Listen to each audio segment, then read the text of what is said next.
Chapter 1. Coercion. Don't make a sound, or he'll kill you. A raspy voice whispered menacingly in Li Shiming's ear, accompanied by a sharp sting at the nape of his neck. He realized he was being threatened with a sharp weapon. Who would have thought he could be ambushed right in the back garden of the Nailing Prefecture, merely taking a stroll in his own backyard? Don't do anything foolish. I do not wish to harm you. I just need you to assist me with a few tasks. The raspy voice continued. Li Shiming dared not move. As the figure behind him drew closer, the thick scent of blood filled his nostrils. The assailant seemed pleased with Li Shiming's prudence, as he refrained from any rash behavior typical of an overly confident scholar. If there had been any alternatives for him, he wouldn't have chosen to threaten the governor's son. What do you want me to do? Li Shiming asked, striving to keep his voice steady. Before we proceed, you must take this pill, said the person behind him, retracting the weapon. A bloodied hand presented a black pill inches from Li Shiming's face. Hearing his name uttered by the assailant startled Li Shiming. The audacity to kidnap him, knowing his identity, could only belong to a desperate individual or someone with absolute confidence. Though the prickling sensation at his neck had dissipated, he still could not afford to resist. He was merely a 15-year-old scholar, and aside from some calisthenics in his past schooling, he had never learned any combat techniques. He accepted the pill from the bloodied hand, swallowing it without inspecting it. Yet, he couldn't comply, so obediently, with an unknown substance as it slipped down his throat, he subtly stored the pill within his secret space. The secret space was a realm he had traversed to after his reincarnation. 3 days prior, he discovered that the server room from his previous lives' university library had somehow merged with his current existence. Whenever Li Shiming focused on the secret space, his consciousness would transport him there. This server room was primarily constituted of 4 large IBM Z15 cabinets, alongside an uninterrupted power supply. Upon further inspection, he noted a toolbox filled with maintenance tools. Unfortunately, without power, the large Z15 server had become mere decoration. However, he found that he could utilize the secret space as a storage facility, collecting any items he encountered within its confines. Seeing Li Shiming swallow the pill, the assailant let out a sigh of relief. Having Li Shiming at his disposal made things convenient for him. While others might raise suspicions when obtaining items he desired, no one would suspect the governor's son during such transactions. Mr. Li, that pill is known as the soul-severing pill. If you do not take the antidote within 3 days, you will rot away and die. There is no hope of visiting a physician. Even if you provide renowned physicians in nailing with a method to create the antidote, they would not manage to concoct it in time. The sound of a sword being sheathed echoed, followed by the raspy voice continuing. May I turn around? I find it hard to converse with you like this, Li Shiming requested, his tone even. Such bravery, young sir, the assailant praised, stepping back. Li Shiming turned to face him, revealing a middle-aged man with a severed left arm, the stump still bandaged, faint traces of blood seeping through. A realization struck Li Shiming as he recalled the significant case mentioned by his attendant, Mo Yin. Just yesterday, a man in white had slain 7 heads of the Wei Yuan escort agency at Tianxiang Tower, leaving only Chief Wang to escape. More crucially, Chief Wang had lost his left arm in the incident. Chief Wang, can you share what you need me to do? Li Shiming asked, his voice resolute. Upon having his identity unveiled, Chief Wang showed little surprise. As the son of a governor, it was natural for him to know of such events, especially given the notoriety of Tianxiang Tower's recent scandal. I bear no personal enmity toward you, young sir. I swear to the heavens that if you assist me, I will ensure the antidote is provided to you. Poisoning you was a last resort. Chief Wang lowered his head slightly, a remorseful expression gracing his features, seeming sincere. Li Shiming remained unmoved by the display. Having lived 2 lives, he recognized human nature clearly. Regardless of Chief Wang's claims of being compelled to act, the fact remained that he had attempted to coerce and poison Li Shiming. This is a prescription. I urge you to acquire the necessary herbs and prepare them for me here. I trust you are clever enough not to tamper with the medicine. If anything goes wrong, I will know immediately, and the antidote for the soul-severing pill will vanish. Understanding that his steady demeanor rendered further persuasion pointless, Chief Wang handed over an aged piece of paper, his tone layered with threat. The paper was frayed and scribed with quantities and preparation methods for various rare herbs. Gathering the materials you specified will take some time, but I will strive to bring them by evening. Li Shiming studied the prescription and replied, his voice steady. According to his memory, the herbs listed were indeed precious, and even utilizing his influence within the prefecture, it would take time. Though the threat of the soul-severing pill loomed over him, he still had to play the part. Very well, I will wait for you behind the rockery, Chief Wang acknowledged. Well aware that gathering such rare herbs was no simple task, else he wouldn't have gone through such lengths, seeking someone for assistance. I hope Chief Wang will honor his oath, Li Shiming remarked, carefully tucking the prescription away and casting a meaningful glance at him. With that, he turned and walked away, while Chief Wang watched his retreating figure, admiration flickering in his eyes. Yet, that admiration quickly morphed into murderous intent. No matter what, Li Shiming could not be allowed to live. He had irrevocably crossed a line, and should the governor discover the truth, not even 9 lives would suffice for Chief Wang to atone. Chapter 2.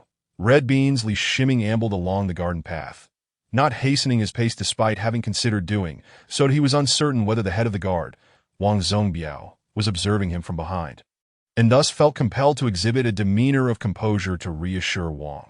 Once he departed the garden area and beheld his own courtyard, he finally felt a significant portion of his anxiety dissipate. He now faced 2 choices. The first was to report the matter to his father, the original Li Shiming's father, Li Wenyuan, who served as the governor of Nanling Prefecture. Though only a 4th-rank official, he wielded considerable power as the highest-ranking authority in Nanling. With his father's influence, he could summon skilled individuals to eliminate Wang Zhongbiao. The second option was to heed Wang Zhongbiao's instructions and prepare the medicine as per the prescription. I shall merely placate him for now. If the trouble becomes insurmountable, I can always request my father's intervention, he mused inwardly. After all, since Wang Zhongbiao required his services, he would not be in immediate danger. With the 3 soul-disrupting pills in hand, Wang would not be overly wary of him. Entering the courtyard, he noticed his maid, Siqin, hastily conceal the item she was holding behind her back, then approach him with a smile and a bow. Siqin was Li Shiming's personal maid, assisted by 5 other maids and 2 elderly women who were dedicated to serving him. However, he preferred fewer people in the courtyard. Apart from Siqin, the other servants remained in the servant quarters and would not approach unless summoned. What do you have in your hand? Li Shiming inquired, noticing the shy expression on Siqin's face, which piqued his curiosity. It's a little trinket sent by Granny Wang. I thought it was lovely, so I took a few, Siqin revealed, opening her hand to show him the red beans. Li Shiming could not help but shake his head. No wonder Siqin appeared bashful.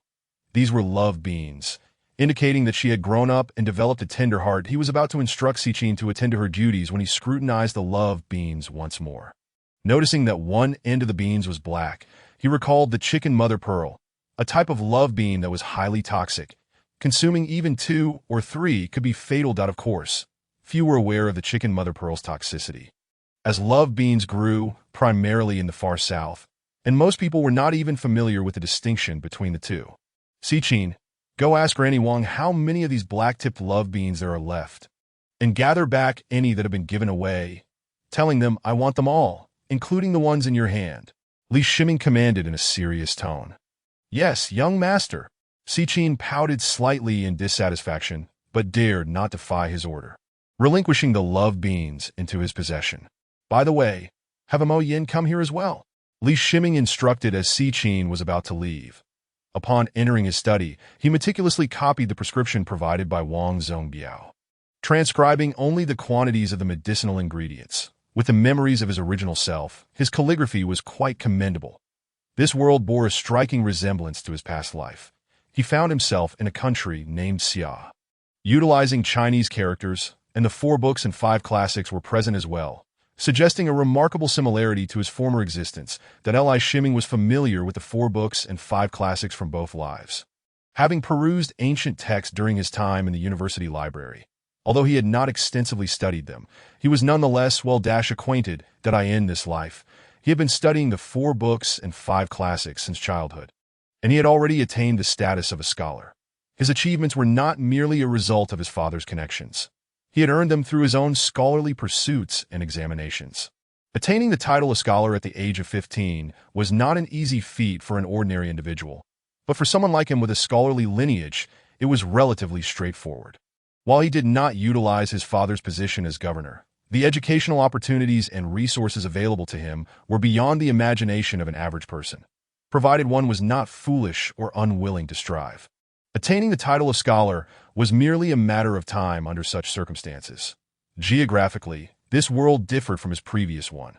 For instance, Nanling Prefecture did not exist in the historical records of his former life.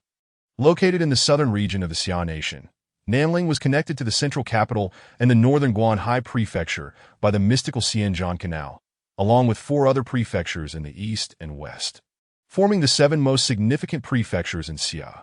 While Li Shiming pondered these thoughts, he heard the voices of Si Qin and the young servant Oyin outside the door. That Oyin entered, struggling to carry a wooden box, carefully placing it on the ground before him.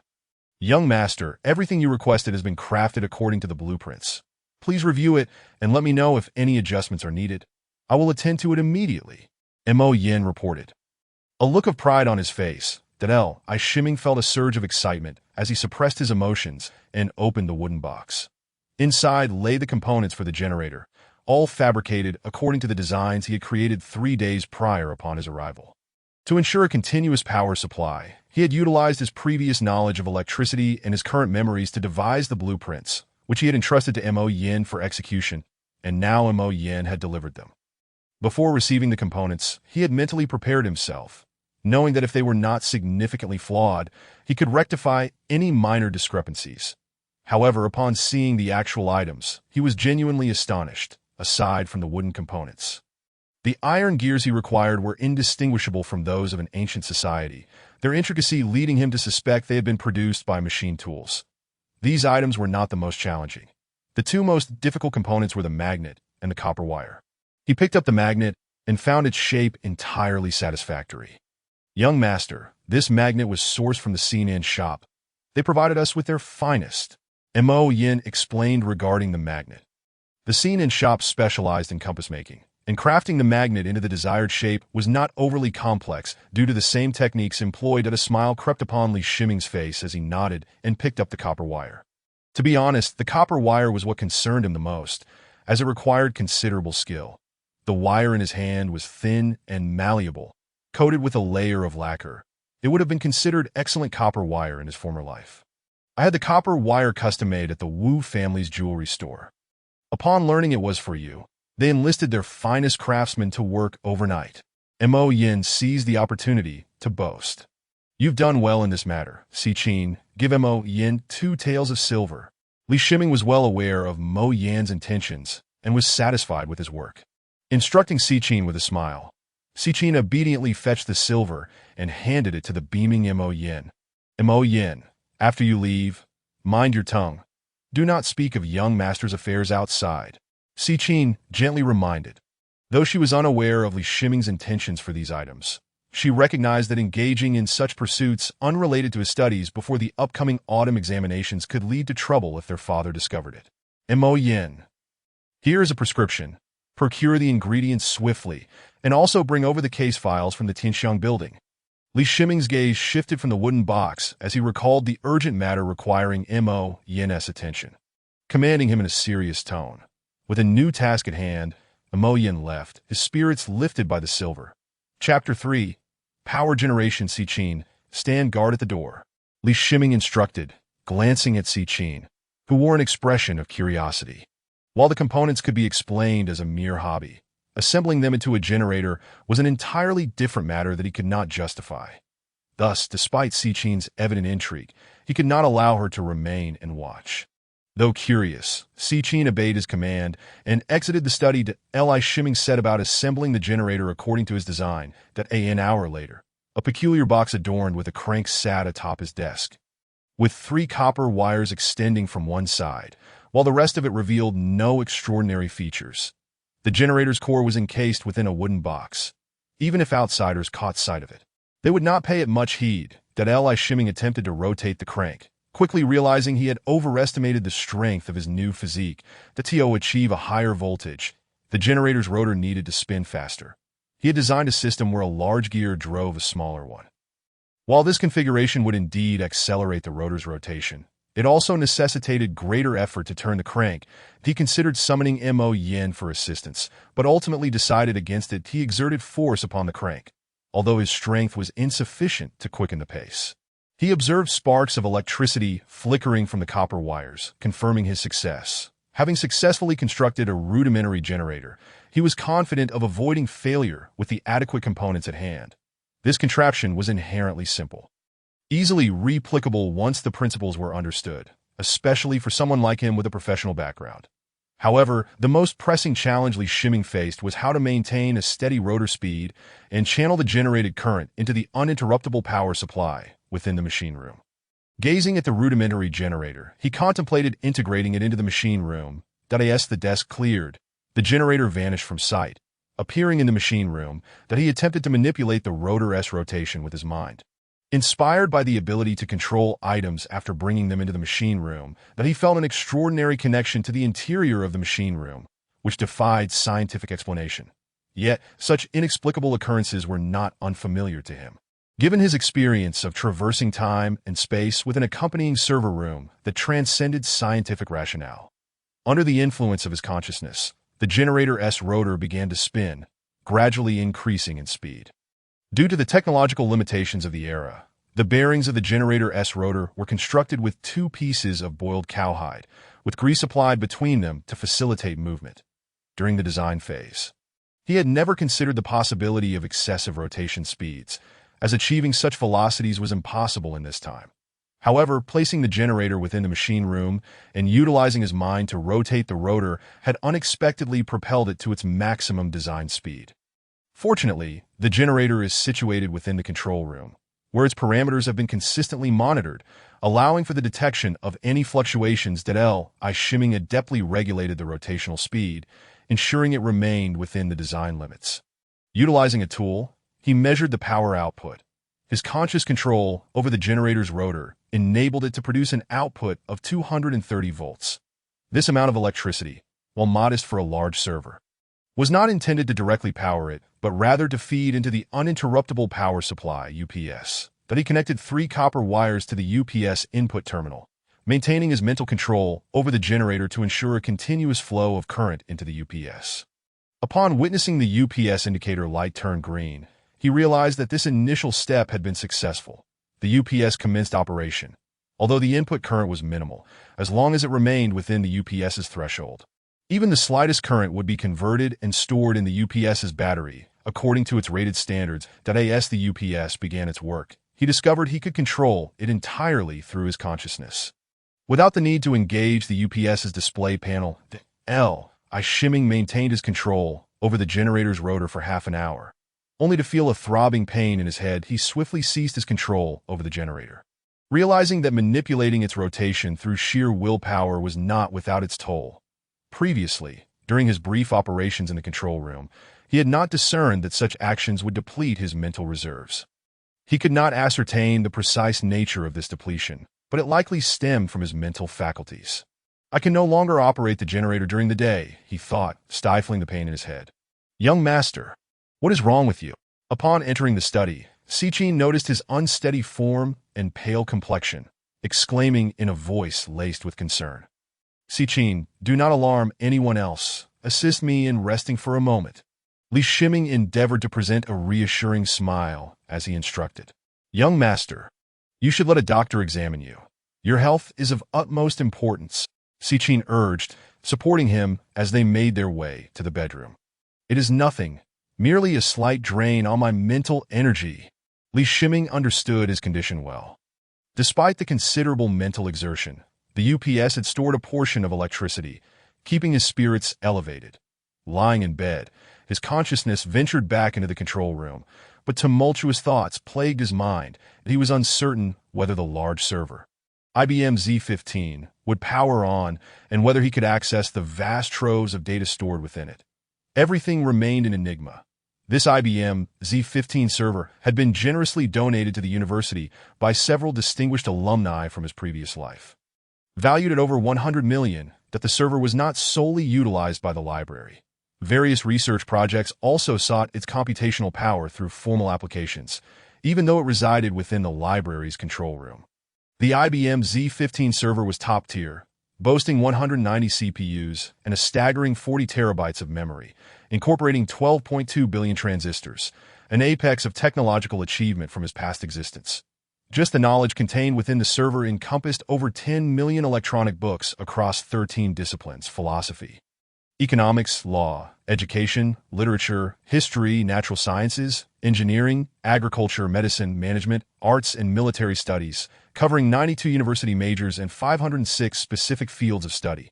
Additionally, it housed published research findings from both domestic and international sources, along with documentation from ongoing university projects. Possessing such a server could elevate his current world to the standards of his previous life. The server's operability would determine whether he could pursue two utterly different paths of existence. If it failed to power on, he would be left with only one option: to follow the bureaucratic trajectory laid out by his father. Li Wenyuan, embarking on a path of civil service akin to his father's journey. Given the storage capabilities of the control room and the ability to access its contents at any time, Li Shiming would find the civil service path considerably manageable. Chapter 4. Activation. Li Shiming was unwilling to resign himself to a mundane existence, while his past memories included some knowledge akin to that of constructing a generator. Only a few fragments could be recalled and effectively applied, especially those aligning with the demands of this world. Without the assistance of the large server, his capabilities were severely limited. Yet, with the server's support, an array of possibilities unfolded before him. Contemplating this, he activated the UPS to connect to the power supply of the IBM Z15 server and subsequently initiated its startup. The indicator lights on the server's cabinet flickered to life. And Li Shiming sensed the UPS's stored electricity depleting rapidly. The power level plummeted close to the warning threshold. Alarm surged within him, for insufficient power during startup could potentially damage the server's components due to abrupt power interruptions. His consciousness immersed within the IBM Z15. He swiftly grasped the server's operational status. The primary energy consumers were the CPU and memory self-checks that he mentally commanded the system to deactivate each CPU, retaining only one for operation, and reduce the memory allocation to 64 gigabytes. All other storage units, aside from the Linux operating system and a small amount of available space, were similarly powered down. This action significantly reduced the server's energy consumption to a level that the UPS could sustain. The complexity of the IBM Z15 far exceeded that of the UPS. Had he not been intimately familiar with the server from a year of maintenance, he could not have executed such rapid adjustments with his mind.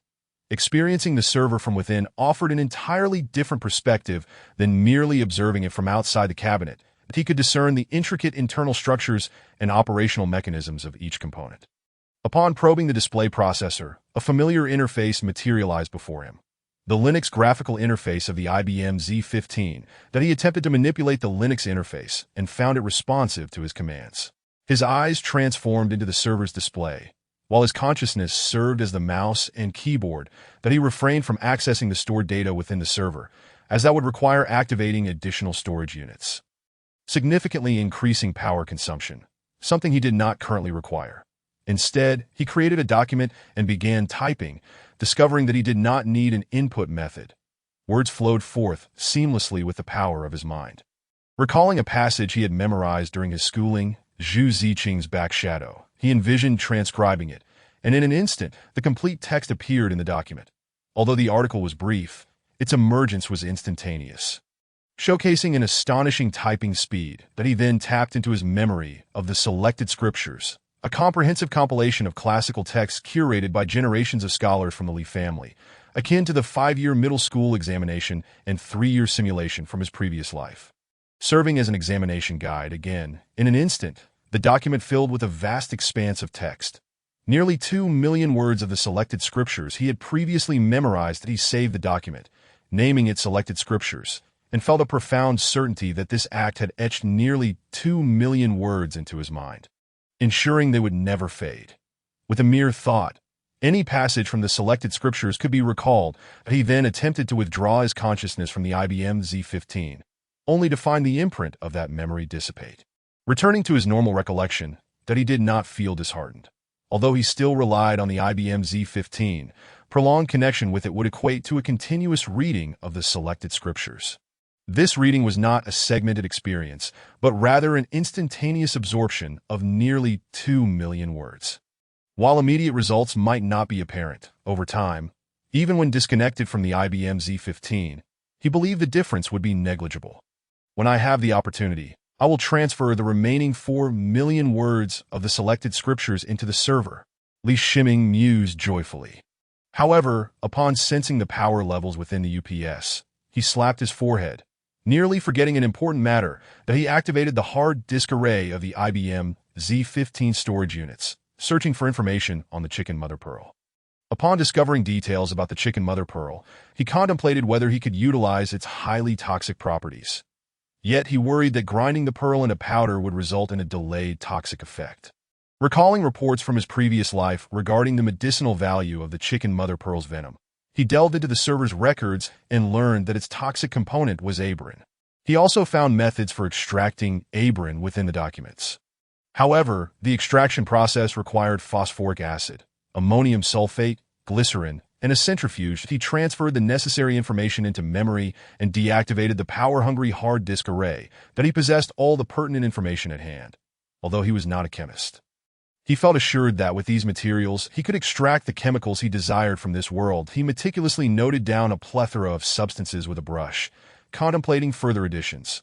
With glycerin already on hand, he recognized that before synthesizing ammonium sulfate, he needed to procure sulfuric acid. Thus, only nitric acid remained to produce nitroglycerin. After being abducted by the head of the Wong escort agency, he had come to understand the perils of this world. He required some means of self-defense, not to harm others, but at the very least to fend off external threats. "Young master, the medicinal herbs have arrived," called out the young servant, Mo Yin, from outside the study. "I need these items within the hour." Li Shiming instructa. Handing over the list to Mo Yin, upon glancing at the list, Mo Yin's expression turned grim. "Young master, I fear 1 hour is insufficient, that I'm not concerned for myself, but I worry I may fail to fulfill your command." Mo Yin replied with a forced smile.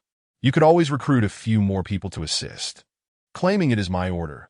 If completed, there will be rewards." Li Shiming gestured dismissively. "Young master, I shall ensure it is delivered within the hour." Mo Yin, upon hearing of the reward, raised no further objections and turned to leave. The items on the list would not be easily procurable for others. Certain minerals, for instance, were exceedingly rare. However, leveraging the connections within the household, many could be sourced directly from the South Ridge Treasury, albeit with some inconvenience. Chapter 5. Chemistry. Li Shiming's consciousness returned to the workshop, where his gaze fell upon the generator. The crank had long since become superfluous. Under his mental guidance, he disassembled the crank and 2 sets of gears from the generator. With these components, transforming a manual centrifuge was a trivial matter. Particularly as he brought wooden boards and tools into the workshop, the remaining necessary parts were effortlessly crafted under his mental control. The first centrifuge in this world was thus created. Gazing at the apparatus before him, he pondered a crucial question. If he could manipulate the workshop directly with his mind, why was he constructing this centrifuge at all? In an instant, the elation of having created the world's first centrifuge dissipated, and he began to reflect on his thought processes. An hour passed, during which various materials and case files were delivered. In the interim, Si-Chin returned with a small box containing approximately 50 mother-of-pearl beads. Li Shiming took the stove and sand pot, opting not to have Si-Chin assist, and began the concoction as per the prescription provided by the head of the Wong escort agency. Unbeknownst to anyone, multiple substances had already begun processing within his workshop. For added safety, he partitioned a corner of the workshop with wooden boards to create a separate space, preventing any chemical reactions from affecting the equipment therein. In truth, manually manipulating these raw materials to synthesize the specified chemicals would present some challenges. Yet within the confines of the workshop, where he maintained complete control, the task became exceedingly straightforward, that he could perceive substances at the micron level and detect any changes occurring within them, rendering chemical experimentation remarkably simple. Lacking the need for laboratory apparatus, his consciousness served as a vessel. Phosphoric acid, sulfuric acid, nitric acid, ammonium sulfate, glycerin, abrin, and nitroglycerin were all meticulously prepared. The 50 mother-of-pearl beads, once shelled, yielded a small quantity of liquid abrin. Who would have imagined that such a minuscule amount of liquid could be lethal to many, qualifying it as one of the deadliest substances in this world? It is worth noting that this was not a naturally occurring toxin, but rather a scientifically purified poison, which, to some extent, ought not to exist in this realm. Meanwhile, several kilograms of nitroglycerin were synthesized and sealed within a hermetically closed jar, stored in the workshop's repository. After completing these tasks, Li Shiming realized the medicine was not yet finished, highlighting the remarkable efficacy of operating within the workshop, but he contemplated his plans, fully aware not to underestimate the head of the Wang escort agency. During the chemical synthesis, Li Shiming discerned the inadequacy of the stove. Relying on wood as fuel within the workshop could not achieve the required ultra-high temperatures, although instances of requiring extreme heat in chemical experiments were rare. His ambitions extended further. Consequently, he sketched several parts and materials on paper and entrusted them to the young servant, Mo Yin, for procurement. Mo Yin, having received a handsome reward for his efforts, assured Li Shiming that the items would arrive promptly. The peculiar items Li Shiming suddenly sought to purchase, coupled with his independent preparation of medicine, raised no inquiries from Si Qin or Mo Yin. While other young masters indulged in revelry, their own master was merely acquiring innocuous items, which they deemed a harmless expansion of knowledge, not warranting their commentary. Li Shiming picked up the case files brought by Mo Yin. Such records were likely inaccessible to outsiders, yet as the son of the governor, his commands would not be denied at the South Ridge office. The case files were meticulously documented, chronicling the events from multiple perspectives. Included were testimonies from the Madam of Tianxiang Tower, the dancers, attendants and guests, alongside the findings from the crime scene, indicating a high level of professionalism. Tianxiang Tower was a renowned brothel in South Ridge, and on that day, the third floor had been rented out by the Wei Yuan escort agency, where the head, along with 7 other escorts, gathered that a man in white suddenly appeared, slaying all 7 escorts. According to witnesses on the second floor, the multiple layers of flooring on the third floor were shattered by a tremendous force, causing the head of the Wang escort agency to plummet through the broken floorboards and escape through a window. The white-clad man, emanating a bluish light from his legs, pursued him, and no one on the second floor could describe the features of the white-clad figure. His visage was obscured by a veil of mist. Moreover, the presence of the white-clad man instilled a chilling dread, causing many witnesses to lose control of themselves. The concluding remarks of the report speculated that the white-clad man might be a practitioner of immortality. Upon reading about the immortal practitioner, Li Shiming felt a sense of déjà vu. Could it be that such beings existed in this world? This was a detail absent from the memories of his original self.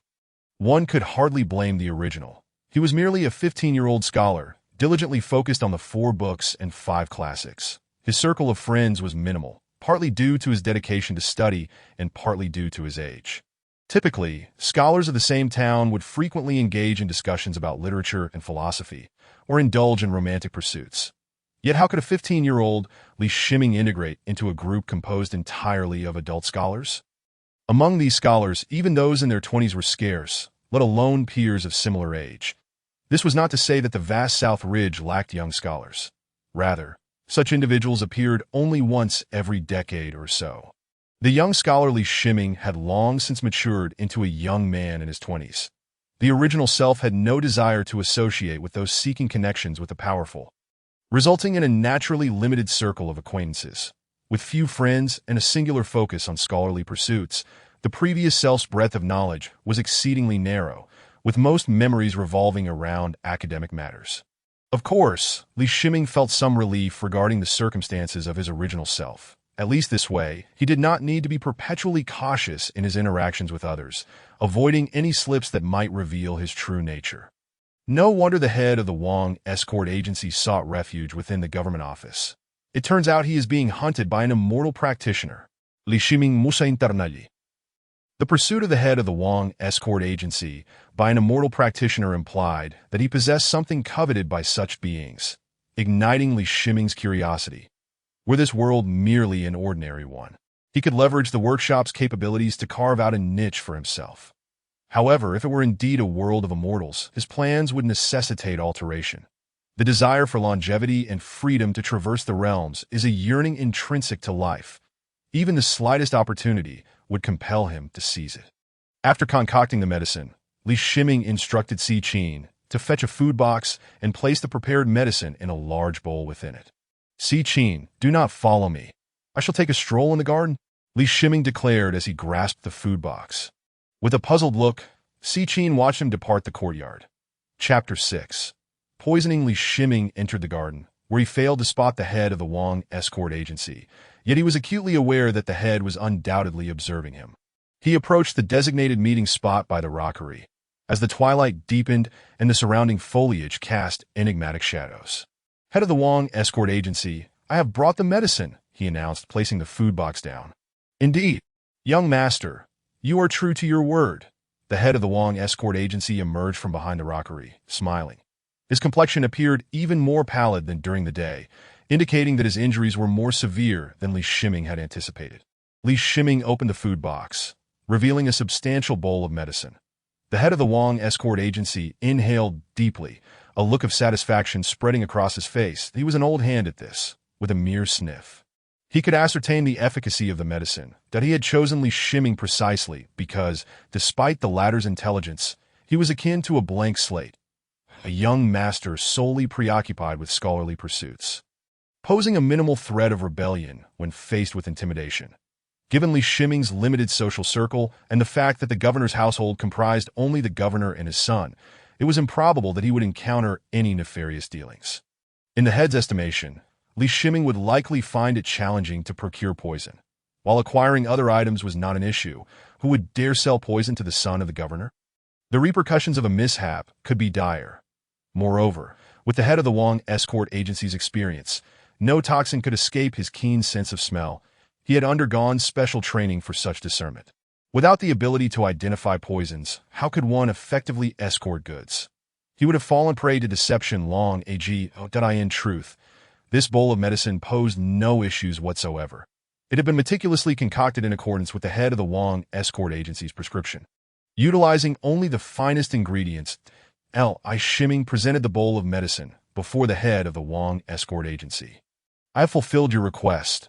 When shall the poison within me be neutralized? He inquired in a low voice. Boss Wang was exceedingly pleased with Li Shiming's attitude. This profound respect for life was precisely what he sought.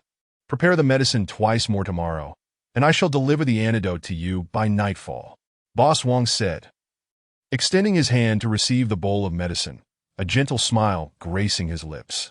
I trust Boss Wang will keep his word, Li Shiming replied, his expression darkening.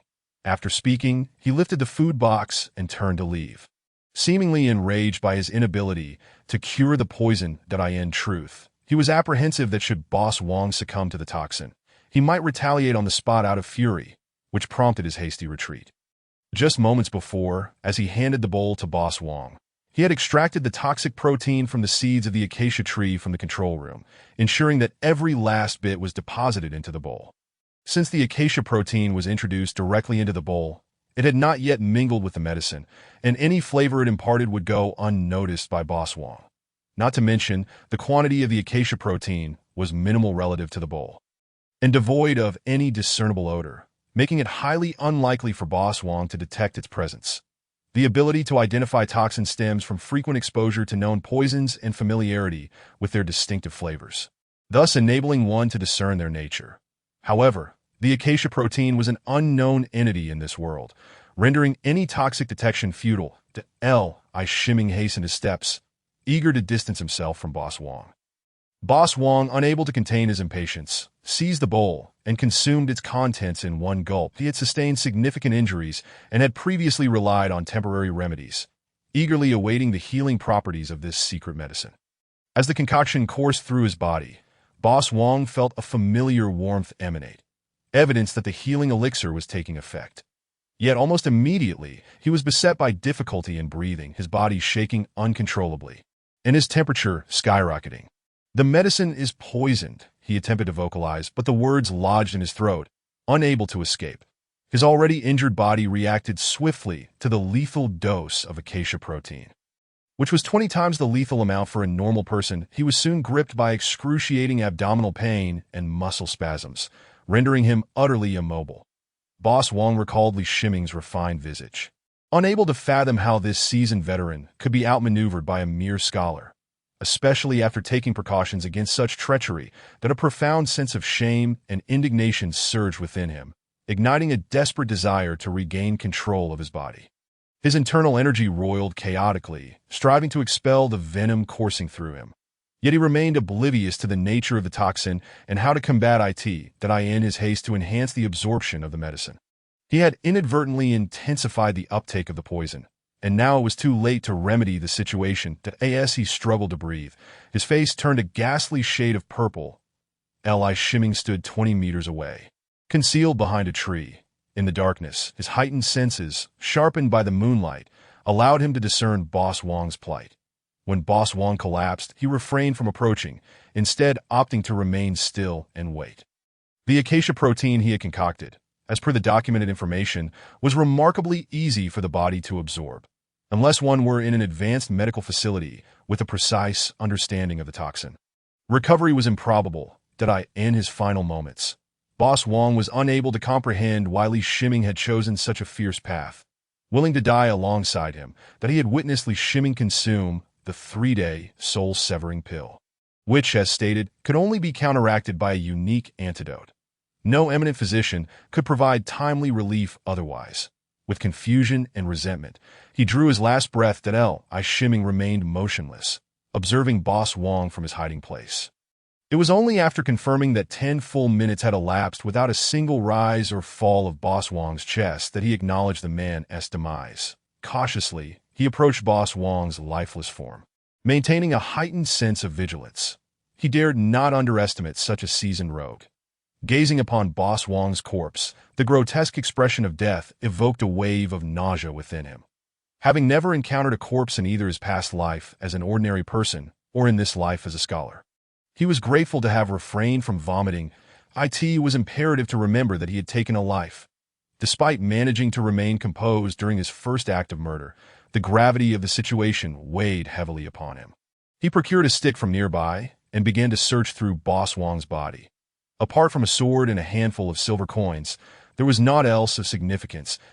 Shimming was acutely aware that the cultivator had not sought out Boss Wong without reason, especially given the recent massacre at the Tianxiang Pavilion, which had resulted in the deaths of 7 heads of the Weiyuan Escort Bureau. According to the case files, such violent acts by cultivators were exceedingly rare. No records had surfaced in the past several decades in Nanling Prefecture. The authorities suspected that Boss Wong possessed something that the cultivator desired, which had precipitated his tragic fate. While Li Shimming was motivated to eliminate Boss Wong not only out of fear of his potential wrath, but also due to his curiosity regarding the object of the cultivator's interest. The fact that Boss Wong had perished without revealing its location left him feeling somewhat disheartened. Chapter 7. Discovery. Li Shimming recalled their first encounter in the garden, at the base of the artificial hill where Boss Wong had summoned him. If he possessed a treasured item and had not carried it with him during the ensuing pursuit, he would surely have concealed it in a location where he could keep watch. Perhaps Boss Wong had hidden the item nearby. Instead of rummaging through Boss Wong's belongings, Li Shimming began to search the surrounding area. Aware of his lack of experience, he contemplated utilizing the large IBM Z15 server in the control room. However, for this to work, his eyes needed to be directly linked to the server. To do so, he would need to configure his eyes as an input device for the IBM Z15 that he navigated through the Linux system settings. Attempting to add an input device and connected his consciousness to the input module, the system promptly indicated the detection of available devices. With no need for driver installation, the device was automatically configured. This was his first attempt at operating the IBM Z15 through internal component manipulation, and after several trials, he successfully designated his eyes as a legitimate input device. Using his vision, he scanned the vicinity of the artificial hill, capturing the surrounding environment into the IBM Z15 as a video file that he then closed his eyes and repeatedly replayed the recorded footage in his mind. Though inexperienced, he knew that the more often he observed the video, the greater the likelihood of uncovering anomalies. Found it. After over a minute of meticulous review, he finally discerned something unusual. He approached the southern corner of the artificial hill, where the grass appeared similar to that in adjacent areas. Yet its average height was slightly greater. This difference was imperceptible to the naked eye, but the IBM Z15's data analysis revealed the discrepancy. Within a mere minute, the power consumption of the IBM Z15 had reached critical levels. Boss Wong was an adept at concealing items. Had it not been for the computational comparison provided by the server, Li Shiming feared he might never have discovered the hidden treasure. Carefully, he excavated the patch of grass, revealing a wooden box beneath. The sight of the box filled him with exhilaration. Upon opening it, he found 2 books and a small wooden sword. The sword was intricately adorned with patterns, comparable to the finest printing techniques of his previous life, exhibiting remarkable clarity. Grasping the wooden sword, he noted its substantial weight, approximately 8 pounds. This sword is no ordinary object. It may very well be a tool of cultivation. The heft confirmed its unique nature. He tucked the sword into his clothing before examining the 2 books. The titles were 5 Elements, Qi, Gathering Technique, and Introduction to Runes. After quickly flipping through the pages, he pondered for a moment before returning them to the box. A thought struck him. With Boss Wong dead, the cultivator remained alive and would undoubtedly continue his investigation. He was uncertain of the cultivator's capabilities and whether they could trace the box's location. It would be prudent to create a false impression, ensuring that if the cultivator arrived, he would believe the box contained only these 2 books. After all, he had already recorded the contents of the books within the IBM Z15 and could easily access them later. Once the books were documented, the IBM Z15 entered a dormant state, unable to draw power from the uninterruptible power supply for a while. Having completed these tasks, he carefully restored everything to its original state, returning the grass to its previous appearance. That he also concealed Boss Wong's corpse within the control room, a decision he found distasteful, but leaving it in the garden was even less desirable. That he tidied the scene, particularly the area where Boss Wong had fallen, erasing any trace that might hint at recent events. Only then did he return to the courtyard, feeling an immense weight lift from his shoulders, his body now imbued with a sense of lightness. Before retiring for the night, he activated the generator with his mind, remaining in that state until fatigue overcame him. The following day was relatively uneventful. The authorities had yet to locate the cultivator, nor would they uncover Boss Wong's fate. However, that very night, while in the courtyard, Li Shiming heard the sound of drums, an indication that a grave incident had occurred in Nanling Prefecture. That he rushed outside to investigate, coincidentally encountering the young servant Mo Yin, who had come to deliver news. "Young master, a calamity has struck. The Wei Yuan Escort Bureau has been annihilated. All 35 members, including Boss Wong's entire family, have been slain," Mo Yin reported to Li Shiming. Li Shiming's expression shifted dramatically. Without a doubt, this incident must have been orchestrated by that cultivator. Perhaps the cultivator had failed to locate Chief Wong and conceived this ruthless plan instead, to annihilate the Wei Yuan Escort Agency, slaughtering the entire Wong family, young and old alike, in a bid to drive Chief Wong to madness and compel him to take action. Such cruelty was staggering. 35 lives extinguished in an instant. This was indeed Nanling Prefecture, which explained the drumbeats of alarm. It was likely that not only the local garrison, but also troops from the vicinity of Nanling would converge upon the scene. Li Shiming's anxiety deepened. The object the cultivator sought was hidden within the garden, and he could not guarantee that the cultivator would be satisfied merely upon discovering the box. He had concealed the wooden sword contained within. If that was the very item the cultivator was after, it would spell great trouble for the prefecture. He was uncertain whether the government possessed the strength to confront the cultivator. The likelihood was that they would be utterly outmatched. Perhaps he needed to implement an additional safeguard before the cultivator found the box. "Mo Yin, have you completed the item I requested?" Li Shiming inquired in a low voice. "That I'll expedite it. It will definitely be delivered by tomorrow morning," Mo Yin hastily assured him upon being pressed. Li Shiming ceased contemplating the construction of the furnace. He had initially intended to build an arc furnace, but if the materials were to arrive tomorrow, the fabrication of silicon carbide rods alone would require considerable time, not to mention the inadequate power supply for the uninterrupted energy storage. With an arc furnace, he could utilize his consciousness to craft intricate metallic items, capable of producing formidable weapons for self-defense. Alas, time was insufficient, leaving him to ponder alternative strategies. That a spark of inspiration ignited within him, and he commenced a chemical adjustment in the machine room, employing the simplest methods to procure a small quantity of white phosphorus. With the presence of a large IBM Z15 server, there were numerous methods available for synthesizing white phosphorus. His demands for it were not high, and he casually selected the fastest approach, having secured the white phosphorus. He made another trip to the garden, where he concealed some chemicals within a wooden box beneath the artificial mountain. After completing these tasks, he meticulously erased all traces of his actions, that he had done all he could. And now it was a matter of luck. Chapter 8. Pursuit. Shiming stood atop the eaves, his body as light as a feather, his legs aglow with a verdant luminescence. His arrival in the Great Xia was for the sake of a legacy. His innate talent was rather mediocre, having spent over 20 years reaching merely the third level of qi refinement. This level was inherently awkward.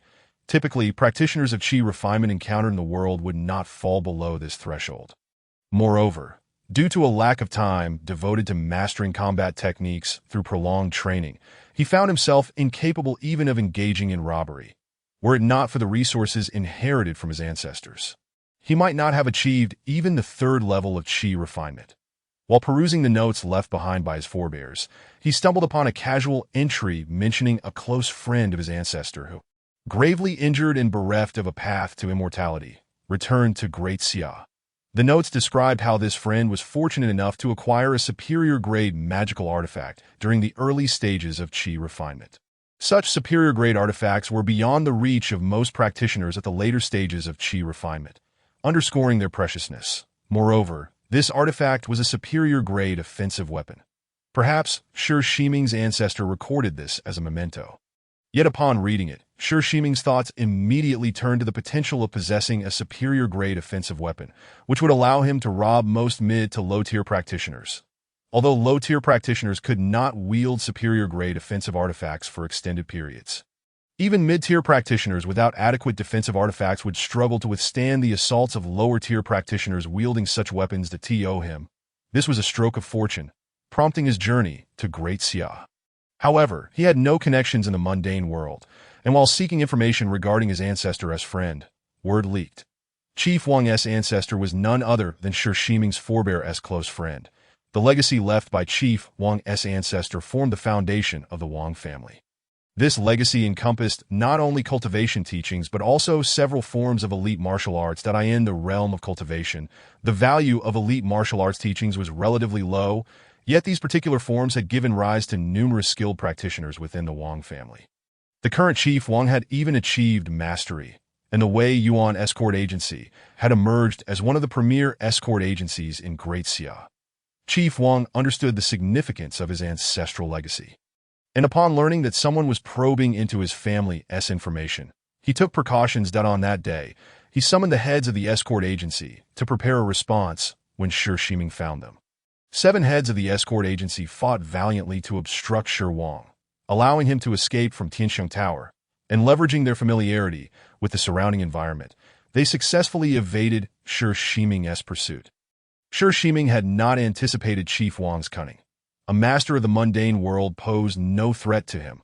A mere third-level qi refinement practitioner, he had assumed the capture would be effortless. Yet his momentary lapse in vigilance allowed Chief Wang to slip away.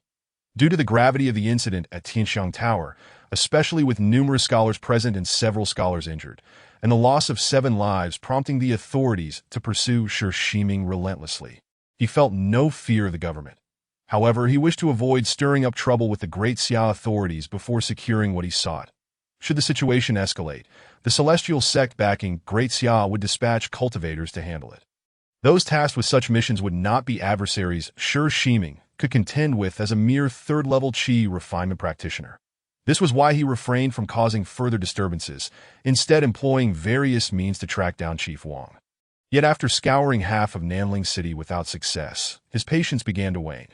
Shiming arrived at the Wei Yuan escort agency, slaying everyone within and using the blood of Chief Wang's direct lineage as a lure.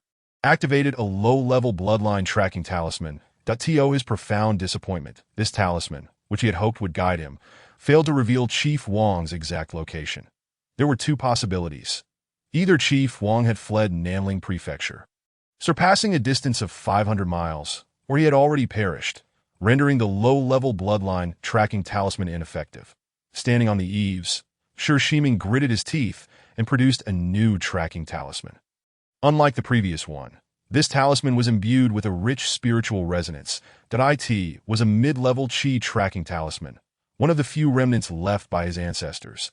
The value of a single mid-level talisman equated to 100 of the same kind at a lower level, given Shiming's third-level chi refinement strength.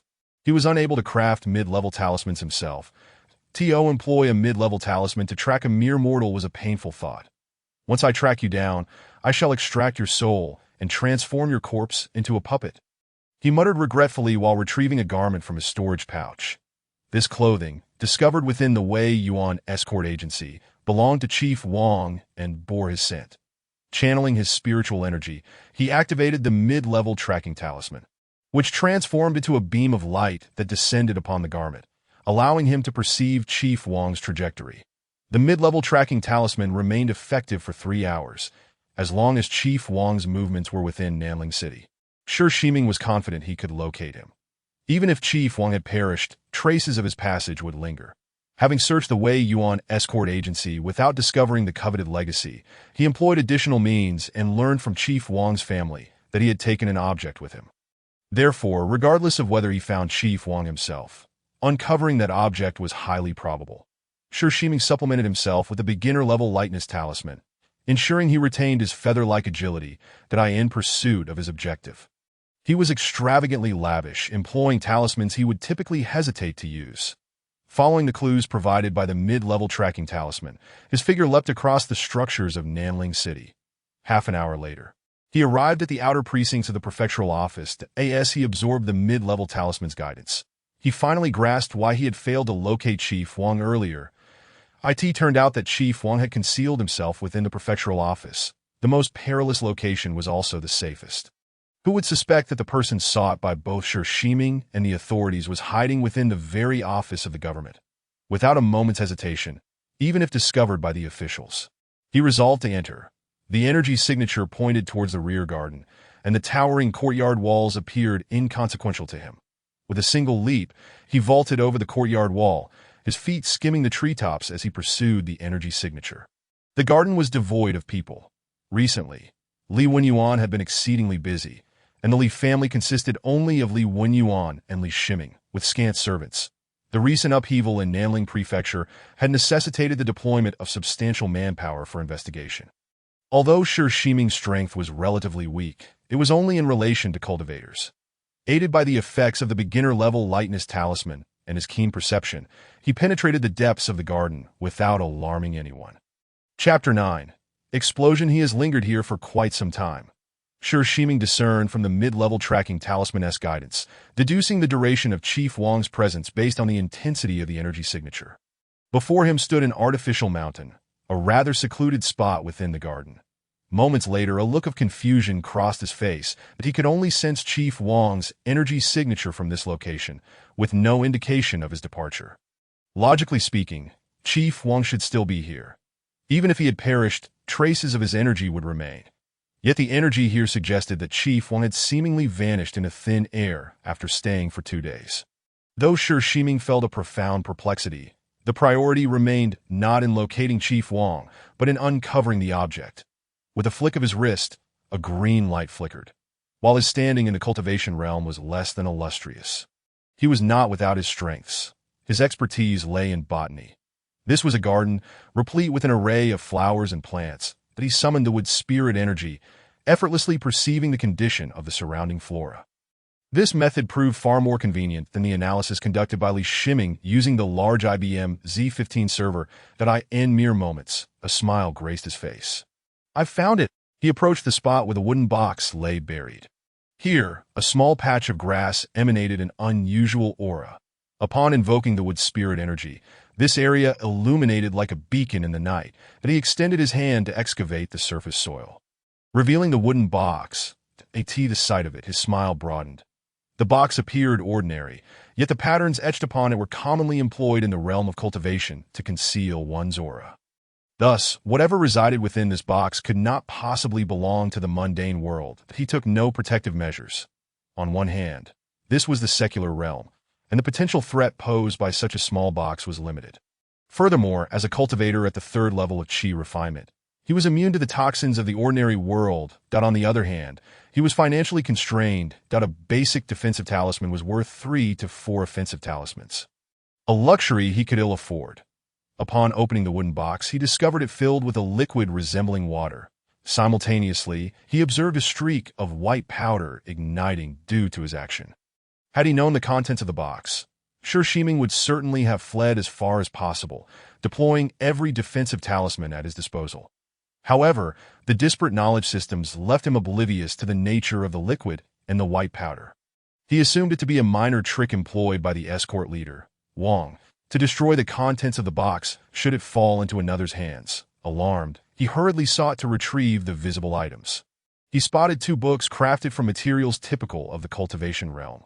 Renowned for their durability and resistance to decay over millennia, Li Shiming had filled the box with nitroglycerin, while the white substance was white phosphorus. The craftsmanship of the box was extraordinary, exhibiting excellent sealing properties. When he approached, he had discreetly transferred some nitroglycerin from the machine room into the box, subsequently sealing it and extracting the excess air, before placing a small amount of white phosphorus atop the nitroglycerin within. Nitroglycerin is an exceedingly volatile explosive, and even slight movements could trigger an explosion. White phosphorus ignites upon contact with air. The consequences of this ignition atop nitroglycerin were soon to unfold before Shiming. And in that very moment, disaster struck. The quantity of nitroglycerin was substantial, approximately 1 kilogram, which could generate 715 liters of gaseous substances while releasing heat at around 3,980 C and exerting a pressure of approximately 9,010 5 pascals. Such an explosion occurring at close range would render even a basic defensive talisman utterly ineffective, let alone a mid-tier one. As the explosion erupted, Shiming's instincts kicked in, but it was already too late. Which fellow Taoist set this trap? Why was there not the slightest hint of spiritual energy? Confounded, his body was obliterated by the cataclysmic blast. The explosion not only claimed Shiming's life, but also left a 5-meter radius void, shattering the unfortunate rockery into a myriad of debris. In the small study, Li Shiming felt the entire room tremble, the deafening roar of the explosion ringing in his ears. "Young master!" Outside, Si Qin screamed, urgently calling for him. In her heart, the young master represented her entire world. "Si Qin, do not fear. I shall investigate what has transpired." Li Shiming resuscitated. "Do not go, young master. It is wiser to wait for the guards," Si Qin implored, grasping his arm. "Do not worry. I shall be fine." Li Shiming gently patted her head. Stepping out of the courtyard, he beheld the chaos that ensued. Though the explosion originated in the garden, the debris scattered widely. Many plants were damaged by the falling stones, and dust swirled in the air, creating a gray mist. He understood that the only way to trigger the hidden mechanism he had left behind was if someone had discovered the wooden box. Concealed in such a remote location, meticulously hidden within the estate's rear garden, it was implausible for an ordinary person to find it silently, even if they knew it was there. His hidden mechanism was designed to deal with that cultivator. It seemed that the one who had been caught in the explosion was indeed that very individual. As for whether the cultivator had perished, the devastation before him provided ample evidence. Surviving such a powerful explosion would lead Li Shiming to question if that being were even human. Meanwhile, chaos erupted among the guards and servants in the estate and rear courtyard as they hurried towards the garden. Such an incident in the governor's garden was far more severe than the massacre of over 30 individuals at the Wei Yuan escort agency, unlike those aimlessly scurrying about like headless flies. Li Shiming knew precisely where the center of the explosion lay and made his way swiftly towards the rockery. The closer he drew to that direction, the more he was astonished by the magnitude of the explosion he had inadvertently created. The box filled with nitroglycerin had unleashed such devastating force, transforming the original location of the rockery into an empty expanse. The ground had yielded a crater nearly a meter deep, with all surrounding vegetation reduced to fragments. As Li Shiming's gaze sharpened, he noticed blood and flesh scattered across the ground, remnants of bodies torn apart by the explosion. This discovery brought him a sense of relief, regardless of the extent of the destruction. As long as the cultivator had been slain, the greatest trouble had been averted. He then spotted a leather pouch lying on the ground, remarkably intact despite the ferocious explosion. Li Shiming approached and picked up the pouch, which likely belonged to the cultivator. Chapter 10. Investigation. The leather pouch was quite small. Li Shiming attempted to open it, only to discover that the opening was a facade, lacking any true means of access. This realization further convinced him that the pouch was likely a cultivation artifact. In a moment of clarity, he stored the pouch within the confines of the machine room space. Young master, this place is perilous. Please stand aside and await the investigation report. Zhang, the guard, along with a group of others, arrived on the scene and promptly addressed Li Shiming, who had arrived ahead of them. Very well, I shall check on my father. Li Shiming nodded in response. This was no simple matter of inspection. The estate's constables would arrive to conduct an investigation and compile a report. Li Wenyuan, stationed at the estate, immediately inquired about Li Shiming's well-being upon hearing the explosion, only to relax once assured of his son's safety, that he refrained from rushing to the scene. The investigation was to be conducted by professionals, and his presence would only complicate matters, possibly disturbing crucial evidence. When Li Shiming reached his father Li Wenyuan's office, he found him pacing the room, an expression of deep concern etched upon his face. Shiming, you were startled, I presume? Li Wenyuan greeted him with a smile upon his entrance. Father, I assessed the scene. The destruction is beyond what an ordinary person could inflict.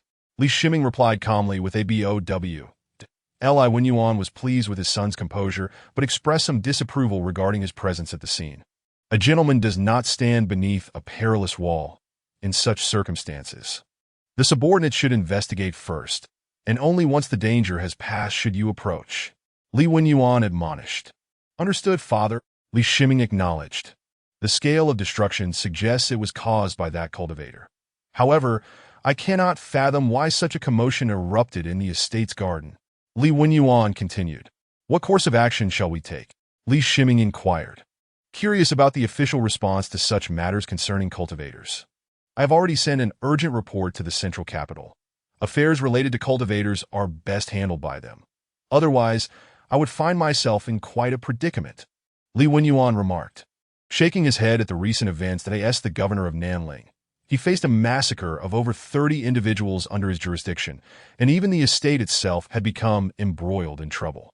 If pursued, he feared for his own position. However, matters involving cultivators were different. They were not something mere mortals could contend with, and thus the authorities could not be held accountable for their failings. Will the central capital send cultivators to assist? Li Shiming asked.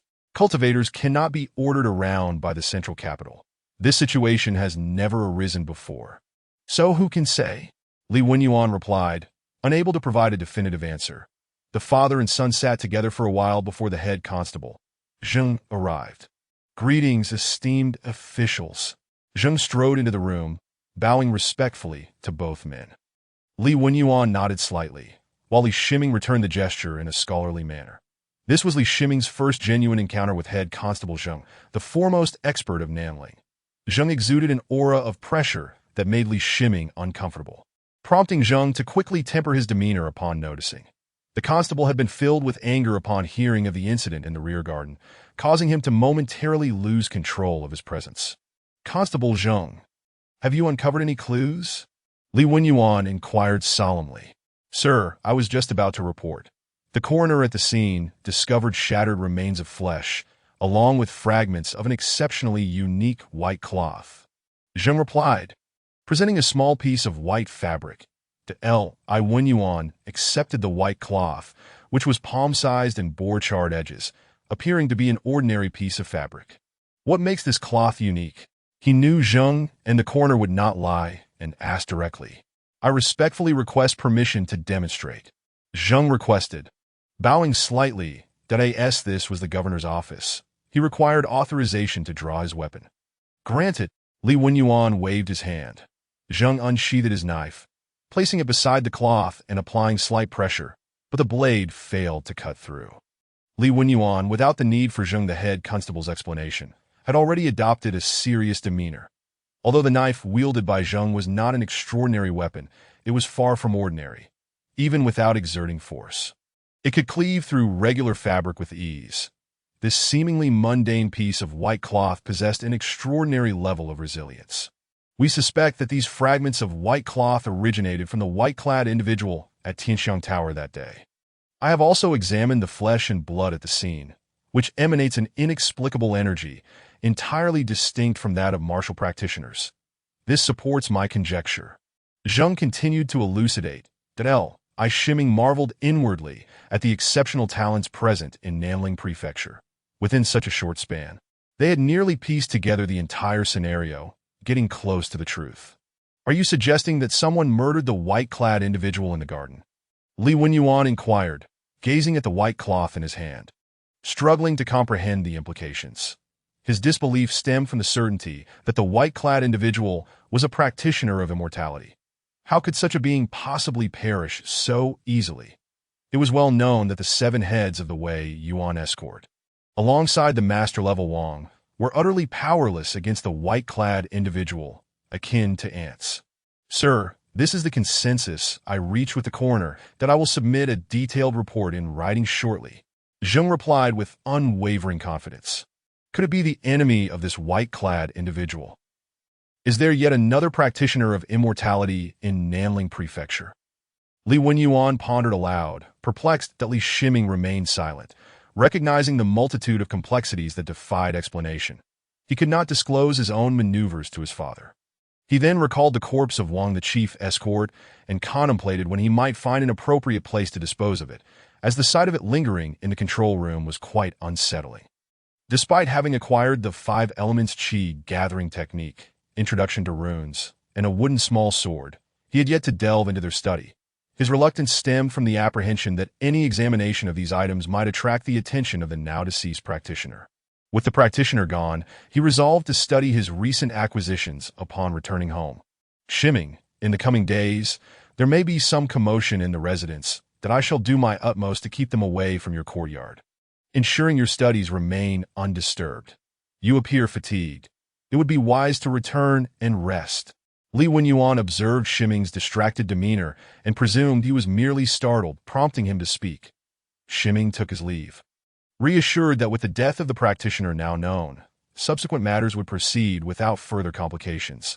The entire city of Nanling had been affected by the recent explosion, with officials dispatching constables to soothe the populace, while the city guards patrolled the streets, maintaining a state of martial law. Chapter 11. The arrival of the immortals. After replenishing the uninterrupted power supply within the control room, Li Shiming activated the document on the 5 elements Qi gathering technique stored within the large IBM Z15 server. His prior accumulation of knowledge about his original self allowed him to grasp certain aspects of this technique, preventing him from floundering entirely. This cultivation method utilized an energy known as spiritual Qi, generating a vortex of Qi at the chest. Achieving a stable vortex signified the first level of Qi refinement, marking the entry into the realm of immortality. The 5 elements Qi gathering technique was a method for refining Qi, capable of being cultivated until reaching the pinnacle of Qi refinement, after which another technique would be required. Shiming attempted to sit on the ground and sense the surrounding spiritual Qi through the 5 elements Qi gathering technique. To his disappointment, no matter how he tried, he could not perceive the so-called spiritual Qi. Little did he know, transitioning from a mortal to sensing spiritual Qi required first being in an area abundant with it, for those of lesser talent. It often necessitated the aid of medicinal pills to overcome this initial hurdle that in the secular world, where spiritual Qi was inherently scarce and compounded by his location in Nanling Prefecture, not nestled within the spiritually dense depths of mountains. Detecting spiritual Qi became even more challenging. Disheartened, Shiming opened the Introduction to Runes document with his consciousness. Runes were the written characters of talismans.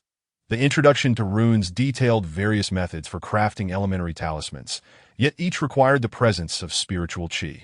Moreover, the more intricate the talisman, the greater the demand for spiritual Qi, necessitating a stronger practitioner for its creation. Through the Introduction to Runes, he learned that the azure patterns emitted from Shiming's legs were indeed the state following the use of an elementary levitation talisman. The array of talismans with wondrous effects left him envious, particularly one elementary lightning talisman capable of generating electricity. Should he manage to create it, It might resolve the issue of insufficient power. He shook his head in resignation. Even if he could sense spiritual qi, he lacked the materials to forge talismans. The materials for talisman crafting required precise combinations, most of which were specially cultivated by practitioners of immortality and contained spiritual qi, non-existent in the mundane world. At the conclusion of the introduction to runes, there were notes regarding items used in the cultivation of immortality, written by the ancestors of Wang the chief escort to prevent future descendants with potential from entering the realm of immortality blind. This also revealed to Shiming that the wooden sword was a superior quality magic weapon, while the leather pouch he found was a storage bag, a common spatial item among practitioners. Storage bags were the lowest grade of spatial items, easily opened with the presence of spiritual power. Once again, the issue reverted to the same point, the necessity of spiritual qi. Shiming remained unperturbed, although his attempts at practicing the 5 elements qi gathering technique bore no fruit. He diligently read the text every day to enhance his understanding of the 5 elements qi gathering technique. He utilized the IBM Z15 server's data entry capabilities to record all the books collected in the study of his home. Through his father's connections, Li Wenyuan, he borrowed a plethora of Taoist texts from the nearby temple, all of which were entered into the IBM Z15 server. With the influx of knowledge, his comprehension of the 5 elements qi gathering technique deepened significantly. He was confident that once he could perceive spiritual qi, he would be ready to commence formal cultivation. 4 days later, in the morning, he entered the garden with a book in hand. The cleanup of the garden was nearly complete, save for the area near the artificial hill, which remained untouched. The investigation had concluded, and according to the news brought by the servant Mayan, the large pit by the hill would be filled and replanted with flowers and grass in the coming days. With the busy constables having departed, tranquility returned to the garden. Greatly uplifting his spirits, he settled down in the pavilion, where Sijin brought him tea and pastries. The serene and harmonious atmosphere, complemented by the presence of beautiful maidservants attending to him, made reading the texts all the more enjoyable. Upon learning of the existence of practitioners of immortality, he developed a newfound perspective on the previously unremarkable autumn examination, that if he could succeed in the triennial autumn examination, he would be eligible to participate in the spring examination in the capital next year, granting him a legitimate opportunity to venture to the capital that if he could locate a practitioner of immortality. Perhaps he could resolve the issue of his inability to sense spiritual qi. At the very least, it offered a glimmer of hope. With even a faint possibility, he was determined to strive for it. As for the autumn examination, if he could memorize all the texts in the study and recite the over 600,000 characters of the selected classics flawlessly, he could not fathom anyone who could surpass him in scholarly pursuits. However, his peaceful reading environment was soon disrupted by the sound of multiple footsteps that Li Shiming set down his book and turned towards the source of the noise. This was the rear garden, a private area. Previously, the constables were permitted entry only due to the explosion. Now that the investigation had concluded, the only individuals allowed in the garden would be his father. Li Wenyuan, as he observed the sky, noting that it was still morning, typically the busiest time for Li Wenyuan. He realized that, given his father's principles of governance, it was unlikely he would visit the garden at this hour. Just then, he spotted Li Wenyuan approaching with 2 young individuals, one male and one female. His eyes narrowed. The 2 young individuals walked alongside Li Wenyuan, never lagging behind. The fact that Li Wenyuan allowed them such proximity indicated their extraordinary status. The expressions on the faces of the young couple were unsettling to Shiming. They bore an air of superiority, regarding ordinary people as insignificant, a demeanor that made Shiming, who hailed from a world of equality, quite uncomfortable. What further cemented his suspicion regarding their identities were the leather pouches at their waists, similar in complexity to his own, albeit differing in style. Shiming, come and greet the 2 immortals. Upon seeing him, Li Wenyuan, although aware of his son's composed nature, promptly instructed him that he feared that his son might inadvertently offend the 2 immortals, for as the governor, he held no authority over them. Li Shiming rose and performed a scholar's bow towards the 2 immortals. They did not speak, merely acknowledging him with a slight nod before ignoring him entirely. The 2 immortals wished to inspect the scene. You should continue to focus on your studies. Li Wenyuan, recognizing the demeanor of the 2 immortals, refrained from further introductions, simply advising Li Shiming. Father, I was the first to discover the scene. I would like to accompany you, Li Shiming stated after a moment of contemplation. Li Wenyuan glanced at the two cultivators. Upon hearing that Li Shiming had been the first to arrive at the scene, the male cultivator nodded in acknowledgement. Li Shiming gestured for Sijin to return to the courtyard on her own, while he followed closely behind Li Wenyuan. Chapter 12. The immortal's presence. The scene remained unchanged, and the male cultivator was taken aback upon seeing the deep pit. Judging by the pit and its surroundings, the force of the strike had been extraordinarily immense, surpassing even that of an ordinary late-stage chi refiner. In a flash, he appeared beside the pit, tapping his hand on the storage bag, producing a jade ruler, but he lightly prodded the pit and its surroundings with the jade ruler. But it yielded no response, causing his brows to furrow in confusion. Brother Zhao, have you made any discoveries?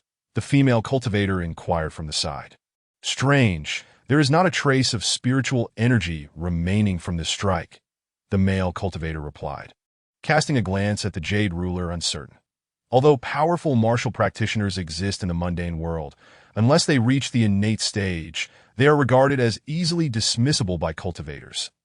Even innate warriors, capable of posing a threat to chi refinement stage cultivators, can only inflict significant damage through a surprise attack that if a chi refinement cultivator is prepared and maintains a certain distance, innate warriors pose no threat.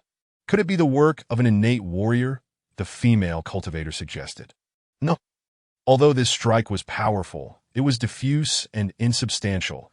It could not possibly be the attack of an innate warrior, the male cultivator asserted confidently, drawing from his broader experience. The threat posed by innate warriors to chi refinement cultivators stems from their ability to concentrate innate energy into a single point, thereby breaching the defenses of chi refinement cultivators. This illustrates the innate warrior's mastery over their own innate power. After all, they are still warriors and cannot afford to waste their innate energy. If an innate warrior were to launch such an attack, the amount of innate energy within them would be astonishingly vast, something the male cultivator had never heard of before. The strike's power exceeded that of a late-stage chi refinement, suggesting it was more likely the work of a cultivator. However, whether using a powerful talisman or a formidable spell, even after several days, traces of spiritual energy would still be detectable at the scene. The male cultivator meticulously documented the situation, as it was essential to archive this information for his mission. Li, prepare accommodations for us that we shall remain in Nailing City for a time, preferably near this location, as I need to conduct further inspections. Having arranged everything, the male cultivator turned to Li Wenyuan. Initially, this task seemed straightforward. A cultivator causing disturbances in the mundane world would not possess great strength. The mundane realm is deficient in spiritual energy, and ordinary cultivators tend to avoid it unless necessary. No cultivator wishes to linger in the mundane world for long. The two chi refinement mid-stage cultivators accepted this task, only to discover upon arrival that the troublesome cultivator was already deceased, transforming the mission into an investigation to uncover the identity of the cultivator's killer. The recorded information, if returned as is, would surely be rejected. Even the male cultivator would not have believed his own notes had he not investigated the scene. There are indeed 2 guest courtyards in the manor. If you two do not mind, you may stay there, Li Wenyuan said with a smile. Very well, the male cultivator replied without hesitation, nodding in agreement. After arranging for the 2 cultivators to be escorted to the guest courtyard, Li Wenyuan finally exhaled in relief. Father, how could there be cultivators visiting? Were they sent by Zhongdu? Li Shiming asked curiously. They carry an imperial decree, yet no official correspondence has arrived from Zhongdu. Li Wenyuan replied quietly. The governance of the Great Xia is exceptionally mature. Typically, when officials are dispatched from Zhongdu, they bring not only proof of their authority, but also accompanying official documents. However, considering that the 2 are cultivators and their imperial decree is genuine, Li Wenyuan had no choice but to accommodate them, simultaneously sending an inquiry to Zhongdu. I believe they harbor no ill intentions, Li Shiming reassured. Although the 2 cultivators were somewhat arrogant, they displayed courtesy, indicating they were not malevolent individuals, at least not like the cultivator, who had killed 35 people. Li Shiming felt a sense of helplessness. The powerlessness in the face of such formidable beings ignited a desire within him to acquire strength. Brother Zhao and Sister Zheng arrived at the guest courtyard, with the two courtyards adjacent to one another. Sister Zheng, the cultivator we encountered possesses strength surpassing our own. We must not act independently during our stay, Brother Zhao stated with a solemn expression. I will heed your counsel. Brother Zhao, Sister Zheng replied with a light smile. Brother Zhao retrieved a disc resembling a compass, channeling spiritual energy to activate it, causing a white light to radiate and envelop the two courtyards. The two cultivators were not dual cultivation partners, and under normal circumstances, they would not reside together. Regardless of their camaraderie, a certain distance must be maintained for their mutual safety. Cultivators require intense focus during their practice, rendering them nearly defenseless. No cultivator would expose themselves so readily before another, entrusting their safety into someone else's hands. Naturally, Brother Zhao, being more powerful and affluent, took the initiative to enhance the defensive formations surrounding the two courtyards. Upon entering her room, Sister Zheng took out a talisman from her storage pouch, activating it with her spiritual energy, which emitted a red light that fell upon the doors and windows. Should anyone touch the doors or windows from the outside, the talisman would activate, alerting her. Sister Zheng's resources were far less than Brother Zhao's, and being under his protection, she sought to economize. However, she did not skimp on her cultivation. Most of her wealth had been invested in her training. From her storage pouch, she produced a circular disc and placed 4 spirit stones upon it. Channeling her spiritual power, the disc activated, causing the energy from the 4 stones to surge forth, illuminating intricate patterns of a profound abyss. Sitting upon the disc, Sister Zheng reveled in the surrounding spiritual energy, a satisfied smile gracing her face. Unlike those cultivators who constantly sought to enhance their offensive capabilities, Sister Zheng had exchanged her years of accumulated spirit stones for this gathering disc, solely to expedite her cultivation and distinguish herself among her peers. Meanwhile, Brother Zhao entered his room, sensing the surrounding spiritual energy, and sighed as he took a spirit stone into his hand. We must uncover clues swiftly and return home. The cultivation environment here is dreadfully inadequate, Brother Zhao murmured to himself. The following day, Brother Zhao and Sister Zheng scoured Nailing City, but found no trace of any cultivators. They resolved to remain another day. If nothing materialized, they would return. Chapter 13. Encounter with the immortal Sister Zheng. There's a situation. That evening, just as Sister Zheng was preparing to cultivate, she received a message from Brother Zhao, prompting her to hurriedly open the door and step outside. That moment, the protective formation had been retracted by Brother Zhao without hesitation, and he adorned himself with several talismans before dashing in a particular direction. Sister Zheng hesitated momentarily, not bothering to put away her belongings, but considering that they were in the manor, the safest place in the mundane world. She followed suit after enhancing herself with a few talismans. The Great Xia is within the jurisdiction of their sect, which had long enacted strict laws prohibiting external cultivators from entering the mundane realm. Cultivators have their own world. The mundane realm is the foundation of the sect. Without mortals, how could the sect endure? The appearance of non-sect cultivators within their territory necessitated inquiry from sect disciples, and most importantly, eliminating such cultivators not only yielded potential rewards, but also brought sect accolades. Gu Tianqing was a rogue cultivator passing through Grade X. It was entirely ordinary for him to traverse the mundane realm under the protection of a sect. As long as he did not reveal his cultivation prowess, he would encounter no trouble. However, the destination he sought required circumventing Great Xia's territory, which would entail a significantly longer journey. Thus, he opted for the shorter route and, as dusk approached, spotted Nailing City, a perfect opportunity to procure provisions. Legend spoke of immortal cultivators who could abstain from earthly sustenance, but this did not apply to Qi refinement cultivators, who, like ordinary folk, required food to replenish their energy. Ji Tianqing, not being a sect disciple, lacked precious spiritual food. Unfortunately, he arrived too late. The city gates of Nailing City had already closed, and he chose to scale the city walls, and while employing a light body technique, he made no effort to conceal himself. Assuming there were no cultivators present in the city, unbeknownst to him, Brother Zhao had activated the formation's function to sense fluctuations in spiritual energy while investigating for cultivators. the moment Gu Tianqing employed his light body technique. He was detected by the formation that as he walked down the street, contemplating where to find an inn, he suddenly paused, gazing intently in a particular direction. Brother Zhao and Sister Zheng, moving swiftly, closed the distance to a point where they could sense one another. Sister, be cautious. There's a late-stage qi refinement cultivator.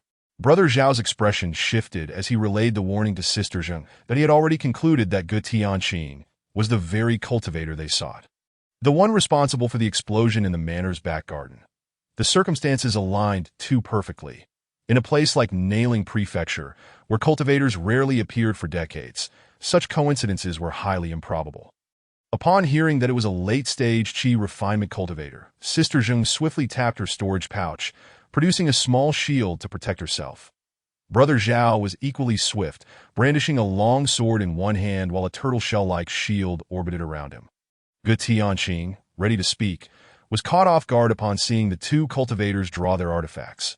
He had no time to voice his thoughts. He retreated, producing a black iron hammer in his hand. Observing the iron hammer, Brother Zhao felt a sense of relief. A rogue cultivator, preparing to be slain, he communicated to Sister Zheng. His deduction stemmed from Gu Tianqing's apparent impoverishment, faced with the prospect of conflict. Gu Tianqing produced only a low-grade iron hammer artifact. While a low-grade iron hammer might be formidable, the fact that a late-stage qi refinement cultivator wielded such a basic artifact revealed much about his background. Brother Zhao possesses great confidence in his ability to eliminate Gu Tianqing in one fell swoop. Prior to their arrival, he and Sister Zheng had already imbued themselves with multiple talismans, while Gu Tianqing bore no signs of talismanic radiance. The disparity between sect disciples and rogue cultivators is immense, which explains why cultivators strive earnestly to join sects. Only in cases where entry is unattainable do they resign themselves to the life of a rogue. The battle erupted upon the streets, a confrontation that should not have occurred in the city of Nanling, yet it commenced with fervor. Brother Zhao's mid-grade sword artifact soared forth, cleaving towards Gu Tianqing. Though Gu Tianqing's equipment was inferior to that of Brother Zhao, his wealth of combat experience as a rogue cultivator was formidable. He swung his low-grade iron hammer artifact to meet the mid-grade sword. The collision of the low-grade hammer artifact and the mid-grade sword unleashed a shockwave of spiritual energy that rippled outward. The terrifying force of the shockwave shattered the stone slabs of the street, sending debris flying and shattering the windows and doors of nearby buildings. That a tremendous sound erupted, followed by the cacophony of countless windows shattering and the startled gasps of those within. Neither Gu Tianqing, nor Brother Zhao, nor Sister Zheng paid heed to the chaos wrought by their battle. Sister Zheng's attack soon followed.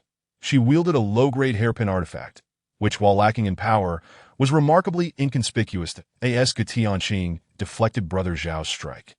The hairpin darted toward his shoulder from the side. Unbeknownst to him, Sister Zheng's hairpin was launched while she held an elementary attack talisman. He was so focused on the talisman that he did not anticipate the subtlety of her assault.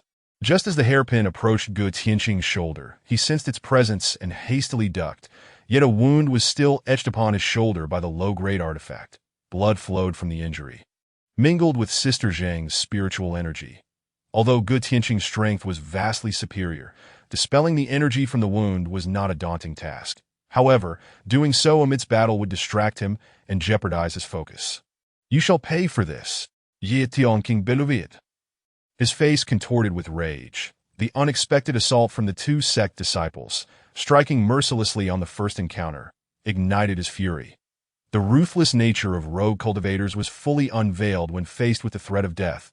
They too were not devoid of opportunities. He realized that if he did not resist with all his might, he might very well perish here today. His hand brushed over his storage pouch, and he produced a handful of elementary talismans, casting them unhesitatingly towards Brother Zhao.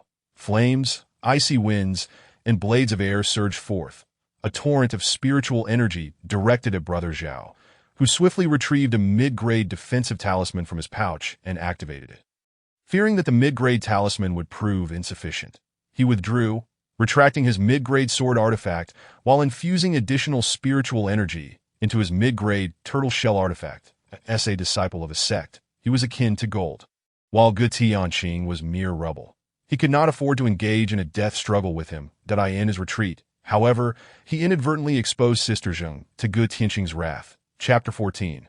The Fall of the Immortal in a Blink. Ge Tianqing appeared beside Sister Zheng, bringing his low-grade iron hammer artifact down with tremendous force. Panic surged within her. It was then that she recognized the misstep in their coordination. Had she moved in tandem with Brother Zhao, they would have denied Ge Tianqing any opportunity.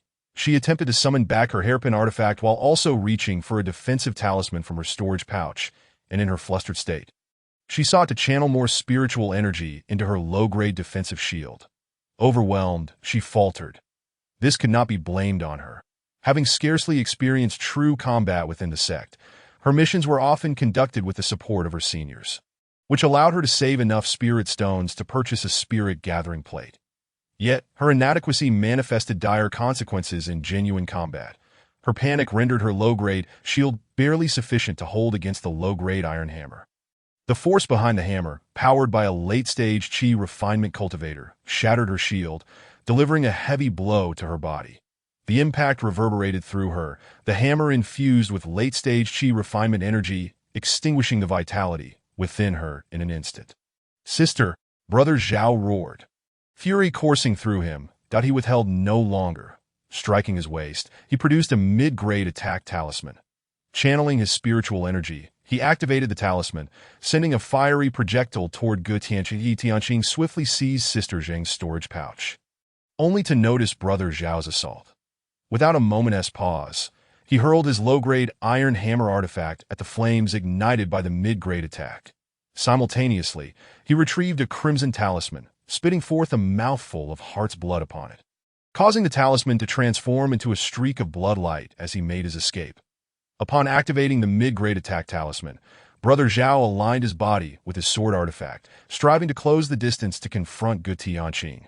As a sect disciple, he possessed numerous methods yet to be employed that if he could merely stall Ge Tianqing, he would undoubtedly secure his capture. However, he had not anticipated the rogue's decisiveness, igniting his primary artifact and activating a special blood escape talisman to flee. As Brother Zhao surged forward, he encountered the detonation of the low-grade iron hammer artifact.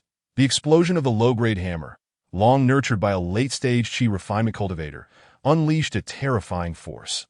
Perhaps even Ge Tianqing had not foreseen the magnitude of the explosion. By now, he had already fled far from the scene, unaware of the battle's aftermath.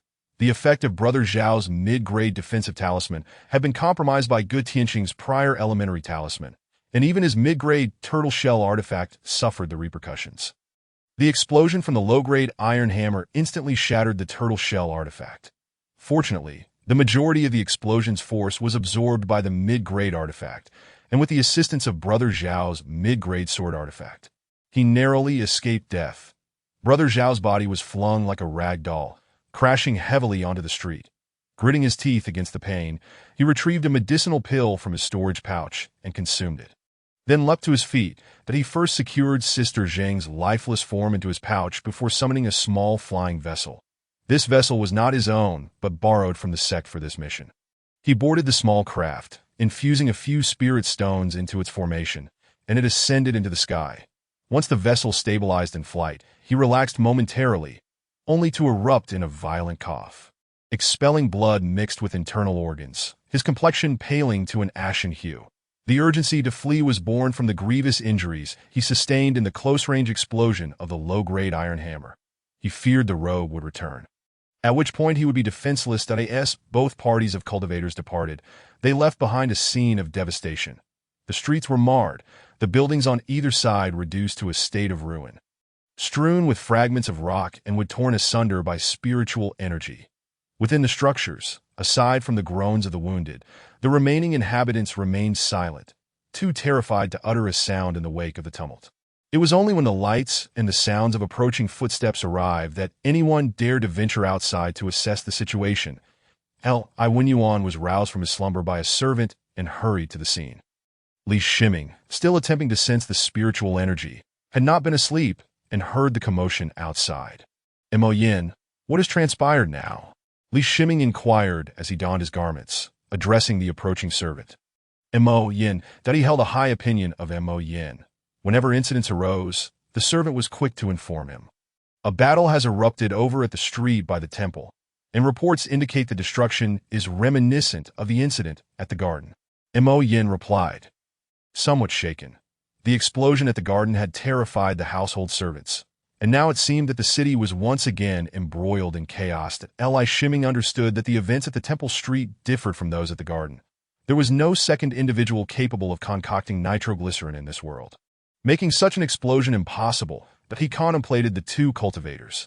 Only a clash between cultivators could yield such catastrophic results. Mo Yin, send 2 matrons to the guest house and ascertain whether our 2 guests remain, he instructed solemnly. The matrons in the household were astute, adept at gathering information without inciting anger, whereas sending Mo Yin to investigate would only heighten Li Shiming's concerns about the matter being mishandled. Yes, young master, Mo Yin complied, unaware of the reasons behind the request. Unable to sleep, Li Shiming proceeded to the administrative area, waiting in the parlor where Li Wenyuan conducted his affairs. Meanwhile, Mo Yan's report came in, confirming that the 2 guests were no longer at the guest house. At that moment, he could assert with certainty that the events unfolding in the city were linked to the 2 cultivators.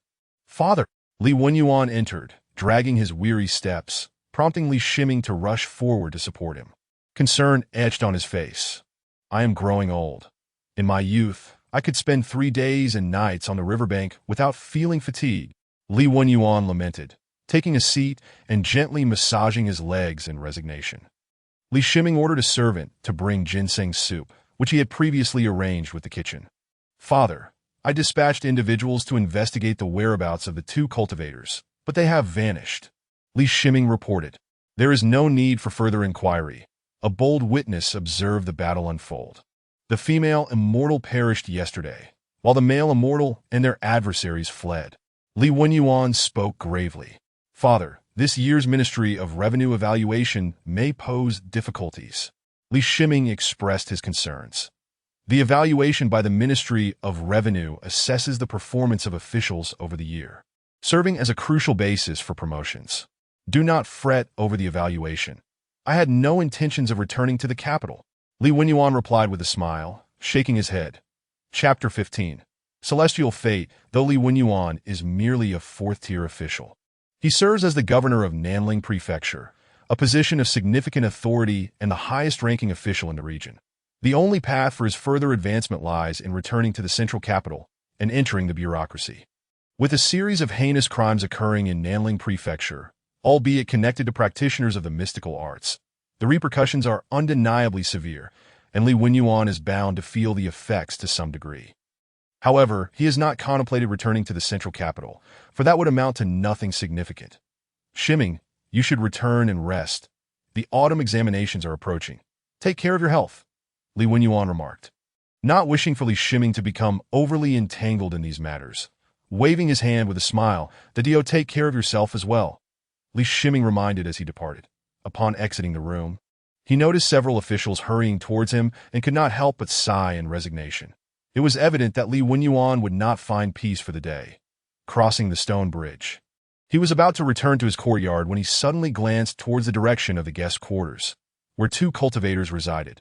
Observing the flickering candlelight within the guest house, he announced, Li Shiming seeks an audience with the celestial beings. Standing before the 2 adjacent doors, he called out loudly. There was no response, which he had anticipated. Nevertheless, to err on the side of caution, he inquired politely. He attempted to push open one of the courtyard doors, only to discover it was secured from within. Such a wooden bolt is not difficult to open from the outside. He took out a dagger and skillfully pried it open through the gap. Upon entering the courtyard, he found the main door ajar. He conducted a thorough search of the main hall, bedroom, and other rooms, but found no trace of the cultivators. That it was as if they had never set foot in this place. Leaving no sign of their presence, the courtyard remained unchanged. Even the bedding untouched, he had no expectations. Merely contemplating the faint possibility of discovering something left behind by the 2 cultivators, disheartened, he exited the guest house and ventured into the other one. Upon entering the bedroom of this second guest house, Li Shiming beheld a circular disc resting on the floor. The disc emitted a faint glow, with 4 luminous milky white stones at its center, interconnected by numerous intricate lines, forming a peculiar pattern. The runes of entry left by Chief Wang did not mention this disk, but such forms are typically associated with some kind of magical array. It cannot be a defensive array, or else I would not have been able to enter, Li Shiming speculated, drawing upon his limited knowledge of cultivation, that he carefully picked up a nearby wooden chair and cautiously placed it above the disk. It is not an offensive array.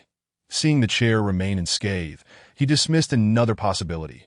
With no apparent danger, he hesitated no longer and extended his hand into the disk. His hand encountered no attack. Nor did anything unexpected occur. Could it be an array to aid in cultivation? A thought flickered through his mind. The reason Zheng Shimi did not take the spirit-gathering disk was twofold. First, she had been summoned urgently by Zhao Shixiang and did not anticipate being unable to return. Second, activating the spirit-gathering disk consumes a significant amount of spirit stones, but once stabilized, its consumption diminishes considerably. Normally, during her stay, she would activate the disk only once, maintaining its activated state thereafter to minimize spirit stone usage. That in the Daxia territory, practitioners of higher caliber would give face to the sect. And among those in the Qi refining stage, sect cultivators hold absolute advantages in both strength and magical artifacts. She had never considered being unable to return. Thus, the spirit-gathering disk remained behind. Of course, had Zhao Shixiang known that Zheng Shimi possessed the spirit-gathering disk, even if severely injured or threatened by rogue cultivators, he would have returned to retrieve it. The issue lay in Zheng Shimi's adept concealment of the disk. She understood that revealing its existence would invite treachery from her fellow disciples. Contemplating this, Li Shiming stepped into the radiance of the spirit-gathering disk and sat cross-legged beneath it, that he attempted to cultivate the 5 elements breathing technique, having tried many times previously without any sensation. This time felt completely different. Surrounding him were floating points of light, 3 distinct colors, golden, crimson, and verdant. He did not comprehend their significance, yet the mere perception of these light points indicated his awareness of spiritual energy as presence. Recognizing the spiritual energy signified the foundational condition for formally practicing the 5 elements breathing technique. He suppressed his excitement and, following the pathways outlined in the first layer of the technique, began to draw the spiritual energy light points into his body, channeling them along the internal pathways. Little did Li Shiming realize how fortunate he was, typically a practitioner with innate talent for cultivation. Notwithstanding the issues of resources and environment, requires a compatible technique to cultivate. The 5 elements breathing technique, passed down by Chief Wang's ancestors, is a highly versatile method suitable for all cultivators with potential. It was designed so that any descendant with cultivation talent could practice the 5 elements breathing technique. The Li Shiming reveled in his inaugural experience of cultivation, spiritual energy continuously flowing into him and gathering in his chest. An hour later, his body trembled violently, and a vortex of spiritual energy appeared on his chest. Although the amount of energy was minimal, it remained contained within the vortex, not dispersing. That he opened his eyes, and the room illuminated as if it were broad daylight. This was not merely the effect of candlelight. Nourished by spiritual energy, his body seemed to have undergone a remarkable transformation. He detected a foul odor and quickly inspected himself, discovering that it emanated from his own body, that a layer of black grime coated his exposed skin, and upon lifting his garments, he found himself covered in this unsightly residue. It appeared the emergence of the spiritual energy vortex had expelled impurities from his body. According to the 5 elements breathing technique, the appearance of the vortex indicated that he had officially entered the first layer of Qi refining, that he refrained from manipulating the energy in his chest, as it was far too scant to risk recklessness. Without guidance, cultivation resembled a blind man groping an elephant. Observing the still glowing spirit-gathering disk, he recognized that its current state was wasteful, yet given his nascent stage in cultivation, he could not attempt a second session of the 5 elements breathing technique. Following his initial cultivation, he experienced a faint pain in the areas where spiritual energy had circulated within him. After some contemplation, he pressed down on the spirit-gathering disk and stored it in the machine room space. Once inside the machine room, the spirit-gathering disk continued to attract spiritual energy. And though the external source remained unknown, it persistently drew energy into the machine room. After observing the disk for a while, without noticing any adverse effects on the machine room's other devices, He finally felt reassured enough to withdraw his consciousness. Chapter 16. Inventory. Li Shiming emerged from the guest quarters and returned to his own courtyard, where he found Sichin seated on a small bed at the outer door. Arms crossed, her eyes narrowed in slumber, her head bobbing slightly. Upon hearing his footsteps, Sichin immediately awoke. "Master, you have finally returned." "Ah, what a foul odor," Sichin exclaimed, quickly leaping from the bed and noticing the smell emanating from Li Shiming. "Quickly prepare hot water," Li Shiming commanded with a wave of his hand. "I truly wonder what mischief the master has been up to," she grumbled, though her movements were quick as she hurried outside. In no time, a large tub of hot water was ready. Li Shiming immersed himself in the water, and the grime from his body began to wash away, revealing skin that appeared remarkably more refined. He recalled the appearances of the two cultivators, realizing that his skin now bore some resemblance to theirs. The troubles in Nanling City bore no relation to him. After 3 days of practicing the 5 elements breathing technique, the vortex of energy in his chest had stabilized completely. During these 3 days of cultivation, he noted that the 4 glowing stones on the spirit-gathering disc had dimmed slightly. His ability to discern this change was due to his awareness within the machine room, when the spirit-gathering disc was stored there. The subtle shift in brightness was perceptible to him, that he concluded that the 4 luminous stones were in a state of consumption, that as long as the spirit-gathering disc remained active, the stones would continue to deplete. He was uncertain how to deactivate the disc and dared not forcibly extract the 4 stones. For now, he could still rely on the spirit-gathering disc for cultivation, should he damage it. His progress would be jeopardized. He had attempted to cultivate outside the influence of the spirit-gathering disc, but upon sensing only a handful of spiritual energy light points around him, he understood that without the disc's assistance, it would take him 100 times longer to reach the second layer of chi refining. Using the large server IBM Z15 for calculations, Li Shiming estimated that the spirit-gathering disc could sustain its function for an additional 25 days. He needed to make the most of this time, maximizing the disk's utility. Furthermore, over the past 3 days, he discovered that the spiritual energy accumulating in the machine room was increasing its density. He could even draw spiritual energy from the machine room for his own cultivation. With this revelation, aside from practicing the 5 elements breathing technique, he resolved to keep the spirit-gathering disk in the machine room space, ensuring that its benefits were fully utilized without wastage. He also seized a moment to dispose of Chief Wang's remains outside the city gates and clean up the machine room space. Additionally, since reaching the first layer of chi refining, he had significantly increased the duration for which he could operate the generator with his consciousness, doubling it to 2 hours, with this time steadily increasing as well. In the evening, Li Shiming retrieved the storage bag of Shiming from the machine room, that on the day the aura vortex manifested, he had already contemplated the act of opening the storage bag. The capability of a storage bag to hold items was merely a fantasy even in his past life, lacking even the basic scientific hypotheses, let alone research into spatial storage. Although he possessed a machine room space akin to the function of a storage bag, this was a storage bag belonging to a cultivator, containing items of celestial beings, which held immense significance for him. Moreover, should someone discover his ability to store items, it would be unwise to expose the existence of the machine room space. While storage bags are rare in the mundane world, nearly every cultivator possesses one. It stands to reason that their value in the realm of cultivation is limited, making it preferable to reveal the existence of the storage bag instead. That Li Shiming attempted to channel his aura from his chest to his right hand, that a wisp of aura flowed from the vortex within his chest and obediently made its way to his right hand. He pressed his right hand against the storage bag, and a marvel transpired. He sensed the emergence of a space at the point of contact, where every item within could be perceived by him. A hoe, a rake, a shovel, and 2 coarse cloth bags were among the contents. Had he not also sensed approximately 1,000 taels of gold, a mound of silver, a white robe, a long sword, and 5 tomes? He might have thought he had opened the belongings of some old farmer.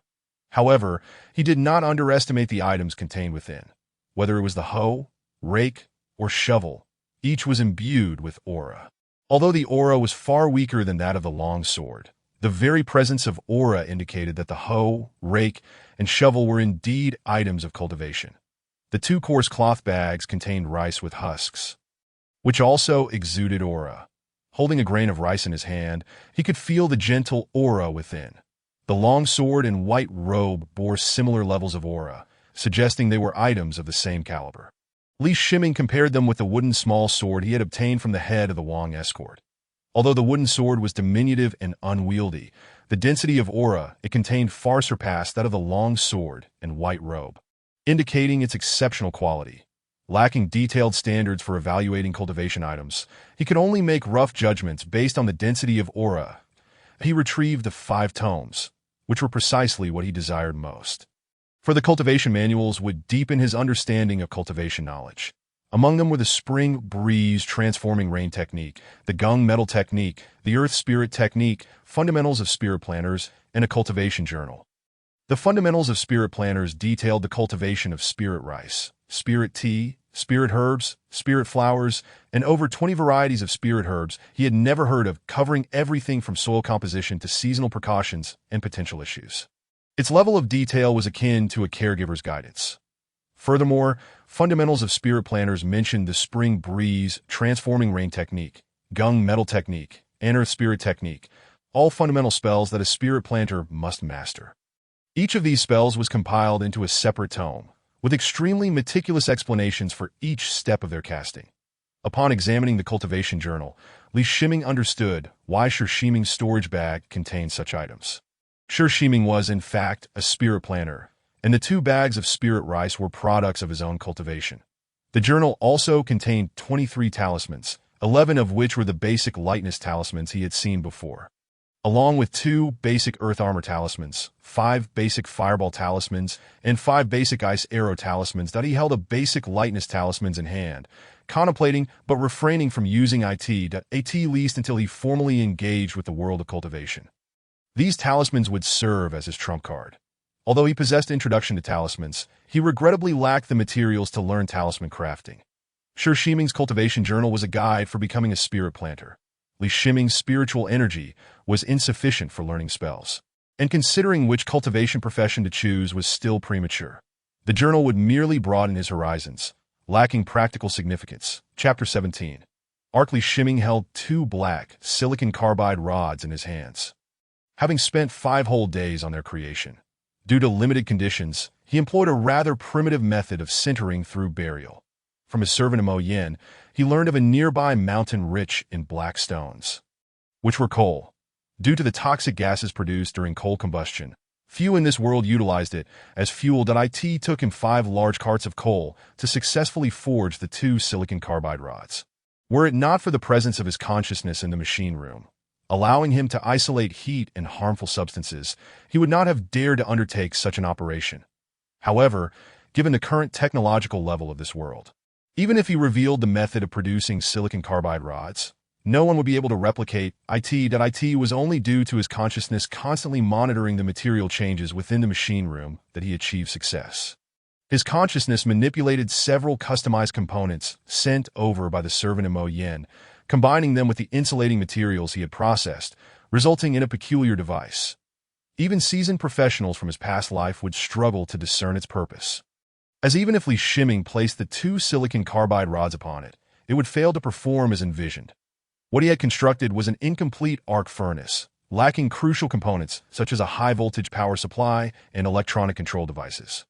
Li Shiming was not without knowledge of producing high-voltage power supplies, capacitors, resistors, and other electronic components, but the problem lay in the severe lack of foundational materials, leaving him at a loss.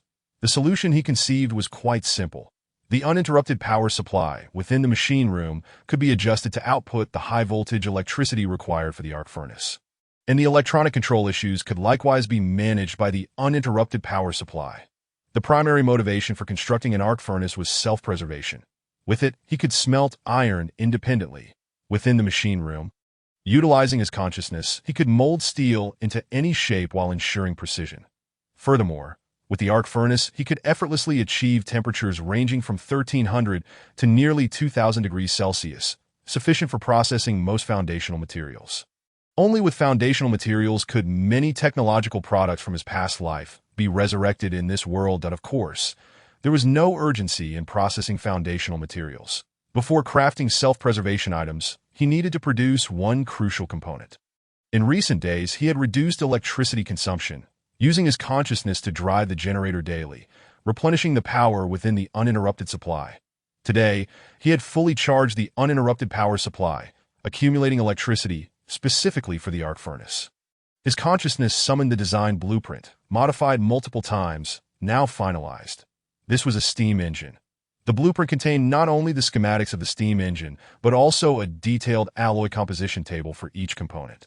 His consciousness directed the high-voltage electricity output from the uninterrupted power supply into the two silicon carbide rods, producing an intensely bright white heat between them. The iron and other metals he had prepared were manipulated by his consciousness and sequentially fed into the arc furnace, transforming into molten alloy iron. The high temperature within the arc furnace did not affect his consciousness as he monitored the status of the alloy. Once he confirmed the formation of qualified alloy iron, he disconnected the arc furnace from the uninterrupted power supply. His consciousness cradled the molten alloy iron, shaping it into the required components in mid-air. Within the machine room space, his consciousness functioned almost as various high-precision machines. It was precisely the uniqueness of the machine room space that enabled him to realize his aspirations. After the first component cooled, he retrieved it from the machine room, gazing at the metallic piece in his hand. Imbued with the aesthetic of his past life, he felt a surge of emotion welling up within him that he had previously crafted many items, but none bore the style of his former life. This component represented the first genuine manifestation of past technological prowess in this world. Merely this component was beyond the capability of ordinary craftsmen. Setting aside the perfected alloy formula, the precision down to the micrometer was beyond the reach of average artisans. Without machine tools, only a so-called master craftsman might possess such skills. Li Shiming had never witnessed the abilities of a master craftsman, and even his familial background could not afford to hire one. That he glanced at the electricity consumed. The high-voltage output remained within controllable limits. He did not halt his endeavors and continued operating the arc furnace. One alloy component after another was produced, and by the time the final component was completed, 10 days had elapsed, with only 3 days remaining until the autumn examination. The reason for the protracted duration lay primarily in the time consumed to replenish electricity, as the arc furnace consumed power at an alarming rate. The arc furnace was somewhat small, necessitating the segmented manufacturing of components such as the flywheel and boiler, which were ultimately welded together with the arc. Had his consciousness not been able to perceive the internal conditions of the components within the machine room, the segmented production could have posed significant risks. Fortunately, no complications obstructed his manufacturing process, and a steam engine materialized within the machine room space. That he added water and coal to the steam engine, ignited the coal, and as the water temperature rose, the flywheel began to turn slowly. With the increasing temperature, the flywheel accelerated. The flywheel drove the rotor of the generator, which in turn generated electricity. The electricity flowed into the uninterrupted power supply, replenishing its consumption. As long as there were water and coal, the power output would continue unabated. Of course, the generator had also undergone modifications. With the advent of the arc furnace, he had used his consciousness to produce micrometer-level rollers, replacing the leather lubrication system on the generator, significantly enhancing its efficiency. The electricity produced not only supported the operation of the arc furnace, but also allowed the large server IBM Z15 to operate without entering sleep mode, fully unleashing its computational capabilities without restrictions. Li Shiming no longer needed to expend his mental energy. As long as he periodically replenished coal and water, and regularly expelled the impurities and gases confined within the designated space of the machine room, that would suffice. In recent days, he had not wasted any time on cultivation. He had reached the pinnacle of the first layer of the 5 elements absorbing chi technique, and would soon attempt to break through to the second layer.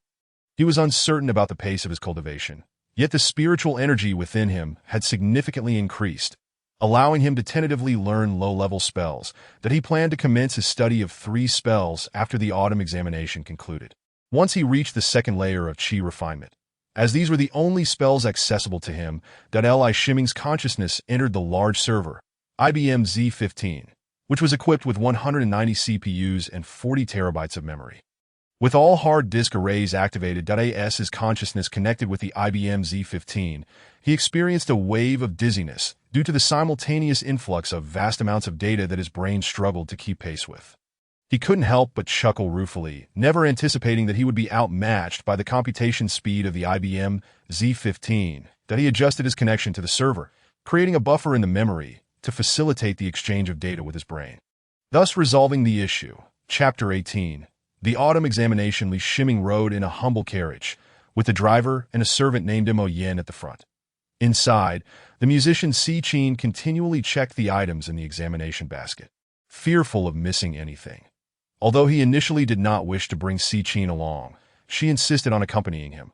Considering that she had prepared many items for the autumn examination, he ultimately decided to take her with him.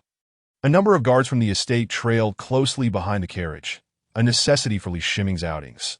Despite the recent significant events in Nanling Prefecture, the day's festivities remained unaffected.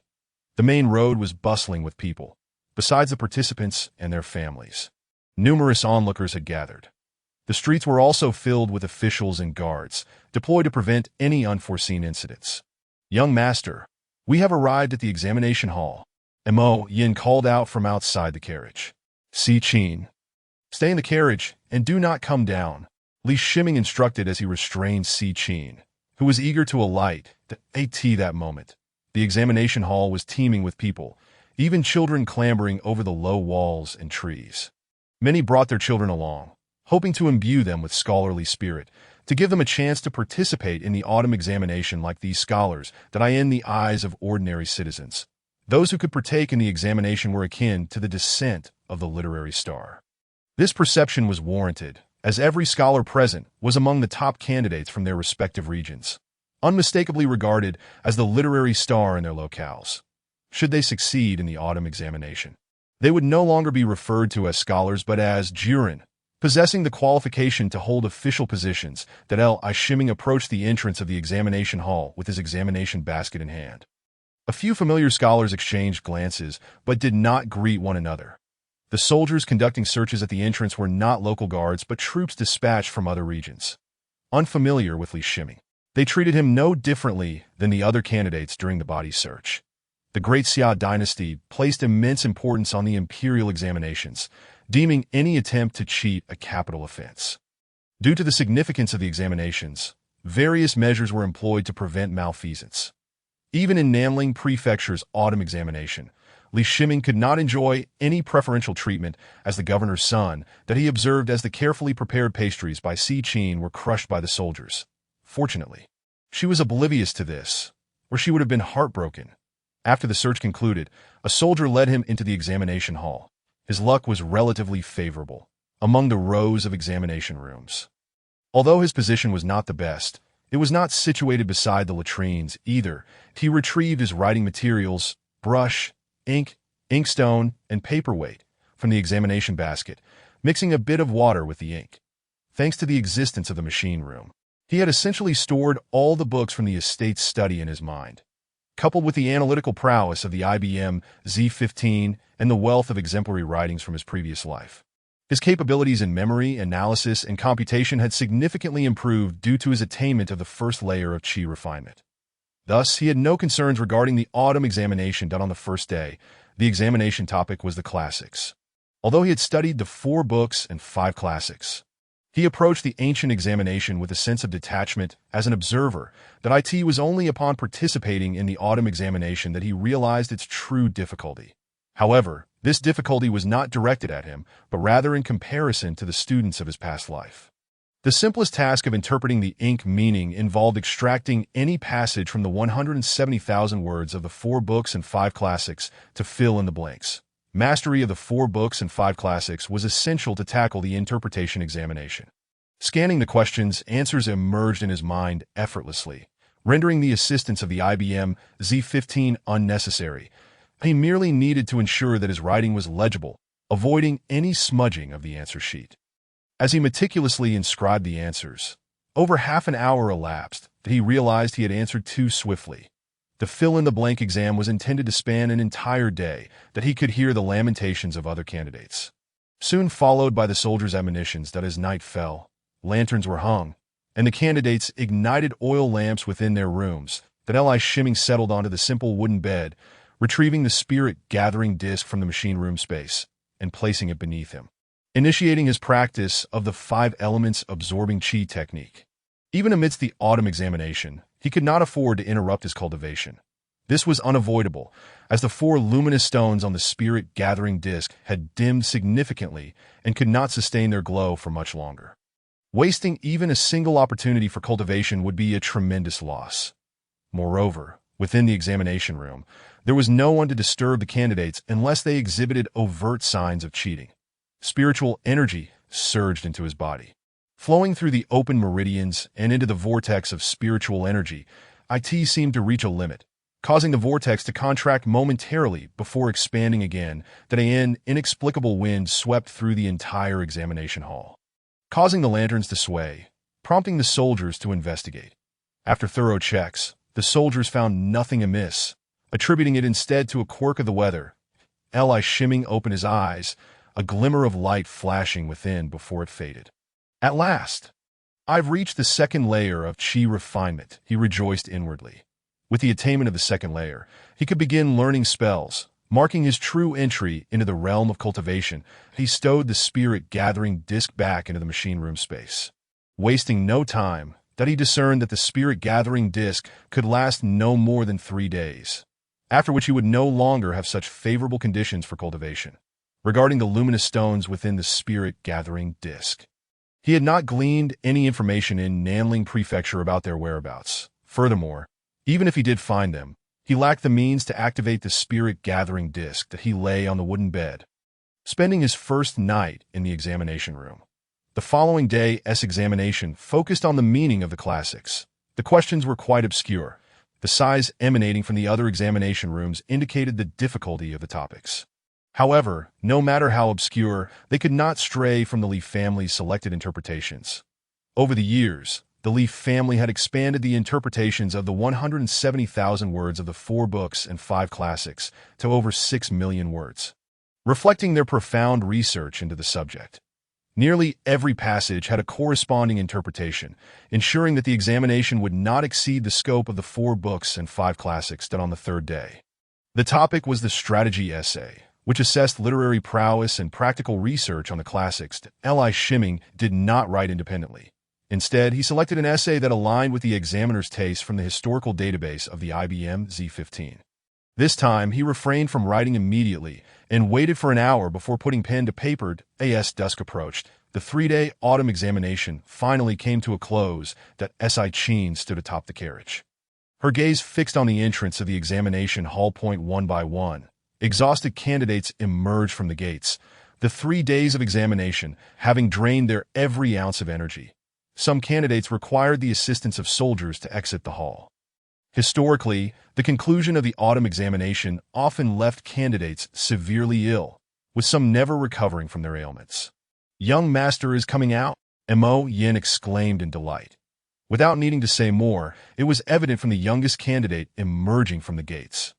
The only one looking spirited among the crowd, that S.I. Cheen waved enthusiastically from the carriage, signaling that she was there. Chapter 19. Several days had passed since the autumn examination concluded, and Li Shimming had not concerned himself with the results. Today he did not practice the 5 elements absorbing chi technique, not out of laziness, but because the 4 luminous stones on the spirit-gathering disk had lost their radiance. The spirit-gathering disk no longer attracted spiritual energy, rendering the practice of the 5 elements absorbing chi technique effectively futile. But he chose not to squander his time on nearly ineffective cultivation and instead delved into the study of spells. The concepts of the 3 spells, spring wind transforms rain, metal of gung, and earth spirit, swirled within his mind as he mentally simulated the process of releasing the spells countless times. Li Shimming had already dismissed the servants in the garden, seeking solitude. Only his father, Li Wenyuan, had the authority to defy his command at this moment. Li Wenyuan was occupied with work, leaving him alone in the garden. "Spring wind transforms rain," he murmured. Tracing his fingers in the as he moved his fingers, spiritual energy flowed, emitting a gentle glow. With the assistance of the IBM Z15, he flawlessly rendered the complex rune components of spring wind transforms rain. This process required multiple fine-tuning adjustments of spiritual energy output. Even the slightest error could cause the spell to fail. The intricate spiritual runes hovered before him as he awaited the emergence of his first spell. Unfortunately, after several seconds, he only witnessed the dissolution of the spiritual runes, failing to invoke the small clouds and rain described in the Spring Wind Transforms Rain manual. Where did I go wrong? He pondered, retracing his recollection of the manual's contents, confident in his understanding that he had not erred in the spell's release process. This unsuccessful attempt resulted in a loss of 1/3 of the spiritual energy within the vortex of his internal aura. He was uncertain about how long it would take to restore the energy in the vortex and realized that he needed to uncover the reason for his failure before attempting the test again. Otherwise, his remaining spiritual energy was insufficient for any further endeavors. The intent must manifest the technique. Li Shiming recalled a line he had previously overlooked, that he had assumed that merely thinking about casting a spell would suffice to unleash it. But such a misunderstanding had led to his failure. He believed he possessed considerable insight into the use of consciousness, as all operations within the confines of the machine room were conducted through it. If this intent referred to consciousness, then theoretically, the spring breeze rain technique should have succeeded. He perused the cultivation notes left by Shi Shiming, which contained scant descriptions of the spring breeze rain technique and failed to elucidate the meaning of intent. At that moment, Li Shiming recognized the significance of having a teacher.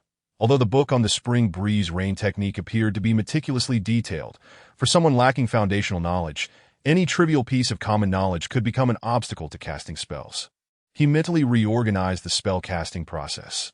Casting a spell required exceedingly stringent conditions. However, in comparison to the large IBM Z15 server, he could assert with complete certainty that he had followed the descriptions in the book.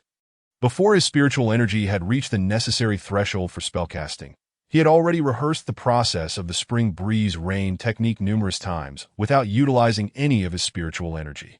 Could this intent refer to the mental imagery of spring rain? A sudden flash of inspiration struck him, leading him to a potential realization. Yet a new question arose. How could he conjure the imagery of spring rain in his mind?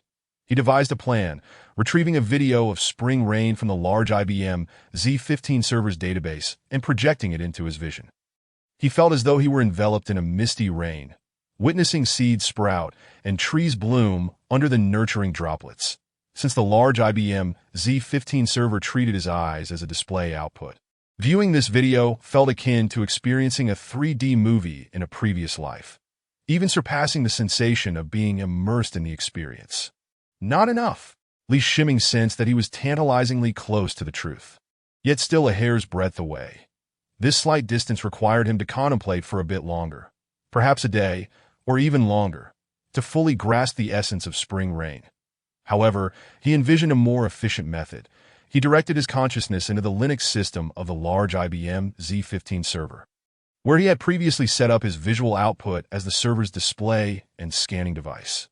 Now, he needed to configure all 5 senses as input and output devices for the server, allowing him to input sensory perceptions into the system and convert specific virtual data from the server into sensory experiences. To facilitate this, he wrote a program to support this functionality in a previous life. Such a program would have required countless days of effort to complete. Yet, as he began to compose this program, extensive lines of code materialized in tandem with his thoughts. It must be noted that when Li Shiming wrote code, he could leverage the processing power of the 190 CPUs within the large IBM Z15 server to perform calculations and analyses simultaneously. When his consciousness connected with the server, his computational capabilities became intertwined with that of the server itself. Furthermore, as his consciousness could control any component of the large IBM Z15 server, the code he generated was akin to low-level assembly language. Such programs were more efficient and direct, maximizing server resources to a greater extent. The entire program for converting and linking the 5 senses was completed in a mere 5 minutes, but he infused the sensations of spring breezes, falling rain, and the earthy aroma of soil into his 5 senses through the program. And the video of spring rain played again. Standing on the damp earth, he felt a soft sensation beneath his feet, a gentle breeze caressing his face, and the scent of spring soil wafting into his nostrils as raindrops cascaded over him, breathing life into the spring. This is the essence of the spring breeze rain technique. Li Shiming murmured to himself, unbidden, He summoned his spiritual energy, intricately weaving the complex runes of the spring breeze rain technique in the void. The intricate spiritual runes hovered in the air before bursting forth, transforming into a small mass of dark clouds. The clouds churned, flickering with tiny flashes of lightning that appeared and vanished. Raindrops fell from the clouds. And as they did, the color of the clouds gradually faded, the entire rainfall process lasting the brief duration of a tea ceremony. Eli Shimming gazed in a daze at the extraordinary scene before him. Had there been anyone else in the garden, the spectacle would have astonished them, to be frank. The scope of the spring breeze rain technique was not vast, covering an area of merely 20 square meters. Such a size paled in comparison to the legendary abilities of celestial beings who could summon rain and clouds. Yet considering that he was only at the second layer of chi refinement, the fact that the spring breeze rain technique, a basic spiritual agricultural spell, could produce such effects left him immensely satisfied. The clouds formed by the spring breeze rain technique were not particularly high, and given that the garden was designed with a landscape in mind, emphasizing the beauty of each step, those outside the garden were unable to perceive the existence of the clouds. Chapter 20. The Rainly Shimming awakened from the enchanting scene of releasing the spring breeze rain technique and turned his gaze towards the area that had been nourished by the rain. There lay a camellia, with part of it having been affected by the spring breeze rain technique. He approached one of the camellia plants that had been watered by the rain and examined it closely. Its leaves displayed a vibrant green, distinct from the deep green typical of autumn.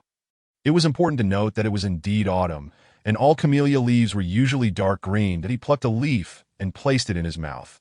This particular camellia had been specially transplanted by his father, Li Wenyuan, who regularly harvested camellia leaves for use in the household. Although Li Shimming had little fondness for tea, he had inherited his father's penchant for it. Upon tasting the leaf, he immediately discerned a difference. The quality of the leaf was evidently superior, surpassing its previous flavor, but he marveled at the efficacy of the spring breeze rain technique, which had altered the quality of the affected camellia with but a single application.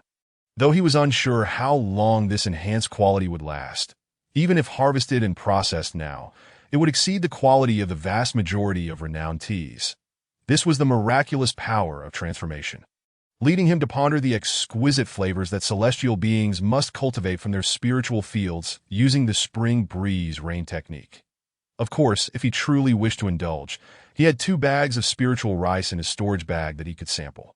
Yet those were seeds of the spiritual rice, and even without consulting the book on fundamentals of spiritual agriculture, Shiming's cultivation notes, he understood the preciousness of seeds. He would never waste them on mere gluttony. Sensing the remaining 1/3 of spiritual energy within his vortex, he decided against casting any more spells, that he preferred to reserve that remaining energy for potential dangers. Magic is indeed challenging to learn and wield. This meager amount of spiritual energy is hardly sufficient for consumption, he lamented, shaking his head in resignation. What he did not realize, however, was that not all spells in the realm of cultivation could be learned by every practitioner. Take the spring breeze rain technique, for example. Generally speaking, those capable of casting it had already stepped onto the threshold of becoming a spiritual farmer. Entering the ranks of spiritual farmers, one of the 100 arts of cultivation, was not a simple task. If it were easy to become a spiritual farmer, the profession would not hold such a distinguished status among the 100 arts of cultivation. If anyone could wield their methods, the value of the spiritual crops they cultivated would not justify the independent existence of this profession. To become a spiritual farmer, one must first possess a spiritual root, with either water or wood being essential. Additionally, mastering the spring breeze rain technique was no simple feat, though Li Shimming had succeeded twice. This step had obstructed countless practitioners, resulting in a scarcity of spiritual farmers.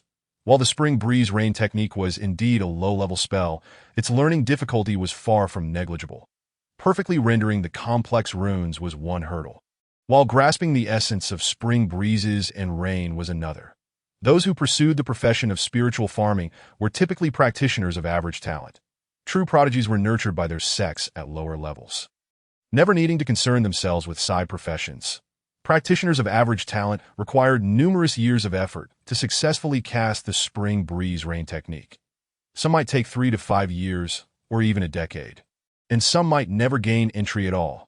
Most practitioners would practice for several months, only to abandon the endeavor upon realizing their lack of talent. That it was not merely the spring breeze rain technique. All spells required the harmony of intent. If one could not comprehend the existence of intent, yet wish to cast a spell, they would need the aid of talismans. This was why practitioners carried numerous talismans with them. Not only because the spiritual energy consumed by releasing a talisman was minimal and the casting speed was swift, but also due to the inherent challenges in learning spells. Naturally, within sects, having a knowledgeable teacher could expedite the comprehension of a spell's intent through the experiences of predecessors. Shimming transformed into a tea picker, harvesting the entire 20 square meter area of camellias. Subsequently, he processed the gathered leaves in a tea within his machine room space. The tea-making process preserved the enhanced quality of the leaves, elevated by the spring breeze rain technique. The techniques for tea roasting were available in the database of the large IBM Z15 server, refined over countless years to represent the most mature tea-making artistry. Returning to his courtyard, he brewed a cup of tea using the freshly roasted leaves. After taking a gentle sip, he confirmed that his earlier assessment was correct. Not only was the tea of exceptional quality, but it also carried a faint trace of spiritual energy. This subtle trace of spiritual energy, however, bore no discernible effect on his body or cultivation, given that he was merely at the second layer of qi refinement. However, tea leaves imbued with a faint spiritual aura, when consumed by ordinary individuals, can confer considerable benefits to their health. He had prepared 3 canisters of such tea, and considering the limited yield from the 20 square meter tea plantation, the fact that he managed to produce 3 canisters was already an impressive output. It would be a waste for me to drink it, Shimming remarked, shaking his head as he drained his cup. He packed the 3 canisters into a box and made his way toward the administrative area of the government office. Congratulations, Shuesi. Upon entering the office, he encountered Professor Zhou from Nanling Prefecture, who greeted him with a smile. Shuesi was his courtesy named Shimming. Feeling inexplicably compelled, returned the bow, unsure of the source of the professor's joy, yet Zhou offered no explanation. As a 7th-rank official, Professor Zhou oversaw educational matters in Nanling Prefecture. Upon reaching Li Wenyuan's office, he was greeted by an unusually broad smile on Li Wenyuan's face. Shimming, I was just about to call for you. Li Wenyuan gestured for him to take a seat. Father, what brings you such joy? Li Shimming inquired after sitting down. Tomorrow is the day of the results announcement, but the outcomes from today, as autumn examination, have already been delivered. Li Wenyuan replied with a grin. Typically, candidates, even those from influential families, are unable to learn the results ahead of time. The examination results are only released on the eve of the announcement, at which point they are sent to the government office, where only the chief examiner and deputy examiner, along with professors and the governor, are privy to this information. No one else is informed in advance. The announcement will be made punctually tomorrow morning. Father, it appears I have succeeded in the examination. Li Shimming understood the source of Li Wenyuan's elation and spoke with a smile. Truthfully, had it not been for the influence of the original's emotions, the notion of success in the examination would not have stirred much excitement within him. After engaging with the world of cultivation, the mundane affairs of life held significantly less sway over him. Initially, he had harbored aspirations of altering this world and achieving greatness through the extensive data stored on the IBM Z15 server, but the presence of immortals in this realm shifted his desires toward the pursuit of cultivation. To avoid any conflicts of interest, the chief examiner did not designate you as the top candidate. Instead, you have attained the position of runner-up, which is due to my influence. Li Wenyuan expressed his joy, tinged with regret. Chapter 21. Preparation, Father. Securing the runner-up position is already a stroke of fortune. How could I dare to wish for more? Li Shimming replied, smiling at his father. Li Wenyuan that he understood that based on his performance in the autumn examination, barring any other factors, achieving the top position would have been well within his grasp.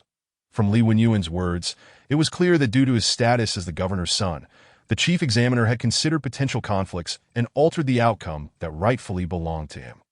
I have reviewed your responses. The top candidate is not merely a step ahead of you, Li Wenyuan stated. Shaking his head, Shimming was certainly aware of this. Aside from the examination text, even the final essay had been sourced from a piece written by a former top scholar. Utilizing a top scholar's essay for the autumn examination was only natural to outshine all other candidates. Originally, Your participation in this autumn examination was merely intended to gain experience for the upcoming examination 3 years hence, that I did not expect that at merely 15 years of age, you would have to leave home for the capital. And I cannot accompany you from Nanling Prefecture. Li Wenyuan continued with a hint of concern. This was indeed a bittersweet dilemma. Attending the spring examination at such a young age and potentially passing to become a jinshi would be considered auspicious in the current dynasty. And as a father, he felt both joy and worry for his son's departure from home. Father, I am no longer a child, Li Shiming quickly interjected, not wishing his father's concerns to hinder his plans for the capital. I have no intention of preventing you from taking part in the spring examination. I will arrange for a military transport ship and also send a contingent of guards to accompany you. Take the chain and inkstone with you, and once you arrive in the capital, stay at the old residence there. I will write a few letters to you to visit some of your uncles on my behalf. Li Wenyuan spoke a bit ramblingly, lacking his usual authority. Yet, Li Shiming felt the genuine affection his father harbored for him, and merging the original's memories and emotions, he regarded Li Wenyuan as his father in this world. By the way, this is tea that I personally roasted. It seems quite good. Please enjoy it regularly, and I shall be on my way. Sensing the atmosphere was somewhat off, Li Shiming shifted the topic, indicating the 3 canisters of tea as he stood to take his leave. Watching his son depart, Li Wenyuan shook his head slightly and took 1 canister of tea. They could hardly believe that Li Shiming could produce anything of quality.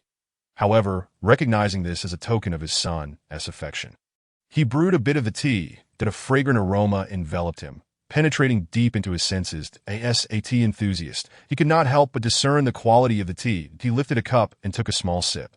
The taste was rich and subtly sweet, leaving a refreshing aftertaste, yet he could not identify the type of tea. After consuming a mouthful, a wave of warmth spread from his stomach throughout his body that he felt a delightful sense of comfort, as if the fatigue from prolonged sitting had dissipated, and his mind was refreshingly clear. Even if he remained uncertain about the type of tea, he recognized its extraordinary nature, that a single cup of this clear tea felt akin to soaking in warm water, providing an invigorating sensation akin to a long, restful slumber. But he hastily stored the remaining 2 canisters, along with the one he had opened, securely in a cabinet. That child, never providing clarity, he mused with a smile, inadvertently expressing his thoughts aloud. Li Shiming had lost his mother at a young age and was raised solely by him. Observing his child now possessing such fine tea while still thinking of him filled Li Wenyuan with immense happiness. Back in the courtyard, Li Shiming contemplated his impending journey to the capital. The day of departure would not be far off, and he needed to consider the issue of his safety once he left the protection of Li Wenyuan. In Nanling Prefecture, his status alone offered a natural safeguard, but outside its boundaries, even with guards, he could not shake the unease that he had previously encountered the head of the Wang escort agency, as well as Shi Shiming, who had met his demise via nitroglycerin, along with 2 missing immortals that in his brief time in this world. He had encountered such terrifying entities that, of course, should he cross paths with the head of the Wang escort agency again, he now possessed some means of defense. However, if he were to encounter an immortal, how would he contend with that? Although the probability of encountering an immortal seemed slim, given his recent experiences, he felt no sense of security regarding that likelihood. With these thoughts, he retrieved the long sword artifact obtained from Shi Shiming from his storage pouch. When he first acquired the long sword artifact, his internal spiritual energy had been too meager for him to fully appreciate the few artifacts he had received. Now, he meticulously examined the long sword artifact, discovering its material to be iron. However, upon transmitting sensory feedback through the IBM Z15 server, he discerned that this iron possessed an internal structure markedly distinct from ordinary iron. Given his current lack of knowledge and cultivation, he could not derive an accurate judgment. Having only reached this preliminary analysis, that he attempted to strike a stone with the long sword artifact, leaving a deep gash of 10 centimeters. He had not exerted much force, which attested to the sword's formidable sharpness, that in any context, this long sword artifact could be deemed a divine weapon, that he then tried channeling a modicum of spiritual energy into it. And immediately, the sword glimmered with a radiance, exuding an indescribable elegance, as if it had come to life. Li Shiming once more struck the stone with the glowing long sword artifact, this time applying similar force. Yet it effortlessly cleaved the stone in two. Without any sensation of resistance, he gazed in astonishment at the severed stone. Had it struck a person, even one clad in armor, the outcome would have been the same. Stowing the long sword artifact away, he resolved to fashion a scabbard for it to carry with him, for it was indeed a formidable weapon, although he had not studied any sword techniques. His physical reflexes, strength, and agility at the second level of chi refinement would allow him to catch even a formidable opponent off guard with his sword in hand that he then considered his defense. Producing the white robe he had also acquired, which exhibited a similar aura of spiritual energy as the long sword artifact, suggesting it too was an artifact. Drawing from previous experience, he infused a trace of spiritual energy into the white robe, which shimmered faintly with a white glow. Rather than testing it with the long sword artifact, he opted to use a pair of scissors to cut and stab at the white robe. Discovering that all his attempts were thwarted by the robe's defenses, that he surmised that the white robe was likely a defensive artifact. Of course, prior to truly engaging with the world of cultivation. All his assessments relied on his worldly knowledge. The accuracy of this judgment could not be guaranteed, but he was at least confident in his ability to utilize these two artifacts, with a few embellishments. The white robe could easily be worn as a scholar's robe, while the long sword could hang at his waist, a classic ensemble favored by many literati. Chapter 22. Pollution the following morning. Li Shiming felt the vortex of spiritual energy in his chest and sighed helplessly that he had refrained from practicing the 5 elements absorption technique yesterday, wishing to see if his body could naturally recover the depleted spiritual energy. However, after a night's rest, there was no sign of recovery. Moreover, he discovered a more serious issue. Previously, with the spirit-gathering disc, he had not sensed it, but now, having gone 2 days without practicing the 5 elements absorption technique due to its inactivation, he felt a sense of pollution in his body. The source of this pollution was his daily food. That it was not that the food was toxic, but rather that the mundane, spiritually devoid food was considered impure for a body that had been nourished by spiritual energy. Certainly, while this pollution is not particularly severe, prolonged exposure, coupled with the absence of his cultivation of the 5 elements absorption technique, may lead to a regression in his abilities rather than an enhancement. It is not that he lacks spiritual energy. The machine room space is filled with a rich essence of spiritual energy. However, the spiritual energy within this space is akin to water without roots. Utilizing even a small amount diminishes the overall supply. Initially, he intended to conserve the spiritual energy in the machine room for emergencies, but it has now become imperative to utilize it to address his immediate needs. First and foremost, he must resolve the issue of sustenance. Without spiritual energy-infused food, even if he cultivates using the energy from the machine room, it would merely prolong his endurance for a brief period. The cultivation notes from the basics of spiritual planning in Xi Ming's writings contain methods for growing spiritual rice. Yet, as the saying goes, a skilled cook cannot make a meal without rice. Cultivating spiritual rice necessitates spiritual fields. Although methods for creating such fields exist, the materials required are not only unknown to him, but may as well be a myth, rendering any attempt to procure them futile. That he fully comprehends that in his current predicament, even if he knew where to buy them, he would lack the courage to do so. That is a mere second-tier chi cultivator devoid of any means of self-defense. Attempting to barter his artifacts or books for materials would likely lead to his swift demise at the hands of seasoned cultivators. Thus, the notion of utilizing a spiritual field is impractical. Instead, he recalls advanced agricultural techniques from his previous life. While spiritual rice is indeed a spiritual crop that cannot thrive through conventional means, he possesses a modicum of skill as a spiritual planter. The spring breeze and rain technique could facilitate the growth of spiritual rice. With little else demanding his attention, he begins to delve into the vast repository of information contained within the large IBM Z15 server. Seeking insights on cultivation, in his distraction, Li Shiming forgets that this morning marks the announcement of the autumn examination results. And he is likely the only candidate indifferent to this event. Congratulations, young master. You have passed and achieved the rank of Yuan. A servant named Mo Yin calls out from outside the study. Typically, such news would be delivered by an official. Yet as Li Shiming resides in the rear garden of the estate, Mo Yin took it upon himself to bring the joyous tidings. Si Qin. Give Mo Yin 2 taels of silver as a reward for all the servants. Li Shiming instructs, somewhat exasperated by the interruption of his thoughts. "Young master, you are now a scholar," Si-Chin exclaims, unable to contain her excitement. "I see.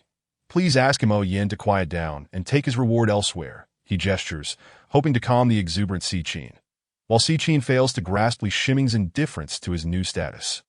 Her joy remains unaffected as she skips out of the study that Li Shiming redirects his focus back to the vast database of the IBM Z15 server, which holds a wealth of agricultural information. The agricultural techniques from his previous life, particularly those of the flower-raising nation, were advanced beyond the global standard, featuring figures like the esteemed Yuan, a great druid, who elevated rice cultivation to unprecedented heights. However, with limited time and resources, cultivating superior strains of rice in the short term is unrealistic. His immediate priority is to cultivate spiritual rice, upon which he can consider other matters. Through extensive research, he identifies the most viable method, soilless cultivation technology, particularly for rice, which has matured into a relatively sophisticated technique. Ultimately, Li Shiming opts for the implementation of rice cultivation within a plant factory environment, as this method maximizes spatial efficiency. Given the limited size of the machine room, with only 70 square meters available for use, this approach facilitates multi-layered soilless planting, with the room's height of 4 meters. He can create 4 levels of planting space above the initial seedling layer that optimize the use of the machine room. Li Shiming removes the suspended ceiling, originally intended for central air conditioning and multiple LED cold light fixtures. Without external equipment, the exhaust vent serves only as a decorative feature, making its removal more practical. Previously, Li Shiming accessed the machine room with his consciousness and had no need for lighting, as the absence of illumination did not hinder his awareness. However, creating a plant factory environment necessitates light for photosynthesis. Fortunately, electricity is readily available. Connecting it would allow him to illuminate the LED cold lights, which are plentifully distributed across the ceiling to create a shadowless effect. This significantly saves time. Despite possessing the technology to create electric lights and the micron-level control of his consciousness within the machine room, crafting actual bulbs would still take considerable time. Over the next few days, apart from visiting his mentor, Li Shiming spends nearly all his time in the study, expending hundreds of taels of silver to acquire the necessary materials. Within his machine room, a 5-layer wooden rack has been constructed, upon which glass trays are placed. The glass, though colorful and varied, is a luxurious commodity in this era. The trays, made from sand, do not require perfect transparency, as he is not interested in profit from the glass, only its stable properties. This is facilitated by the substantial amount of gold and silver he has acquired, alleviating any concerns regarding finances. Chapter 23. Spiritual planting. Li Shiming produces a bag of spiritual rice seeds, opting not to conduct preliminary tests with a small sample, but rather extracting half of the seeds at once. Supported by extensive soilless rice cultivation techniques and his nearly omnipotent awareness in the machine room, failure seems improbable. With each passing day, he becomes increasingly aware of the contamination from mundane food within his body. He urgently needs to cultivate a batch of spiritual rice to alleviate his current predicament. The spiritual rice seeds are placed in a carefully formulated solution, crafted according to optimal ratios for seedling growth. His consciousness remains focused on the seeds, wary of any lapse in attention that the seeds absorb nutrients from the solution. Their cotyledons begin to swell within their husks. Yet he senses a lack of vitality in the seeds. If allowed to grow unchecked, they may struggle to break free from their shells, preventing the formation of spiritual seedlings. Drawing upon his inner spiritual energy, he employs his consciousness to inscribe the runes of the spring breeze and rain technique within the machine room. With intent, a dark cloud manifests, and a rain of spiritual essence descends upon the room, with all droplets captured by his consciousness and directed into the nutrient solution at the base of the planting rack. This rain, infused with the spring breeze and rain technique, seems to imbue the spiritual rice seeds with life, causing their cotyledons to burst forth from their shells. Li Shiming closely monitors the transformation of the seeds. He diligently records data into the IBM Z15 server. The spiritual rain enriches the nutrient solution, and due to his meticulous collection of every drop, its effects continue to flourish. Under conventional spiritual planting methods, much of the rain would be absorbed by the soil, with only a small fraction benefiting the plants. This is not a matter of ignorance among spiritual planners, but rather a rigid mindset shaped by centuries of agricultural practices reliant on soil. Moreover, without a comprehensive understanding of the nutrients required by plants, how could one devise a method for soilless cultivation? Mastery over various plant nutrients involves the study of botany, chemistry, and multiple scientific disciplines, presenting challenges that cannot be resolved by a single individual. The advancements in science and technology from his previous life arose from foundational developments over centuries, ultimately culminating in the technological achievements recorded within the IBM Z15 database. The spiritual rice seedlings continue to thrive.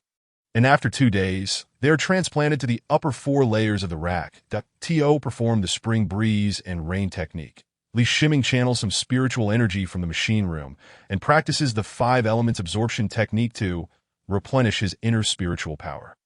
To conserve the machine room's spiritual energy, he halts the supply once he has restored his energy. There is no alternative. Spiritual plants must flourish in an environment rich in spiritual energy. Fortunately, the chosen soilless cultivation technique amplifies the effectiveness of the spring breeze and rain technique, significantly reducing his reliance on it and conserving energy from the machine room. As for the other 2 spiritual planting techniques, metal technique and earth spirit technique, he refrains from studying them to further conserve his spiritual energy. The metal technique is designed to eliminate harmful spiritual insects that, though minuscule, can wreak havoc and exhibit strong resistance to various substances, necessitating precise eradication to prevent damage to the plants. The earth spirit technique is employed to enhance the spiritual energy of the fields. Once a season's crop is harvested, the earth spirit technique must be utilized to recalibrate the field's spiritual energy. However, due to Li Shiming's adoption of soilless cultivation, the soil spirit formula was rendered ineffective in the confines of the machine room. The presence of spiritual insects was entirely impossible, even if such insects existed. Their influence would be overshadowed by his consciousness, which proved far more potent than any spell.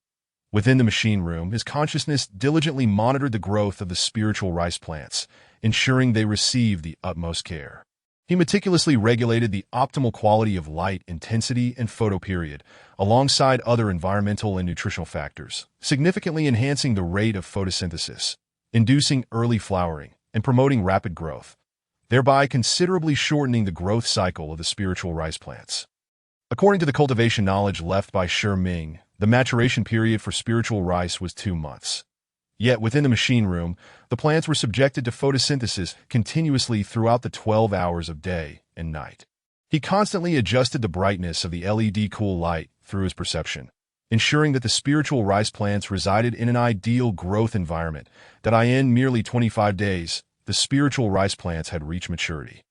Li Shiming also discovered that cultivating spiritual rice within the machine room did not diminish the overall aura present. Rather, it slightly increased it. During the growth of the spiritual rice, a portion of spiritual energy was produced through photosynthesis. This amount was minimal for a single plant, yet collectively, across the 70-square-foot, 4-layered cultivation rack, he sensed a noticeable increase in the concentration of spiritual energy. It was even sufficient to replenish the spiritual energy he expended daily when utilizing the spring breeze transformation technique, resulting in a rise in the aura concentration within the machine room after 25 days. Of course, the spiritual energy within the machine room was merely adequate for cultivation purposes and insufficient for his daily practice. In recent days, Li Shiming had secluded himself, spending each day in his study, leading outsiders to believe he was preparing for the imperial examination. Thus, no one disturbed him, not even his father, Li Wenyuan, who had issued orders both inside and outside the residence to avoid interrupting his studies.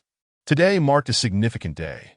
After 25 days of relentless effort, countless days and nights, during which Li Shiming barely slept, his consciousness was entirely focused on the growth of the spiritual rice. He had succeeded. All the spiritual rice was now mature. His consciousness enveloped each golden ear of rice, bent over with the weight of its bounty, and he felt a surge of joy at the harvest. Over the course of a month, he had reduced his food intake, resulting in a considerable accumulation of impurities within his body that he awaited the moment to rid himself of the contamination from ordinary food. With spiritual rice being his beacon of hope, Having experienced the refreshing sensation of a cleansed body, he could no longer tolerate the pollution of his current state. Drawing upon his internal spiritual energy felt somewhat obstructed. He feared that if this continued, even his ability to harness spiritual energy would be compromised. Chapter 24. The harvest. Li Shiming utilized his consciousness to harvest the spiritual rice, meticulously recording the data. Although the current conditions did not allow for the optimization of the spiritual rice, it did not imply that future opportunities would not arise. Each season of spiritual rice cultivation required a month. So recording data once more equated to saving an additional month. The average number of tillers per plant was 60, and the comprehensive yield from a single layer of cultivation rack was 0.65 kg per square meter. This season's cultivation yielded a total of 364 pounds of spiritual rice, nearly 2.5 stones. Observing the spiritual rice, a look of satisfaction spread across his face. He enveloped the spiritual rice with his consciousness, selecting the most plump and vigorous grains. These chosen grains would serve as seeds for the next season, continuing to produce more spiritual rice for him.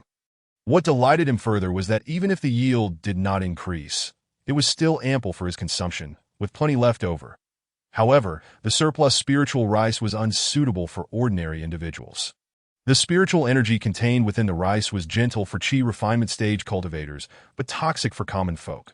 Consuming spiritual rice would cause ordinary bodies to rupture, hence he had no intention of sharing it with anyone. To prevent the aroma of the spiritual rice from wafting uncontrollably, even the cooking was conducted within the machine room, that he utilized 1 pound of spiritual rice, combined with the spiritual rainwater produced by the spring breeze transformation technique.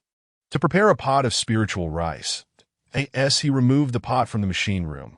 An indescribable fragrance of rice enveloped him, mingling with the soft spiritual energy that diffused with the steam. He hastily devoured the rice, fearing that prolonged exposure would diminish the spiritual energy within.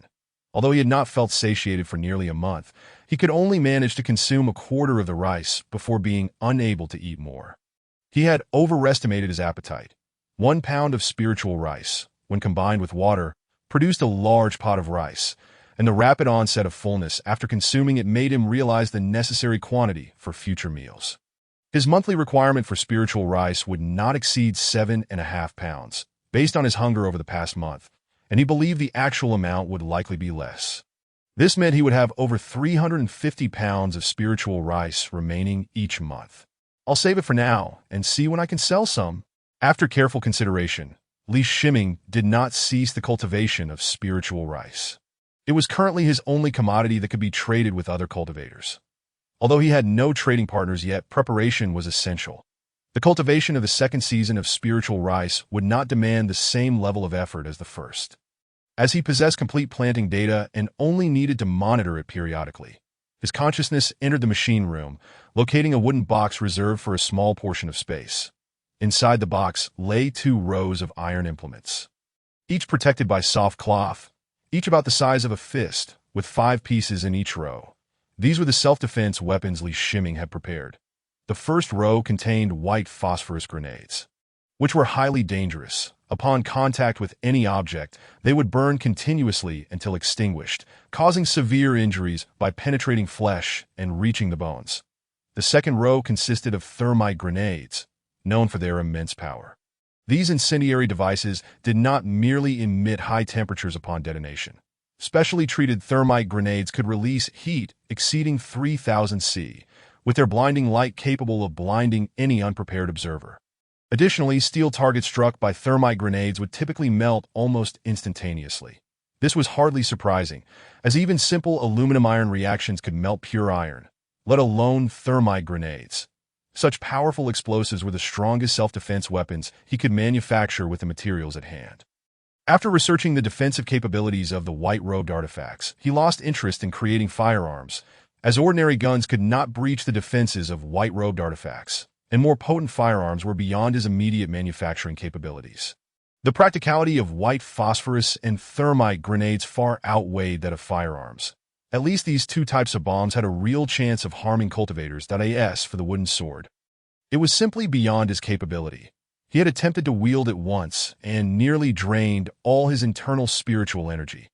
The problem was that even with his entire spiritual energy depleted, He could not control the wooden sword. Its demand for spiritual energy was like an insatiable abyss, far beyond what a mere second-layer chi refinement cultivator like him could manage. Thus, despite knowing the wooden sword was stronger, it was still less practical for him than the long sword artifact. The shimming further, sensed the state of spiritual energy within the machine room. After pondering, he began to operate the 5 elements energy absorption technique while channeling spiritual energy from the machine room. Threads of spiritual energy were drawn into his body, cleansing the accumulated impurities from the past month through his pores. Once the 5 elements energy absorption technique was complete, he felt a renewed lightness and clarity in his body. The impurities expelled from his pores were not substantial.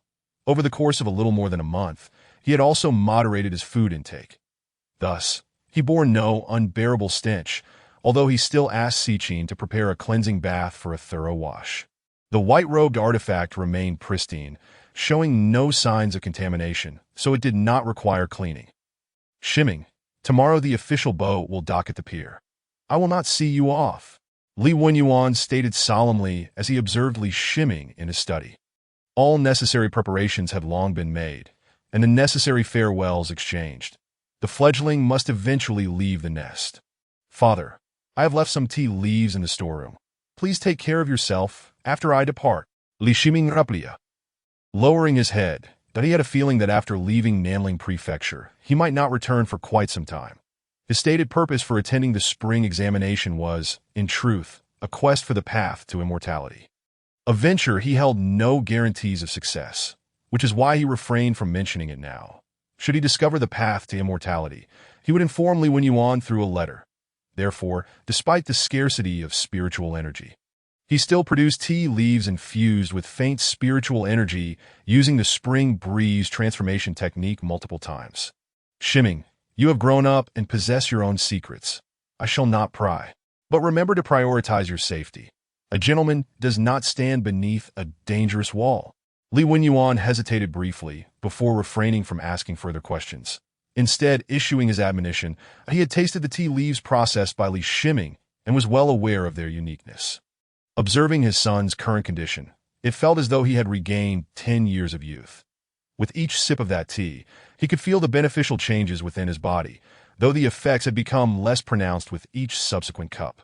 Such miraculous tea, combined with Li Shimming's success in the autumn examination, where he attained the 2nd rank, suggested that there was undoubtedly a reason behind these unexpected events. However, no matter what transpired, Li Shimming remained his son, and he had no intention of probing into his secrets. Chapter 25. The Transaction Friend. Please hold on. As Li Shimming was stepping onto the official boat, he heard a voice calling out from behind him. Were it not for the fact that this was an official dock, surrounded by soldiers, the sudden sound nearly compelled him to retrieve a white phosphorus bomb from the control room. Hearing such a familiar phrase in the realm of cultivation instilled in him a profound sense of unease. He turned his gaze towards the speaker, a round-faced man clad in a blue robe, appearing to be around 30 years of age. As Li Shimming's eyes swept over the man's waist, he immediately comprehended the reason behind the address of fellow cultivator. A storage bag was visible at his side. This round-faced individual was indeed a cultivator, and he could not envision a cultivator opting to travel on an ordinary vessel. While cultivators might not possess the ability to soar through the skies, they should certainly be capable of moving with great swiftness, rendering a slow official boat beneath their consideration. May I inquire as to the nature of your business? He refrained from addressing the man as fellow cultivator.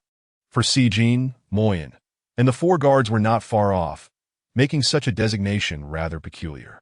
Forgive my lack of introduction. I am Fanny Yang. It is a fortuitous encounter to be on the same vessel, and I wish to extend my greetings. The round-faced man replied with a smile, a glint of curiosity in his eyes. Fanny Yang was indeed puzzled. After all, Li Shimming wore a low-grade defensive robe and bore a low-grade long sword at his waist, with a slight bulge at the back, presumably a storage bag. Such attire seemed to overtly declare his identity as a cultivator. Furthermore, Li Shimming exhibited a distinct aura of spiritual energy that was far from concealed. Why, then, did he appear to fear revealing his identity as a cultivator? Fanny Yang found this quite perplexing. I am Li Shimming, Pleased to make your acquaintance, Brother Fan. Since fate has brought us together, why not share a cup of tea? Li Shiming, noticing the man's amiable demeanor and considering their shared journey, decided to reveal his name. This was his first interaction with a cultivator since achieving the initial stage of qi refining, and he was eager to engage with Fanny Yang. "Ha! I appreciate the hospitality," Fanny Yang responded with enthusiasm. The two ascended onto the official boat and made their way to the third level, where half was designated as Li Shiming's quarters for the following days, while the other half belonged to Fanny Yang. This arrangement alone indicated the man's significant status. Once seated, Li Shiming did not summon Sijin and Moyen to serve them. Instead, he retrieved tea leaves from his storage bag and infused them with the rainwater he had preserved using the spring breeze and rain technique. Fanny Yang said nothing, observing the process with evident delight on his face. Then Li Shiming placed a cup of tea before Fanny Yang and gestured for him to partake. "This tea is indeed exquisite in the mundane world," Fan Yang remarked, savoring a sip with pleasure. Having exhausted the spiritual food from his storage bag during his time in the secular realm, he had been relying on spirit-conserving pills to sustain himself. While such pills merely satisfied hunger and were somewhat costly for a cultivator in the early stages of qi refining, this tea, though not particularly valuable in the realm of cultivation, was a rare delight in the secular world, especially as it was imbued with spiritual energy. "My apologies for being presumptuous, but I detect the fragrance of spiritual rice emanating from you. Might I inquire if you could part with some?" Fan Yang candidly expressed his thoughts that Li Shiming was momentarily taken aback by his words, sniffing himself and detecting no unusual scent. "I have cultivated a technique related to scents, rendering me quite sensitive to them. Please rest assured, I will purchase it at market price. You shall not suffer any loss." Fanny Yang chuckled, offering his explanation. "I do have spiritual rice. How much do you require?" Li Shiming inquired, his consciousness entering the control room to prepare the white phosphorus bomb, ready to deploy it at the slightest hint of danger, and he maintained a composed exterior, concealing any signs of alarm. His previous encounters with cultivators have been far from cordial. They often looked down upon mortals, and confrontations among cultivators typically ended in violence. This instilled in him a profound wariness of the cultivation world. "Might you have 100 pounds? Fanny Yang's eyes brightened as he eagerly inquired. He had initiated conversation with Li Shiming precisely because he sensed the aroma of spiritual rice surrounding him.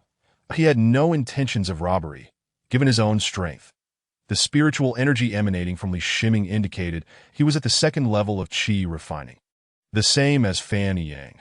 Furthermore, with the defensive and offensive artifacts Li Shiming possessed, along with his youthful appearance, it was evident that Li Shiming had a background.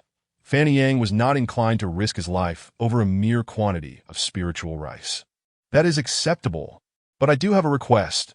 Could you enlighten me about matters in the cultivation world?" After a moment's thought, Li Shiming acquiesced and proposed his additional condition.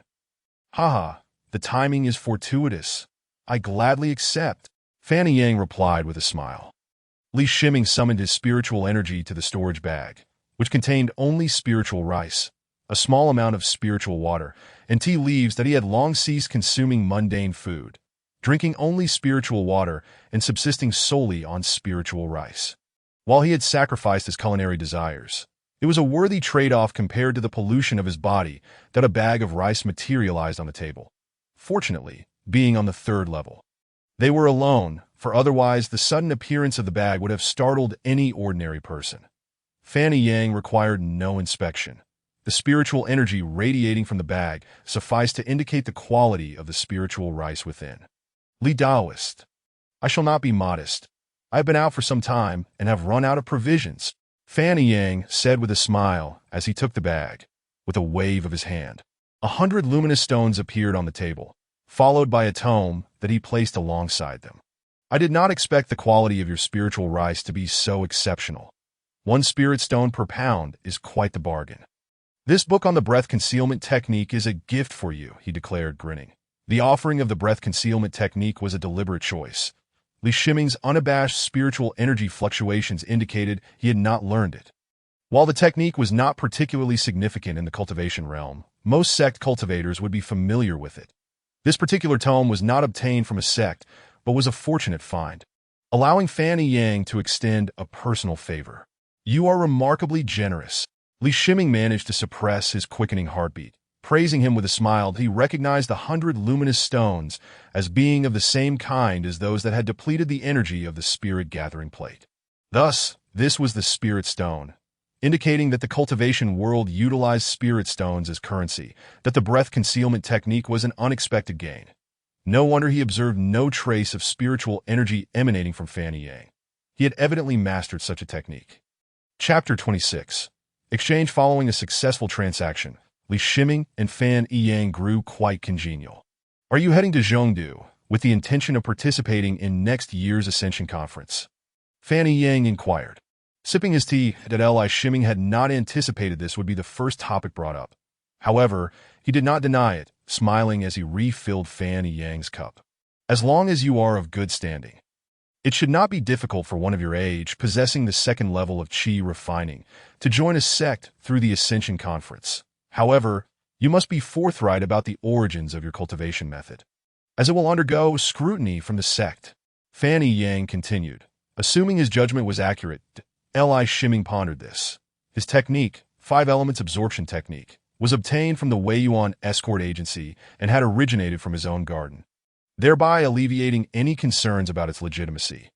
Even if the sect employed any probing methods, he could candidly disclose the source of the 5 elements absorption technique. "I assume you aim to join Tian Heizong as your primary choice, which is the preference of most with spiritual roots. Your spiritual root will need to be assessed during the Ascension Conference, but given your age and ability to cultivate to the second level of qi refining, your spiritual root should be commendable," Fan Yang stated, and upon reaching this point he appeared lost in thought. This was the first time Li Shiming had heard about spiritual roots. Previously, he had only understood that talent was necessary for cultivation, which he now surmised referred to spiritual roots. "How are spiritual roots evaluated? Aside from the Ascension Conference, are there other methods?" he inquired. "The fewer the spiritual roots, the better. Single and dual spiritual roots signify prodigy status, though the proportion of individuals with such roots is exceedingly low. Following that are 3 spiritual roots, which make up the main body of cultivators in the cultivation realm, while the majority possess 4 or 5 spiritual roots. Most discovered spiritual roots fall into these 2 categories. 4 spiritual roots still hold some promise, while 5 spiritual roots are deemed worthless. Even with a lifetime of cultivation, one may remain stuck in the early stages of qi refining. As for evaluating spiritual roots, there exists another method. If while cultivating a fire-based technique, you can sense fire's spiritual energy, it indicates you possess a fire spiritual root. However, one must be cautious when experimenting with techniques, particularly during foundational training, as a careless mistake could ruin one's roots. Fan Yang explained solemnly that Li Shiming now realized how fortunate he was. He had only a single technique, the 5 elements absorption technique, and had acquired the spirit gathering plate, which allowed him to successfully condense a vortex of spiritual energy. Had he known earlier that techniques should not be practiced casually, he might not have dared to cultivate the 5 elements absorption technique. Additionally, he speculated that he likely possessed at least 3 spiritual roots, as he had sensed 3 types of spiritual energy while practicing the 5 elements absorption technique. "If you manage to enter Tian Heizong, I shall be sure to look out for you. This is the extent of my life." Fan Yang sighed lightly. "Are you a disciple of Tian Heizong?" Li Shiming inquired, finally understanding Fan Yang's origin. "I am merely a servant disciple, dispatched to the secular realm to procure some mundane supplies." Fan Yang revealed his identity. Li Shiming did not underestimate him. A servant disciple was still a disciple of Tian Heizong, and moreover, one entrusted with procurement tasks must possess some degree of background. Such tasks were generally lucrative, a constant across both worlds, and it was reasonable to assume that the cultivation realm would not differ significantly. It is uncertain whether Fan Yang had not communicated with his peers for an extended period or if Li Shiming's age afforded him a sense of security, aside from a few particularly confidential matters. He conveyed to Li Shiming a general overview of the cultivation world. Li Shiming also learned of the date for the upcoming Ascension Conference, which is scheduled for early October. After concluding their initial exchange, he did not return to the cabin to activate the spirit gathering plate, that on one hand, simply possessing spirit stones is insufficient for its activation. One must also research how to stimulate it. With spirit stones in hand, the method of activating the spirit gathering plate is merely a matter of time. That on the other hand, he learned from Fanny Yang that the artifacts capable of gathering spirit energy are exceedingly precious. Naturally, he did not directly inquire about the spirit gathering plate. Instead, he subtly probed into the means of gathering spiritual energy to expedite cultivation, discovering various techniques, including the spirit gathering plate. The spirit gathering plate is quite costly, at least for cultivators in the Qi refinement stage. Upon learning this, Li Shiming certainly refrained from attempting to activate the spirit gathering plate aboard the official vessel, sharing the same floor and separated by wooden boards. It would be impossible to prevent the fluctuations of spiritual energy caused by the spirit gathering plate, that he would not utilize the spirit gathering plate to test Fanny Yang's character. After all, character is not something that can withstand scrutiny. Did I end the evening? He leaned against the railing to gaze into the distance. The canal traversed by the official vessel bore a distinctive name, the Immortal Slaying Canal. It is said that this canal was cleaved by a powerful being's sword. Initially, he assumed this was merely a legend. However, after some time spent navigating it, he discerned the canal's exceptional characteristics. The Immortal Slaying Canal is a perfectly straight waterway, unlike ordinary rivers that meander according to the landscape. From his vantage point, he could see straight ahead to where it vanished into the horizon, the canal forming an unbroken line. The fragrance of spirit rice wafted through the air, indicating that Fanny Yang was preparing it. That I Shiming smiled. Encountering a cultivator like Fanny Yang was indeed a stroke of good fortune. Although he could not perceive the depth of Fanny Yang's power, he could infer from his demeanor that it was not particularly formidable, especially when Fanny Yang mentioned the 5 element roots. The melancholy in his eyes was unmistakable. I Shiming speculated that Fanny Yang might himself possess the 5 element roots, which would explain why, despite appearing to be in his 30s, he was merely a servant disciple. Judging a cultivator's age by their appearance is inaccurate. Even without the cultivation techniques that preserve youth, their aging process is significantly slower than that of ordinary humans. That I Shiming donned a scholar's robe over his low-grade magic robe, and the low-grade long sword at his waist was stowed away in a storage pouch. This was Fanny Yang's recommendation, for while the secular world would not recognize magic artifacts upon arriving in the central capital, many cultivators would converge for the Ascension conference, and some might resort to murder for treasure. Although the low-grade magic robe and long sword are considered quite rudimentary, they remain exceedingly valuable to loose cultivators, making it worthwhile to kill for such items. I Shiming recalled the principles of the breath concealment technique. Lacking sufficient spiritual energy, he had not practiced the earliest techniques of the metal and earth elemental arts. However, the breath concealment technique was different.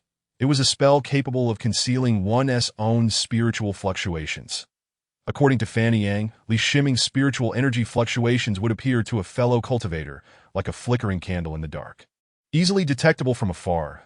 In the cultivation world, many cultivators allow their spiritual energy to flow freely, but those cultivators possess sufficient self-defense capabilities and are not fearful of the leakage of their own energy. Instead, they use the fluctuations to warn others of ill intent, thereby reducing their own troubles. Chapter 27. The old residents, though referred to as a spell, the breath concealment technique is not a true spell. It is rather a method of controlling spiritual energy. By employing special runes, one can create an intricate web within their body to obscure their true spiritual fluctuations.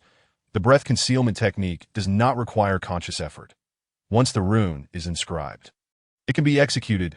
Li Shiming was not concerned about the complexity of the runes. He scanned the breath concealment technique into the large IBM Z15 server and repeatedly reviewed it with his mind. In just a few minutes, he committed the runes of the breath concealment technique to memory. That he summoned the spiritual energy within him and inscribed the runes beneath his skin. That he encountered no difficulties, flawlessly executing the intricate designs without error. That he felt a slight tremor in the vortex of spiritual energy within him, as if it were being shrouded. Having successfully activated the breath concealment technique, Li Shiming frowned slightly. The sensation of being bound by the technique was not pleasant. Furthermore, As soon as he cast a spell or summoned spiritual energy to a certain extent, the effectiveness of the breath concealment technique would be compromised. In the presence of cultivators far superior to him, the technique's efficacy would be severely limited. Nevertheless, as the breath concealment technique was acquired without cost, its utility was satisfactory, and he did not seek more. Has my friend mastered the breath concealment technique? Fanny Yang, who emerged from the cabin while rubbing his stomach, was taken aback upon seeing Li Shiming. How could he not be surprised? In such a short span of time, Li Shiming had not only mastered the breath concealment technique, but also put it into practice. Although cultivators, nourished by spiritual energy, surpass mortals in many respects, especially in memory, the complexity of spell runes is renowned. No matter how rudimentary the breath concealment technique may be, it is still a spell. How many days did it take me to learn the breath concealment technique? Fanny Yang pondered internally. He could not recall the details of an event from long ago, but he was certain that his learning period had been no less than a month. Observing Li Shiming standing by the railing, he felt a mix of emotions. Even the spirit rice he had just eaten lost its flavor. I must thank you, my friend. Li Shiming bowed in gratitude. Fanny Yang grew even more cordial. It is vital to befriend a promising peer before they rise to prominence that he had a modest background within the sect. But due to his own lack of talent, the support from his faction was quite limited. To thrive within the sect, he needed to cultivate friendships, a principle he adhered to that he harbored no grand ambitions. Given his aptitude, he would likely achieve little in this lifetime, but he sought to amass resources to establish a family in the secular world, all of which would require the backing of formidable allies. 12 days passed as Li Shiming spent his time aboard the official vessel. During this period, he and Fan Yang became friends. Daoist Li, we have arrived in the central capital. Let us part ways here, that I hope to see you again within the sect. Even before the vessel docked, Fanny Yang clasped his hands in farewell to Li Shiming. Daoist Fan, may we meet again? Li Shiming returned the gesture. Fanny Yang leaped toward the riverbank, a flash of talismanic light illuminating his figure before it vanished into thin air. Though Li Shiming was also at the second layer of qi refinement, he lacked such abilities, especially as he was accompanied by servants and a considerable amount of luggage, making it impossible for him to emulate such grace. Whether Fanny Yang acted deliberately or not, it evoked a sense of yearning within him. The official vessel came to a halt at the dock, and Li Shiming disembarked with his entourage. Young master, the carriage from the manor has come to fetch you, the servant, Mo Yen, exclaimed with delight. Following the direction of his finger, Li Shiming beheld an old, dilapidated carriage, were it not for the insignia of the fourth-ranked Li manor emblazoned upon it. He would never have imagined that a carriage in the central capital would appear thus. Reflecting on the fact that this was indeed the central capital, the fourth rank truly held little significance. He merely felt a moment of wistfulness. He had no particular expectations for the carriage. Allow me to introduce myself. I am Zhang, the steward of the old residence. The coachman bowed to him. Upon entering the carriage, Li Shiming realized he had been mistaken. The interior decorations of the carriage were no less splendid than those of the one he had used in Nanling Manor. The worn exterior was merely a facade. He had brought along a substantial amount of luggage, filling the back of the carriage. Besides Li Shiming and the Qin player, Mo Yin and 4 guards accompanied the carriage. The Qin player opened the window, gazing curiously at the grand capital of the Great Xia. Steward Zhang, how much longer until we reach the old residence? Li Shiming was not particularly interested in the splendor of the central capital. His foremost desire was to return to the old residence immediately. Throughout these 12 days, he had utilized the computational power of the IBM Z15 server to repeatedly calculate the activation method for the spirit gathering plate, coupled with information gleaned from his conversations with Fanny Yang. He felt confident in his ability to activate the spirit gathering plate, but he had waited a full 12 days without utilizing the 5 elements energy absorption technique to enhance his cultivation.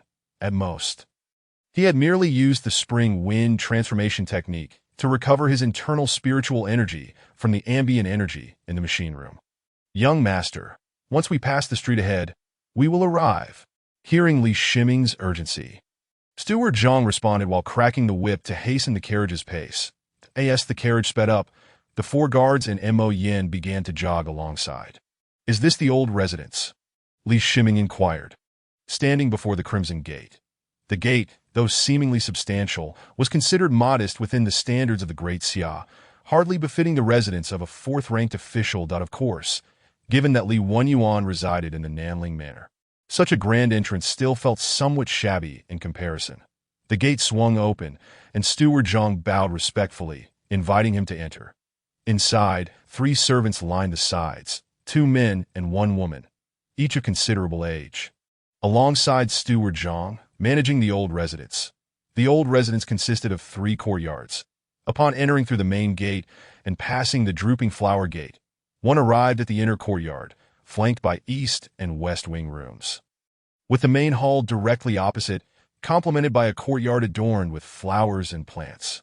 The master has sent word for you to stay in the main hall, Steward Zhang gently reminded him. Mo Yen, please take the luggage to the main hall. Li Shiming had no objections. As the host, it was only fitting that he occupy the main hall, especially since his father, Li Wenyuan, did not live there. More importantly, the main hall was flanked by side rooms and had a rear chamber, providing ample space for the 4 guards to ensure protection. Of course, Li Shiming favored the main hall for its spaciousness, making it ideal for his cultivation. Steward Zhang, no one is permitted to enter the main hall without my explicit instruction. Any matters should be communicated to the Qin player. Li Shiming instructed sternly before stepping into the main hall. The room was immaculate, devoid of any exquisite furnishings, yet equipped with all necessary amenities. That Mo Yen, accompanied by the servants, delivered the luggage into the main quarters, while Si Qin dismissed them and began to tidy up. Such tasks were solely within her purview. Initially, the only maid was the cook. Chapter 28. Reboot. Li Shiming closed the door to his study, which was situated within the main house. The shelves in the study were adorned with a collection of ordinary books, lacking any ancestral scriptures. The textbooks required for his examinations remained packed away in the trunk he had brought, and he would not have the opportunity to unpack them until the following day. Naturally, he had no need for those books, but to maintain appearances, he felt compelled to feign interest. With a sense of urgency, he retrieved the spirit-gathering plate, detaching 4 uncharged spirit stones from it. He then carefully placed 4 new spirit stones into the 4 corresponding grooves of the plate. Observing the intricate patterns on the spirit-gathering plate, he recollected the optimal strategy he had devised over the past 12 days.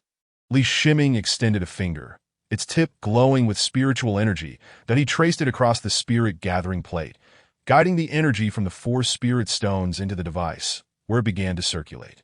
Activating the spirit-gathering plate was not inherently complex. Once one understood the direction in which the spiritual energy flowed, the formation was easily set into motion, a lesson imparted by Fan Yang. Having utilized the spirit-gathering plate for a month, he had already recorded its operational procedures on the large server IBM Z15, that this allowed him to identify the most efficient energy pathways between the spirit stones and the plate, even if he did not fully grasp its operational principles. When the plate emitted a radiant glow and formed a luminous field, he realized he had succeeded. With a surge of excitement, Li Shiming gazed at the activated spirit-gathering plate.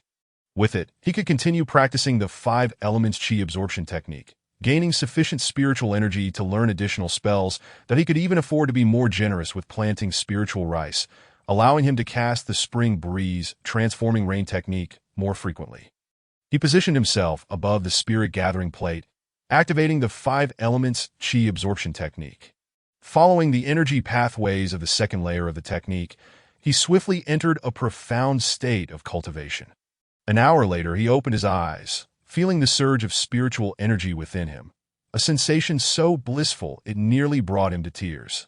Only in the absence of such energy does one truly appreciate its rarity. The fear of plummeting from the second layer of Qi refinement to the first haunted him. This was not an unfounded fear. Maintaining his position in the second layer relied heavily on the spiritual rice he consumed daily. Without it, mundane food would cause his body to reject spiritual energy, leading to a gradual decline in his cultivation level. Thus, when Fan Yang, upon their first meeting, merely speculated about the presence of spiritual rice on Li Shiming, he immediately inquired about purchasing some, highlighting the dependence of cultivators on spiritual sustenance. Li Shiming refrained from dwelling too much on these thoughts, subtly retracting the spirit-gathering plate into the server space, that he chose not to deactivate the plate. With 100 spirit stones at his disposal and a method to acquire more, he need not worry about the monthly consumption of 4 spirit stones. The server space also required spiritual energy, as a richer spiritual environment significantly benefited the growth of spiritual plants, especially since he aspired to cultivate even more advanced spiritual flora than spiritual rice. The demands for a conducive spiritual environment would only increase. "Master, when shall we dine?" Upon opening the study door, Si Qin promptly inquired. "Have the kitchen send it up. There is no need for your attendance," Li Shiming replied casually. Si Qin bowed in response, though her countenance reflected discontent. She could not fathom why, of late, the master preferred to dine alone, which left her feeling quite dejected. Li Shiming paid little heed to the maid's slight annoyance. He did not wish to appear overly exceptional.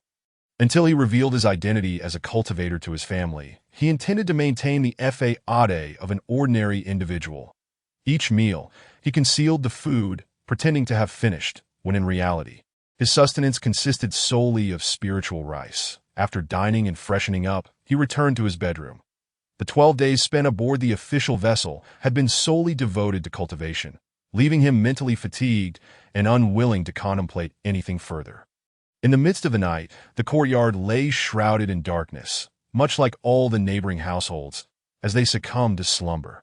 "The weather is dry. Take care with the flames."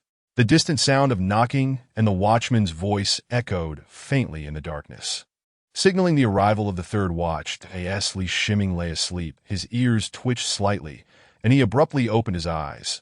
Since he no longer needed to conserve electricity, he had kept his senses attuned to the large server IBM Z15 even in sleep. Just moments ago, the server had issued a warning, a series of beeping noises erupting in his ears. This was a precautionary measure he had programmed for himself, to alert him of any unusual occurrences while he slept or cultivated. He remained still, maintaining his sleeping posture. While his ears gathered the faintest sounds, he discerned the sound of footsteps on the tiles, and simultaneously, a scene materialized in his mind, a figure clad in soft-soled boots, the tips of their feet barely touching the ground. This was the real-time analysis provided by the server. He pinpointed the intruder's location, directly above the main house. The intruder moved with such stealth that, without the server's surveillance, Li Shiming would not have detected their presence so early. His gaze followed the movements of the shadowy figure on the roof, uncertain whether they were merely passing through or had come specifically for him. As the figure descended the outer wall, the sound of silk brushing against the surface confirmed Li Shiming's suspicion that the intruder was indeed there for him. That a wave of confusion washed over him. He had yet to visit his father's old acquaintances. So how could anyone know he had taken residence in the ancestral home? What kind of animosity could prompt someone to send an assassin upon his arrival in Zhengdu? He could not entertain the notion that the intruder bore any goodwill. The most likely intent was to eliminate him. A faint tearing sound reached his ears as the intruder pierced the paper window, and an image flashed in his mind. The shadowy figure using a bamboo tube to infiltrate his room. Poison. Or perhaps a sedative? He needed no confirmation to hold his breath. In truth, with his cultivation at the second layer of qi refinement, most mundane poisons and sedatives posed no threat to him. Only those imbued with spiritual energy could incapacitate a cultivator. Li Shiming did not underestimate the intruder. If they could procure a toxin with spiritual energy, they would not need to be so cautious. A thin wisp of smoke wafted into the bedroom, and after a moment, a short dagger pierced through the window, prying it open. The intruder leaped silently into the room, landing with barely a sound, tightening Li Shiming's chest in apprehension. From the subtle noises, he discerned that this individual was a martial arts expert. Though Li Shiming was a cultivator of the second layer, he had little experience in combat. Chapter 29. Assassination. Li Shiming maintained steady breaths, mirroring the rhythm of his sleep. While others might falter in mimicking the breath of slumber, the assistance of the large server IBM Z15 ensured that his breathing was indistinguishable from that of genuine sleep. The seasoned intruder, however, failed to discern that Li Shiming was feigning slumber. With a few light steps, the intruder reached the bedside, their short dagger glinting ominously as it aimed for Li Shiming's chest. Li Shiming, however, was not idle. A low-grade sword artifact materialized in his hand. The infusion of spiritual energy caused the sword to shimmer with an extraordinary brilliance, that he swung the low-grade sword artifact from beneath the covers. Slicing through them, by the time the intruder realized the danger, it was already too late. Engaging in close combat with a martial arts master was unwise for a cultivator at the second layer. Yet, Li Shiming was merely a FA-ade of that layer. Even with a low-grade artifact in hand, he only knew how to infuse it with spiritual energy, lacking the knowledge to unleash its true potential. Had he been more mindful, he would have drawn out his talismans. Nonetheless, he was not entirely without confidence. As the intruder struck, he donned a low-grade robe, ensuring that even if struck, he would remain unharmed. In such close quarters, intricate techniques mattered little. The physical prowess of Li Shiming's second-layer body could be brought to bear that he wielded the low-grade sword without any technique, relying solely on speed. So swift was his motion that by the time the intruder registered the imminent peril, a flash of sword light severed both of their arms. Ah! The intruder let out a piercing scream, which immediately alerted those outside that Li Shiming did not cease his movements. He swung the low-grade sword artifact again, this time sweeping through the intruder's legs. With the infusion of spiritual energy, the sword's sharpness was beyond reproach. He felt no resistance as the weapon cleaved through flesh, reducing the intruder to a mere stump.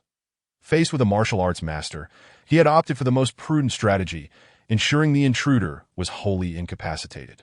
He refrained from delivering a lethal blow, hoping to extract information about the mastermind behind the attack. Meanwhile, the locked bedroom door prompted Si Qin to anxiously knock, while four guards rushed to her side. Two of them leaped through the open window, while the other two pulled Si Qin aside and broke down the door. "Master, are you unharmed?"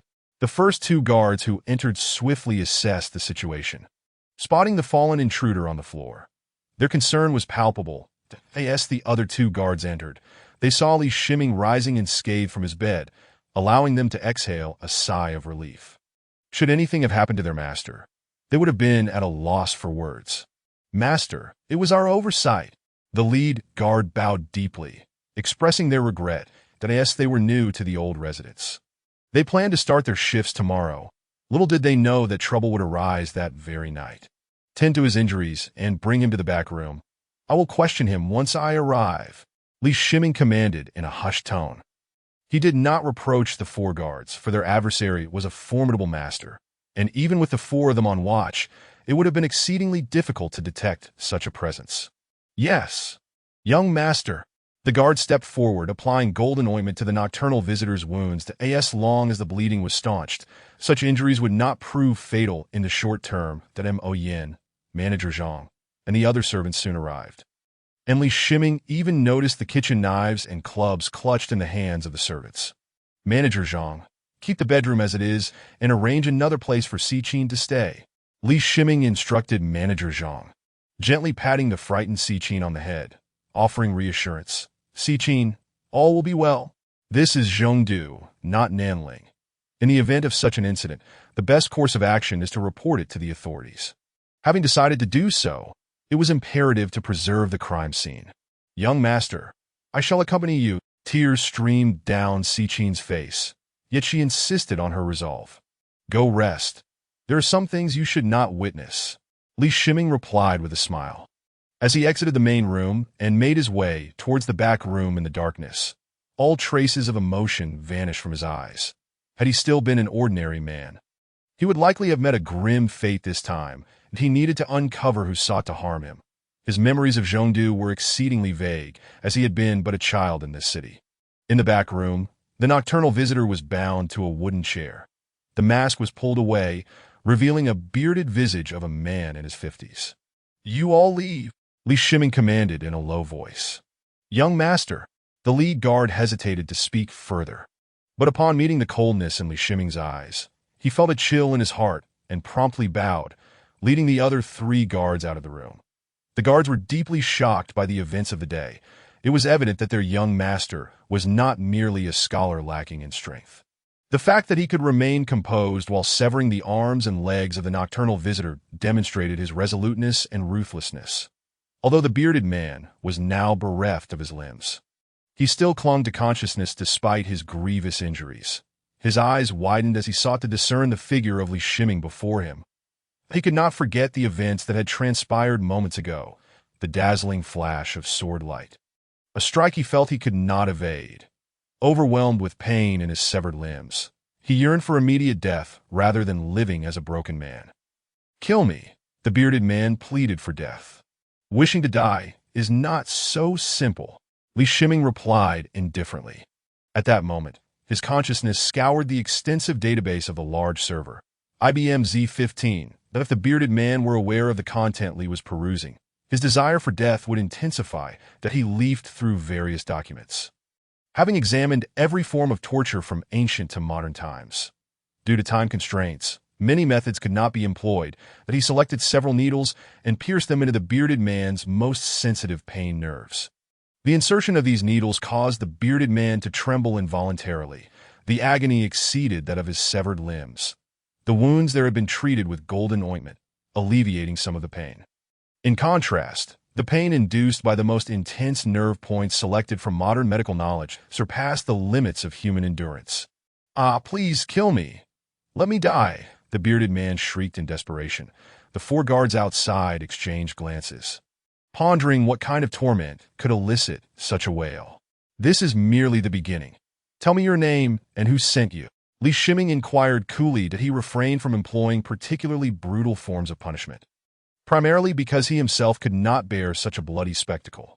The bearded man ignored Li Shiming, resorting instead to continuous screams, hoping to vent the anguish that consumed him. Chapter 30. Interrogation. Li Shiming shook his head and retrieved several copper wires. Attaching one end to the needles, he then positioned himself behind the bearded man, ensuring he could not see his actions. The other ends of the copper wires were connected to the output of an uninterruptible power supply in the server room. His actions exacerbated the bearded man's suffering, and his cries grew louder. Li Shiming smirked, manipulating the uninterruptible power supply within the server room to deliver high-voltage electricity through the connected copper wires. The bearded man's screams abruptly ceased, not because the pain had vanished, but rather because it had escalated to an unimaginable level that high-voltage electricity, at least in the mundane world, had never been encountered before. Connecting it to pain nerves produced a sensation that no one in this realm had ever experienced. The high voltage lasted only 2 seconds, yet for the bearded man, those 2 seconds felt like an interminable descent into hell. When the electricity ceased, all that remained was his heavy, labored breathing. The bearded man cursed his own robust physique. Had he been weaker, he would have long since lost consciousness.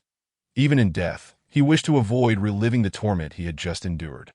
"I confess," he gasped, forcing out 2 words that Li Shiming had been contemplating another shock. But seeing the bearded man's weakened state, he decided against it. Li Shiming promptly removed the needles that had been plunged into the bearded man's body. He was not concerned about the bearded man's silence. Reporting to the authorities would have to wait until morning, affording him an entire night to interrogate. That, of course, there was another reason for removing the needles. He had sourced several papers on lie detection, allowing his senses, coupled with the capabilities of the IBM Z15 server, to analyze the bearded man's heartbeat, microexpressions, and pupil dilation to ascertain whether he was lying. "My name is Pei Xinlu." The bearded man finally regained his composure and uttered his name. Upon revealing this, he scrutinized Li Shiming's expression, noting that there was no discernible reaction. He realized that Li Shiming was unfamiliar with his name, that he assumed Li Shiming was also a martial artist. And if that were the case, he would surely have heard of him, one of Zhongdu's 10 greatest masters. "I was sent by Lord Li Wenfeng to take your head." The bearded man spoke without reservation, for Li Shiming's methods had instilled fear within him. "What position does Li Wenfeng hold?" Noticing the bearded man referred to Li Wenfeng as Lord Li, Li Shiming inquired further. "He is the grand historian of the Shun Prince's manor." The bearded man divulged everything he deemed pertinent. Forsaking any thoughts of concealment, he answered Li Shiming's questions as they came. Despite Li Shiming's unfamiliarity with the intricacies of the Daxia court, he was still aware of certain critical information. The Shun Prince was the 3rd prince and a significant contender for the throne. The Grand Historian of the Shun Prince's manor was a 3rd-tier official, although the authority of the Grand Historian was not as substantial as that of the Prefect of Nanling. He held a rank 2 levels higher. Should the Shun Prince ascend to the throne, the Grand Historian's influence could extend straight into the cabinet. The mention of Li Wenfeng's name inevitably brought to mind Li Wenyuan, his father. Both shared the same surname and were of the literary lineage. Keep a close watch on him. We shall report to the authorities tomorrow morning. He turned and departed the room, issuing instructions to the guards. The following morning, the Dali Temple took over the case, and Li Shiming welcomed Lord Hu, the deputy minister of the Dali Temple, to his home. "Greetings, Uncle Hu." In the reception hall, Li Shiming bowed respectfully as a junior. He addressed Hu as uncle because this deputy minister was one of the close friends whom Li Wenyuan had requested him to visit. Brother Li has raised a fine son at such a young age. He has already achieved success in the imperial examination and is set to participate in the grand test. Lord Hu remarked warmly, assisting Li Shiming in standing upright. "It is but a stroke of good fortune," Li Shiming humbly replied. "Since we are family, allow me to speak candidly. Pei Xinlu has a considerable reputation in Zhongdu. The one who could summon him to action possesses formidable influence, and I hope you will not act impulsively. After this incident, none shall dare to target you again." Lord Hu cautioned, lowering his voice, that Li Shiming had already discerned the force behind the events, yet he refrained from voicing it. He had his own thoughts. If he were truly powerless, he would indeed require the aid of the authorities. However, he was a practitioner of the arcane arts, and dealing with worldly matters was not overly challenging. Even a powerful opponent could not withstand a single talisman. Naturally, he also recognized the underlying meaning in Lord Hu's words. While Pei Xinlu's crimes could be established, delving deeper would prove difficult. "My father advised me that should I encounter trouble in Zhongdu, I should seek Uncle Hu's assistance. I shall heed your counsel," Li Shiming replied with a smile. "Very well. Since you place your trust in me, I will do my utmost to assist you," Lord Hu assured him with a smile. Feeling relieved, his visit was necessitated by circumstance. Upon hearing of the assassination attempt on Li Shiming, the Dali Temple's officials from all levels were on high alert. Though Li Shiming was merely a successful candidate, he was a 15-year-old one who had already reached the ears of the heavens. Given Li Shiming's literary prowess in the autumn examination, as long as he did not make a grievous error in the grand test, he would undoubtedly achieve the rank of Jinshi. Moreover, many officials in Zhongdu understood that if Li Shiming were to become a Jinshi, he would rank exceptionally high, for the emperor favored auspicious omens, and such tangible auspiciousness could not be overlooked by any examiner. Setting aside these considerations, Li Wenyuan's connections in Zhongdu directly influenced the attitude of the Dali Temple. Lord Hu's personal visit conveyed that regardless of the case's progression, they must ensure Li Shiming's well-being and prevent any issues that could jeopardize the emergence of a potential auspicious omen in the upcoming year. Furthermore, the Dali Temple had likely speculated regarding the mastermind behind the attempt. Whether or not they possessed concrete evidence, they would issue a warning to the implicated party. Any disturbance to Li Shiming prior to his grand examination would pose a significant problem for the Dali Temple. After bidding farewell to Lord Hu, Li Shiming summoned Manager Zhang. "Young master," Manager Zhang bowed in respect. "Do you know Li Wenfeng? Please provide me with information about him," Li Shiming inquired. The reason for initially consulting Manager Zhang was that he had no other connections in Zhongdu. Any investigation could only commence from within his own household. Upon hearing the name, Manager Zhang's face displayed a moment of hesitation. "Is it something that cannot be disclosed?" Li Shiming subsequently inquired in a low tone. "Young master, Li Wenfeng is your second uncle. However, your father severed ties with him many years ago." Manager Zhang had no choice but to respond. This revelation astonished Li Shiming. He had considered various possibilities, yet he never anticipated that Li Wenfeng would be the original second uncle. It appeared that a family ethical drama was unfolding, with an uncle hiring an assassin to eliminate his nephew. Yet, Li Shiming felt no distress from being embroiled in such a situation. Rather, he observed it from the lofty perspective of a detached spectator, a cultivator. He was destined to transcend the mundane, and the only emotion he inherited from the original was his relationship with his father, Li Wenyuan. There were no sentiments tied to this second uncle. Chapter 31. Spellcraft in the Grand Hall of the Shun Prince's residence. The Shun Prince sat in the main seat, his expression calm as he regarded Li Changshi, who was bowing beside him. "I am deeply disappointed by the troubles you have caused, resulting in the unwarranted loss of Pei Xinlu." The Shun Prince spoke in a low voice. It is my fault. Who would have known that the little beast was hiding such a formidable expert? Li Wenfeng lowered his head, aware of the Shun prince's temperament. Pei Xinlu is already dead. The news from the Dali Temple indicates that they are suppressing the matter, that if there is a next time, it will escalate to the attention of the emperor. And you will have no second chance to act. The Shun prince stated indifferently that he cared little for the assassination attempt on Li Wenfeng. Rather, it was Pei Xinlu's death that concerned him. The Dali Temple was not inclined to escalate matters over a minor figure like Li Shiming. Although the incident was significant, as long as Li Shiming did not genuinely perish, it could be contained within certain bounds. Thus, Pei Xinlu died on the way back to the Dali Temple, with the official explanation being that he had committed suicide. This explanation was plausible. A skilled individual who had lost both arms and legs would lead a miserable existence, and his enemies would certainly not spare him. However, the Shun prince understood this to be a gesture of goodwill from the Dali Temple towards him, as well as a warning to cease further actions. Otherwise, given the Dali Temple's experience in dealing with offenders, how could they possibly allow Pei Xinlu the opportunity to take his own life or suggest that his death was indeed a suicide? I have caused trouble for your highness. Li Wenfeng continued to bow his head in reply. I am not fond of Li Wenyuan either. Use the connections of the prince's residence to create some trouble for that scoundrel. You may leave. The Shun prince waved his hand dismissively. Yes, your highness. Li Wenfeng exited the hall, his eyes filled with murderous intent. Yet he understood that the optimal opportunity had slipped away. It was impossible to target Li Shiming again. His desire was solely to retaliate against Li Wenyuan, and he could not jeopardize his own prospects for the sake of a junior like Li Shiming. The reason he acted on the very night of Li Shiming's arrival in Zhengdu was precisely because the news had not yet spread, and the impact of Li Shiming's death would be minimal.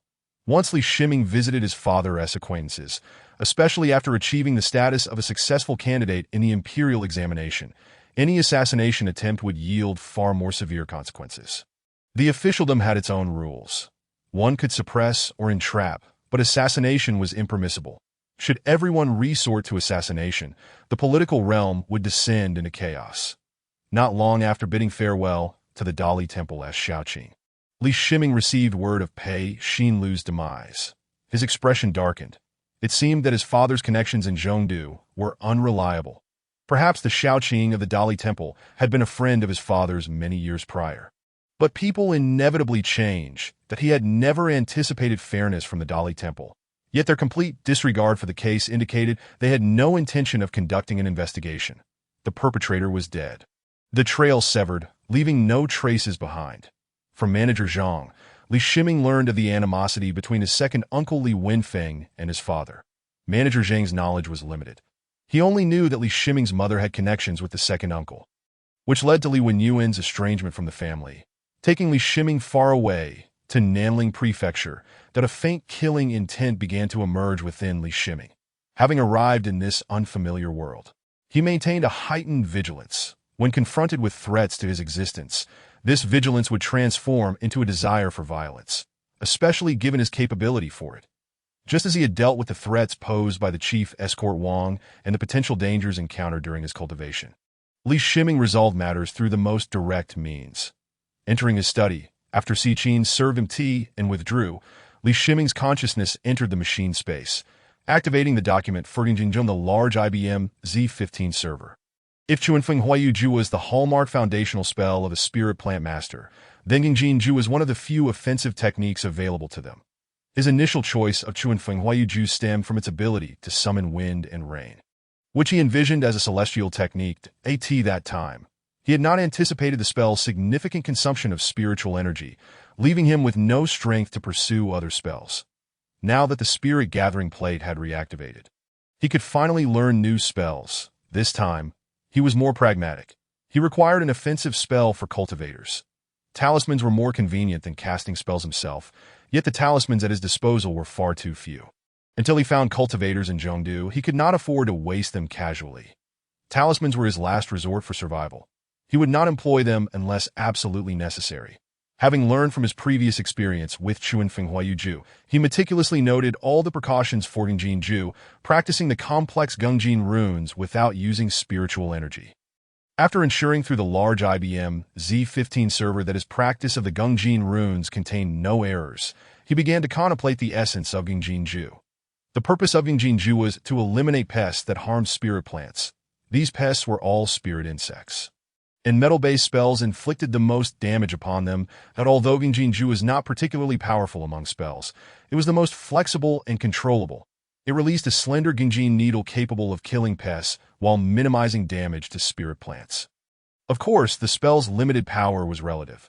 Compared to ice arrow techniques, fireball techniques, and other focused defensive spells, Gungjin Ju lacked the freezing effects of ice arrows and the scorching effects of fireballs. It merely added a degree of sharpness. As the most rudimentary spell, it produced only a small Gungjin needle, which despite its increased sharpness, did not significantly enhance its power. Nevertheless, Gungjin Ju was an offensive spell, and its attacks could not be withstood by the mundane world.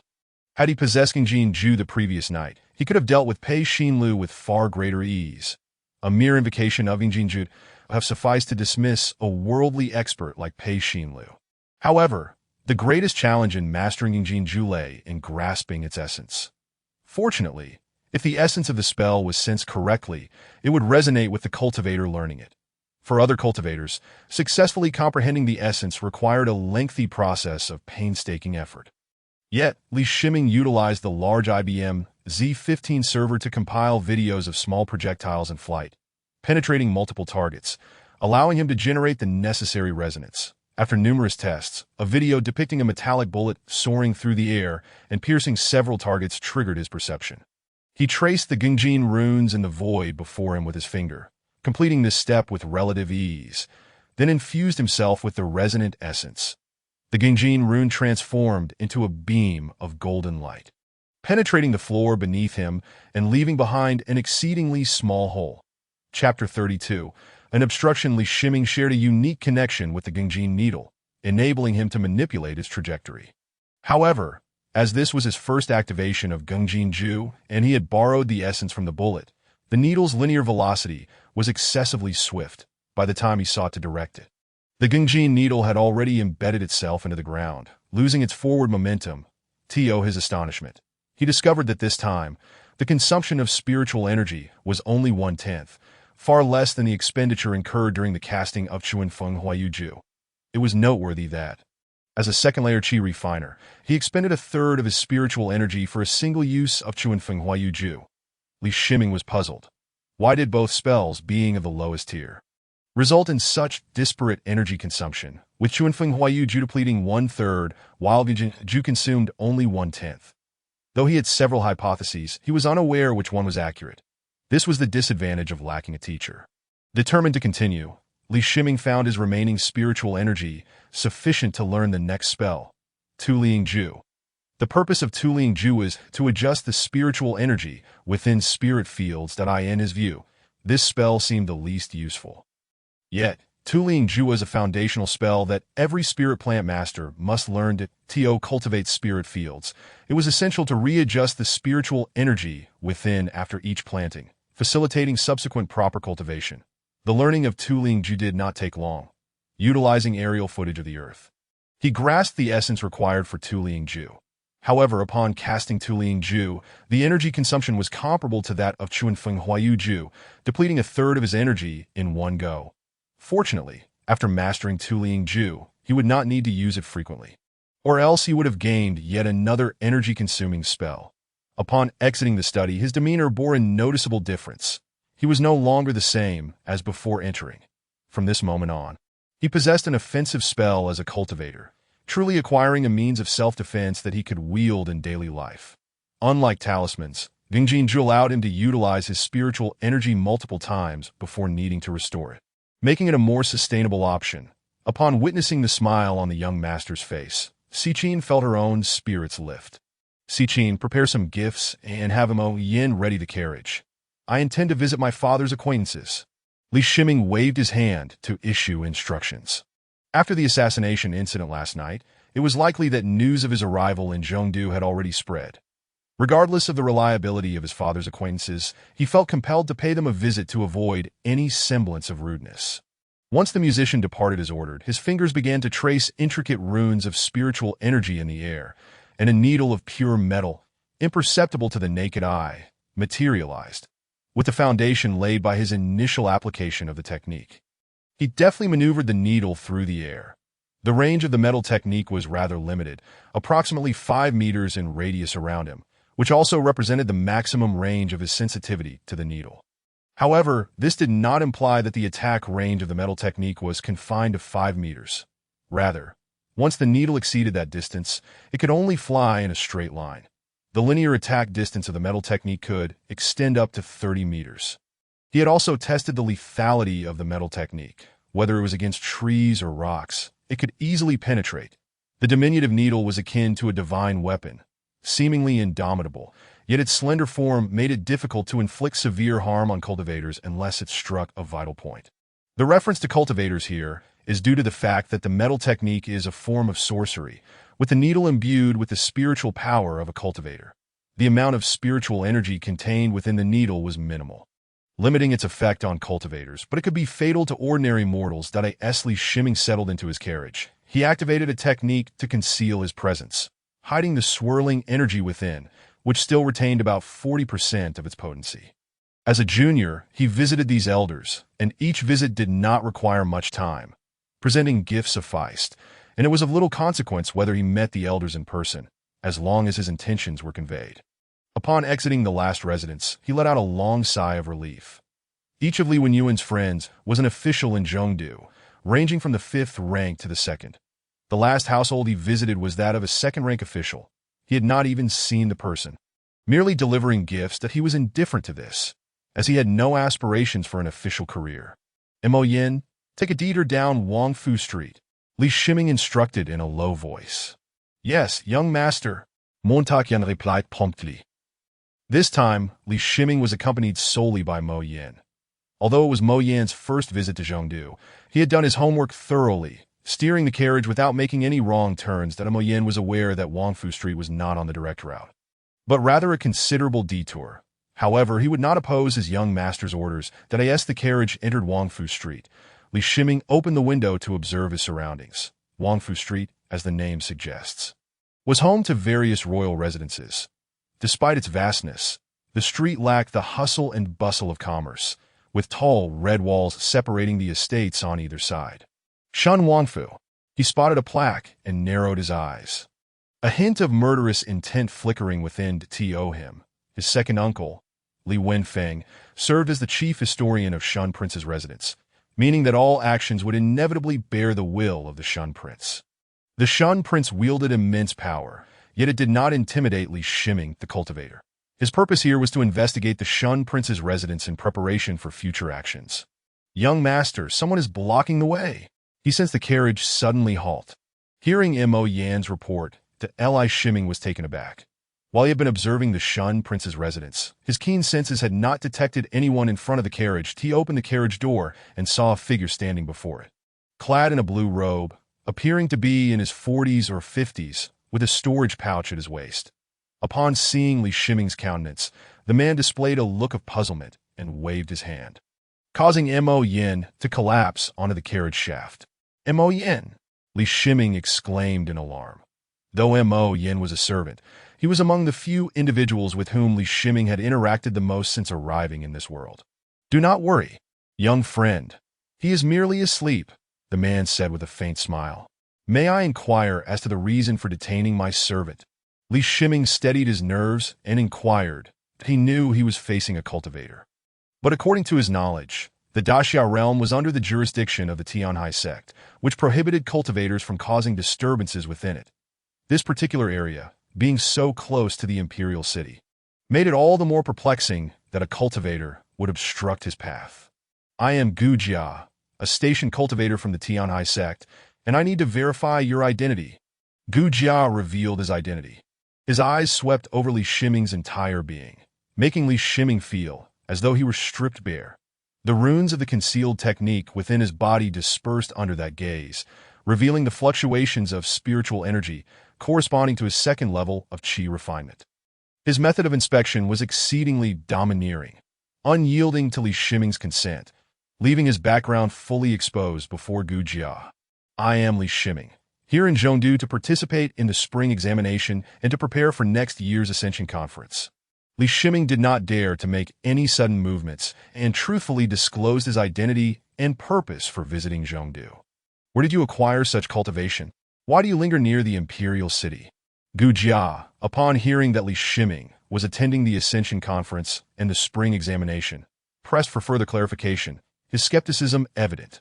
I discovered a book in the back garden of the Nanling Prefecture, and I have been cultivating according to the methods described within that I came to the imperial city merely to witness it. Li Shiming responded, 9 parts truth and 1 part fabrication. Nonsense. Without a spiritual energy environment, you would not even be able to enter the door. How could you possibly reach the second level of qi refinement? Gu Jia's expression darkened, a wave of pressure descending upon Li Shiming as he spoke in a deep voice. Li Shiming felt as if a heavy weight had been placed upon him, causing him to nearly bow down in the carriage. 2 months ago, 2 celestial beings came to Nanling Prefecture to investigate a case, and then mysteriously departed. During their stay at the prefecture, I discovered some spiritual stones in the room after they left, which I utilized to cultivate and form a vortex of spiritual energy. Li Shiming hastily explained. Gu Jia, stationed in Daxia, was well aware of the incident involving a cultivator seeking assistance in Nanling Prefecture, that a comparison of timelines quickly revealed that Li Shiming's words held a semblance of truth. How did you come to know the term spiritual stone? Gu Jia's eyes glimmered with a hint of suspicion as he detected a flaw in Li Shiming's account. I encountered the Tianhai sect's cultivator Fan Yang, who shared many stories about the cultivation world with me. Li Shiming answered. You know Fan Yang? Gu Jia exclaimed in surprise, then withdrew his imposing presence, smiling as he said, I will investigate your situation. However, you need not worry that as long as you have not lied, this will work in your favor for participating in the Ascension Conference. Thank you for your leniency. Li Shiming exhaled in relief, straightening his posture and bowing in gratitude. Did Fan Yang not inform you that cultivators should not approach the Imperial Palace casually? Gu Jia waved his hand to halt Li Shiming's formalities and asked. Li Shiming could not help but chuckle bitterly, shaking his head. He had not mentioned his intentions to Fan Yang, so how could Fan Yang have anticipated such advice? He also realized why he had been stopped by the formidable cultivator Gu Jia. It turned out he had inadvertently placed himself in such a predicament. Do you harbor a grudge against the Shun Prince? Gu Jia suddenly inquired. That? Li Shiming hesitated, unsure how to respond to this question. He dared not deceive Gu Jia. What is there to conceal? He is merely a prince in the mundane world. Gu Jia laughed heartily, revealing his disdain for the secular royal family through his words. However, Li Shiming found it perplexing. If Gu Jia held such contempt for the secular royalty, why was he stationed here? Last night, I was ambushed by assassins dispatched from the Shun Prince's residence. Understanding Gu Jia's stance, Li Shiming chose not to withhold this information. Huh? Gu Jia erupted in a laughter once more, as if he had heard something exceedingly amusing. Indeed, to Gu Jia, it was a joke. An assassin from the secular Shun Prince targeting a cultivator, even one at the second level of qi refinement, was a preposterous affair. The absurdity lay with the Shun Prince. Gu Jia believed that had the Shun Prince been aware that his target was a cultivator, he would hardly have slept soundly that night. You cannot act within close proximity to the Imperial Palace. Furthermore, if you possess other means, try to refrain from using spiritual energy, as that would cause a commotion beyond my jurisdiction. After his laughter subsided, Gu Jia said dismissively to Li Shiming was taken aback. He had not anticipated that Gu Jia would extend such assistance. Thank you, Senior, he bowed in gratitude. Do not call me Senior. We are both in the Qi refinement stage. Address me as Dao Brother, and when you join the Tianhai sect in the future, you shall call me Senior Brother. Gu Jia waved his hand. He was astute and could discern the veracity in Li Shiming's words. And he knew that conducting an investigation would be simple, as long as Li Shiming's background was clear, coupled with the fact that he had reached the second level of qi refinement in just over 2 months of solitary cultivation. Joining the Tianhai sect posed no difficulty. In this regard, Gu Jia shared the same perspective as Fan Yang. Cultivators assigned to the secular realm either possessed exceptionally poor talent, like Fan Yang, or were like Gu Jia, elderly and no longer capable of progress. The task of guarding the secular world was low risk yet rewarding, accompanied by the patronage of the royal family. Such cultivators often shared a common trait. They sought to forge connections with gifted individuals. Even considering investment, cultivators were inclined to remember past kindnesses, whether to display to others or to stabilize their own resolve. Once they achieved success in their cultivation, they would express gratitude to those who had aided them. Thank you for your guidance. Tao brother, Li Shiming modified his address. You may return for now, and we shall reconnect in a few days, Gu Jia said while waving to Mo Yin. Then, without warning, he vanished from sight, leaving the front of the carriage empty. Li Shiming was taken aback. He had been watching intently and had failed to discern how Gu Jia had departed. Had a conflict arisen, he doubted he would even have known how he met his end. With a hint of resignation, he directed his consciousness into the spatial compartment, where 5 white phosphorus grenades and 5 thermite grenades lay in a box. However, he had been unable to move even a fraction before. Even retrieving the white phosphorus grenades and thermite grenades would be futile, as he could only lead to mutual destruction. Despite the uncertainty of mutual destruction, the speed of Gu Jia was simply too swift, rendering him almost invisible. Under such circumstances, the probability of successfully detonating an attack on Gu Jia was exceedingly low. Young master, there is an obstruction ahead. Mo Yin, having just regained consciousness, still somewhat dazed, uttered these words. Now where is everyone? He quickly noticed the absence of any individuals ahead and exclaimed in surprise. Do not raise such a commotion. Return. Li Shiming kurli kumanda. Refraining from offering any explanations, Mo Yin urged the horse-drawn carriage onward. He frequently glanced back at the previous location, his mind clouded with confusion. The events that had transpired felt as though they were merely figments of his imagination. Yet undeniably, they had occurred. Within the carriage, Li Shiming pondered the matter concerning Gu Jia. Unlike Fanny Yang, whose encounter had been merely a chance occurrence along the way, Gu Jia was a permanent fixture in the capital, and, crucially, had ties to the Ascension Conference. Given these connections, it was imperative for Li Shiming to establish a favorable relationship with Gu Jia. The only commodities he had to offer were spiritual rice and spiritual tea. He was reluctant to produce the spiritual rice, for Gu Jia would inevitably uncover his inability to cultivate it upon investigating his past, while the 100 pounds sold to Fanny Yang could be dismissed as a fortunate acquisition. Presenting a larger quantity would prove difficult to justify. Although the spiritual tea was of dubious authenticity, it remained the finest item he could present given his current status. Chapter 34. A visit without awaiting Li Shiming's visit. On the morning of the 3rd day, Mo Yin delivered an invitation to him. Upon seeing Gu Jia's name inscribed as a royal patron, Li Shiming hastily instructed Steward Zhang to open the main gate and hurriedly stepped outside to greet him. Greetings, Tao brother. Indeed, standing at the entrance was Gu Jia, who had intercepted his carriage days prior. He bowed respectfully to Gu Jia had come alone, still clad in his simple azure robe, appearing rather unremarkable to AS for how Gu Jia had located this place. Li Shiming was not at all surprised. Someone capable of mobilizing royal resources could easily find an individual even within the vast expanse of the Great Xia. Li Xiaoyu, we meet again. Gu Jia greeted with a smile and a nod. Li Shiming welcomed Gu Jia into the hall, dismissing others in attendance. Li Xiaoyu, your investigation has yielded positive results. Both the reasons for your cultivation and your background are well documented. After seating himself, Gu Jia promptly relayed this information to Li Shiming.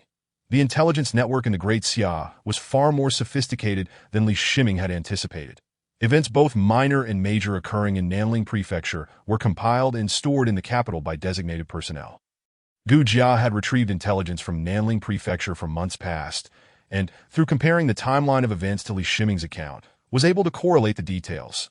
Notably, it was confirmed that an ancestor of the Wei Yuan escort had indeed been a cultivator, who, upon returning to the mortal realm, left behind descendants, making the transmission of his cultivation legacy rather unremarkable.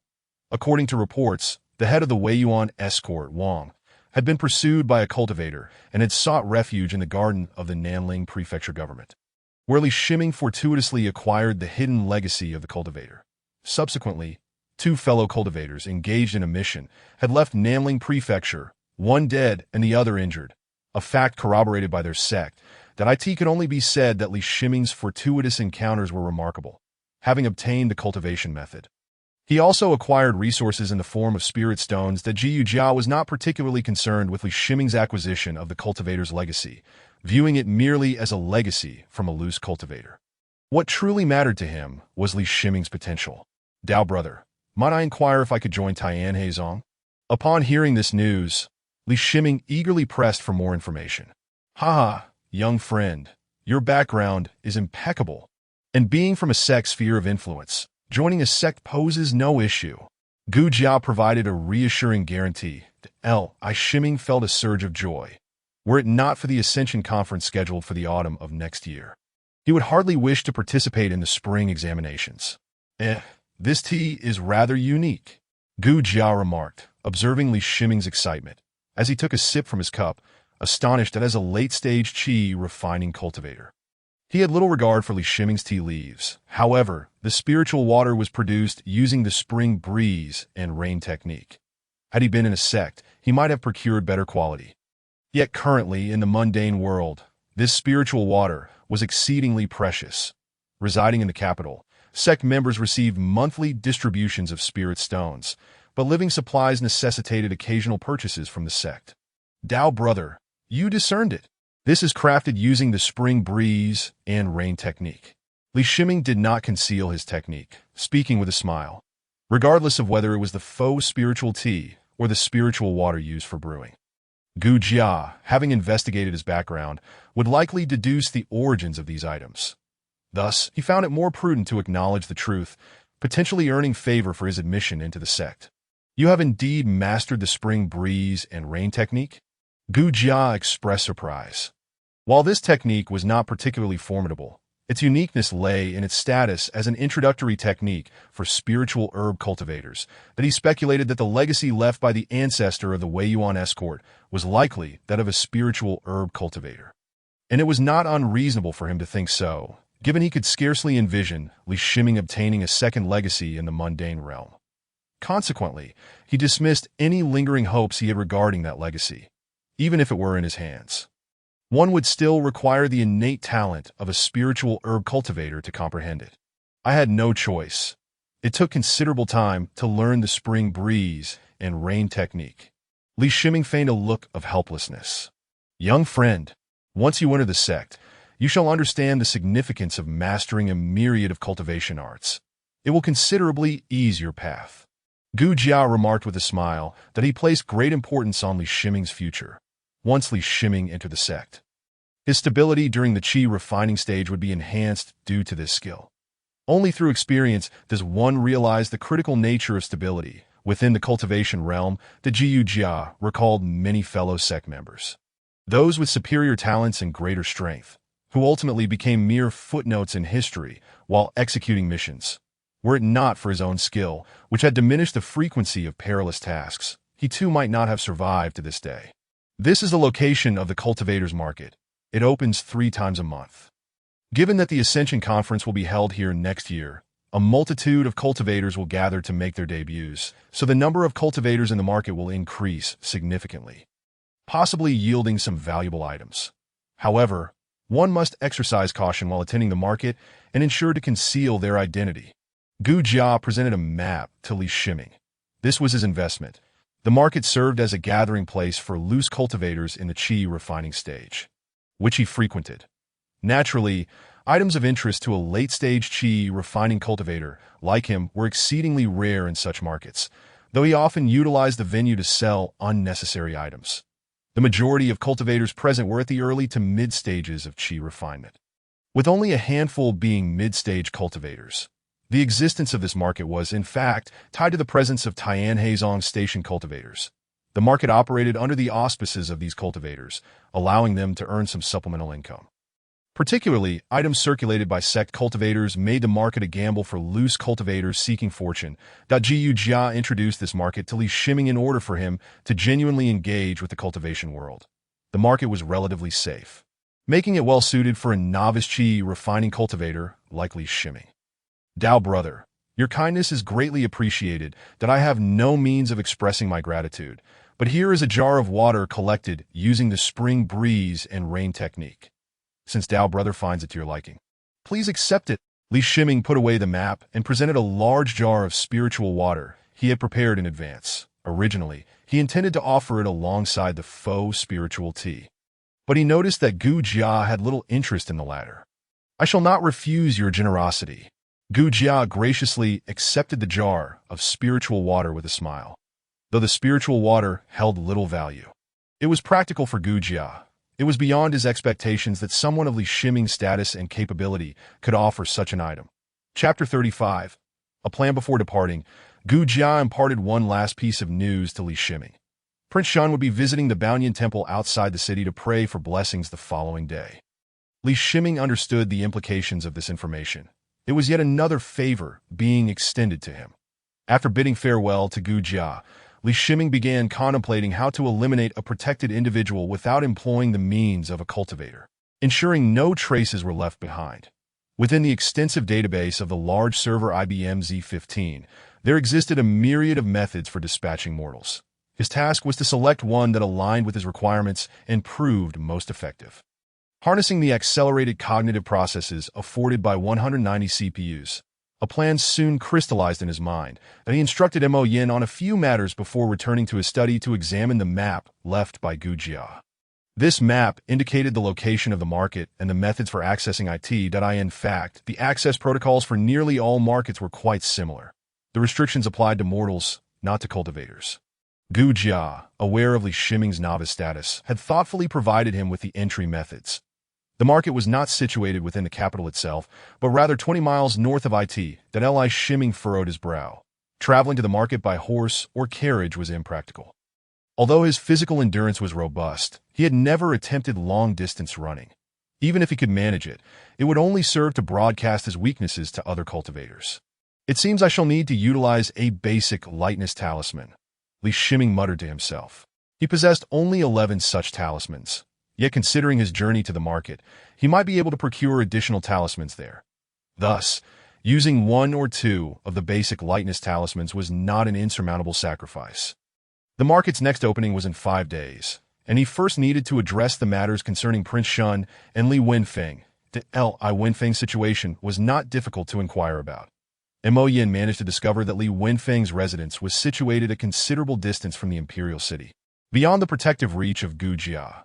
The opportunity to eliminate Li Wenfeng presented itself at any moment, provided that no means of cultivation were employed and no traces of spiritual energy were left behind.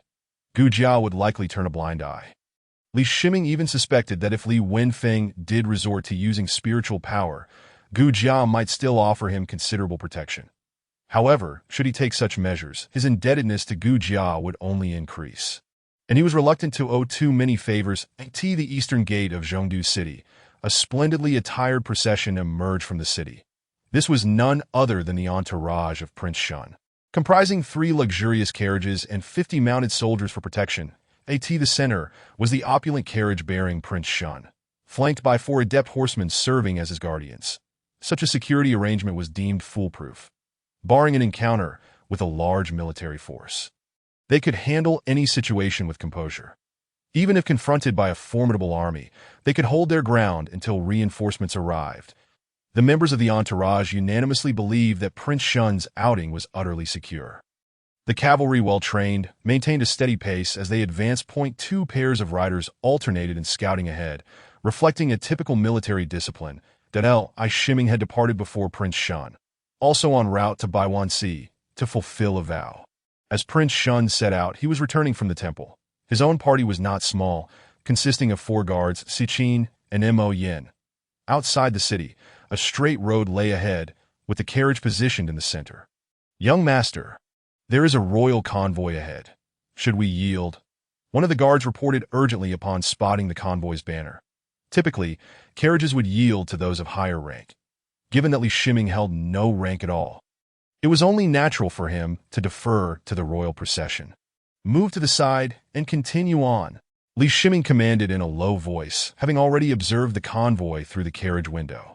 It was not the emperor traveling, and there was no need for a cleared street.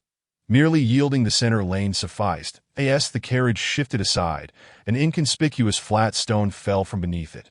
Unnoticed by all, including the four guards, the procession of Prince Shun paid no mind to the carriage yielding the road, maintaining their previous speed as they advanced.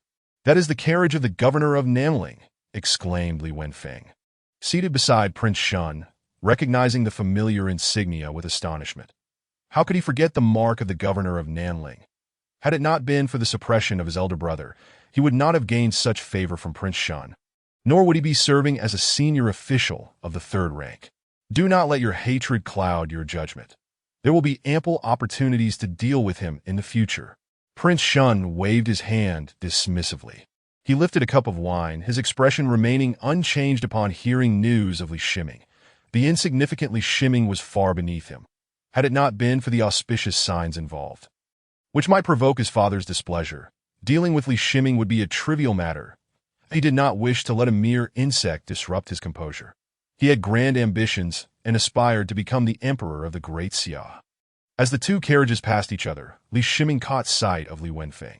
Having previously seen the man's likeness from Zhang Guanshi and given their blood relation, he recognized Li Wenfeng instantly. That a smile crept onto Li Shiming's face. Unexpectedly finding Li Wenfeng also accompanying Prince Shun, that it made sense, considering that as the chief of the prince's household, Li Wenfeng's presence with Prince Shun was entirely reasonable. That moment, Li Wenfeng also spotted Li Shiming through the carriage window. Noting the smile on his face, that a chill gripped his heart and goosebumps rose on his skin.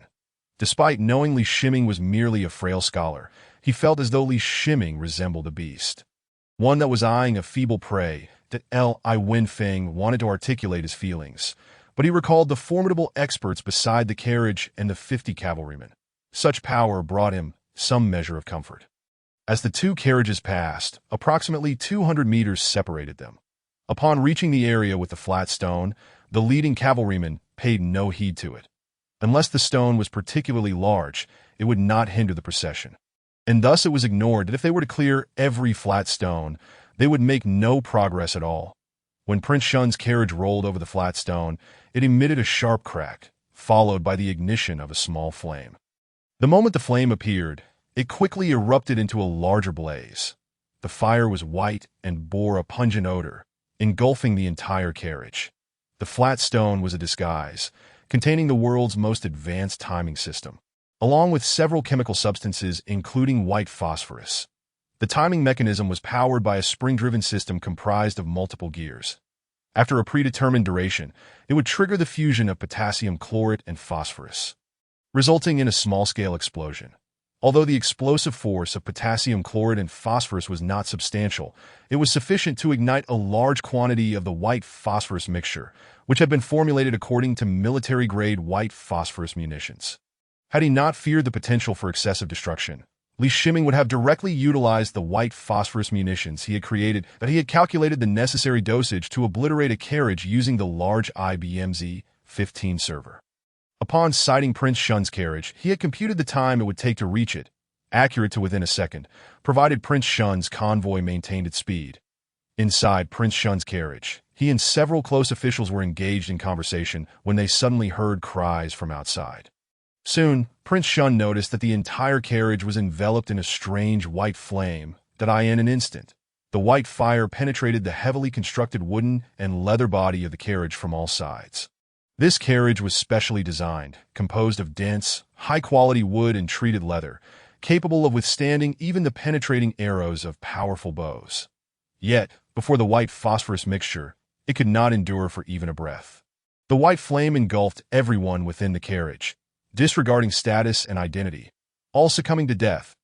Li Wenfeng recalled the look in Li Shiming's eyes, as if those eyes revealed who was responsible for the inferno that consumed them.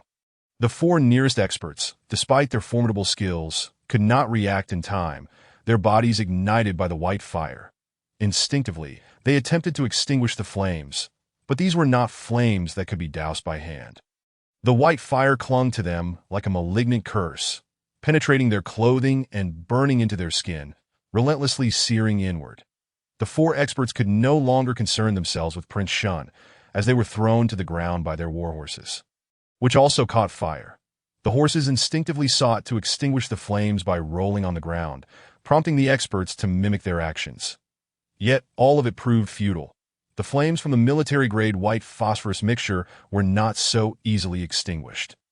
Or else they would not have been the terrifying weapons of renown from the past. "Quick, save the prince!" shouted the cavalrymen stationed a bit farther away. They paid no mind to the four experts writhing in agony on the ground. These cavalrymen were sworn to protect Prince Shun, and should any harm befall him, their own lives would be forfeit.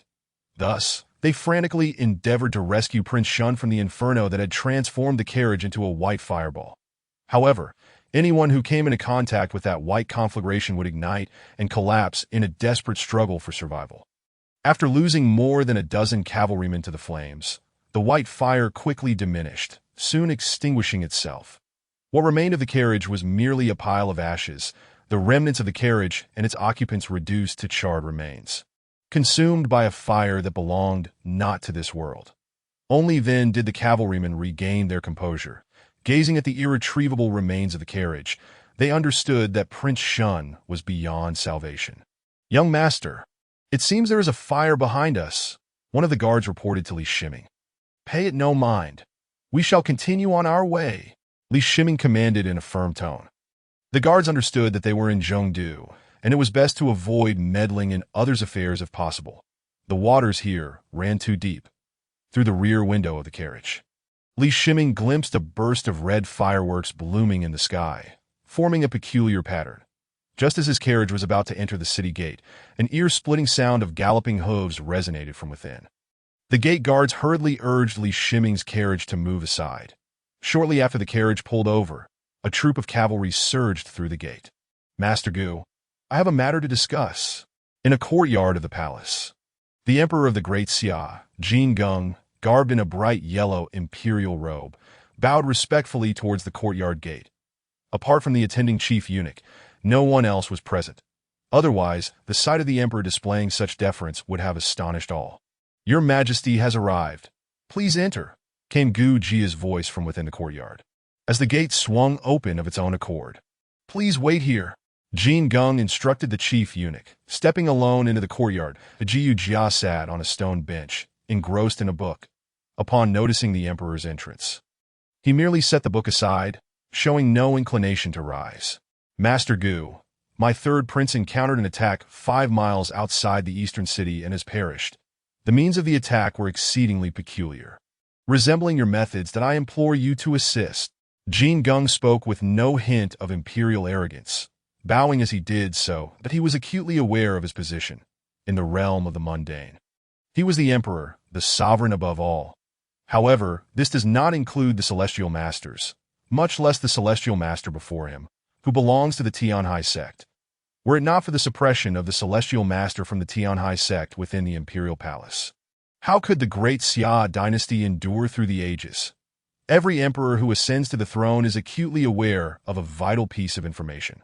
One must respect the celestial masters stationed within the palace. Gu Jia was not surprised to hear this news.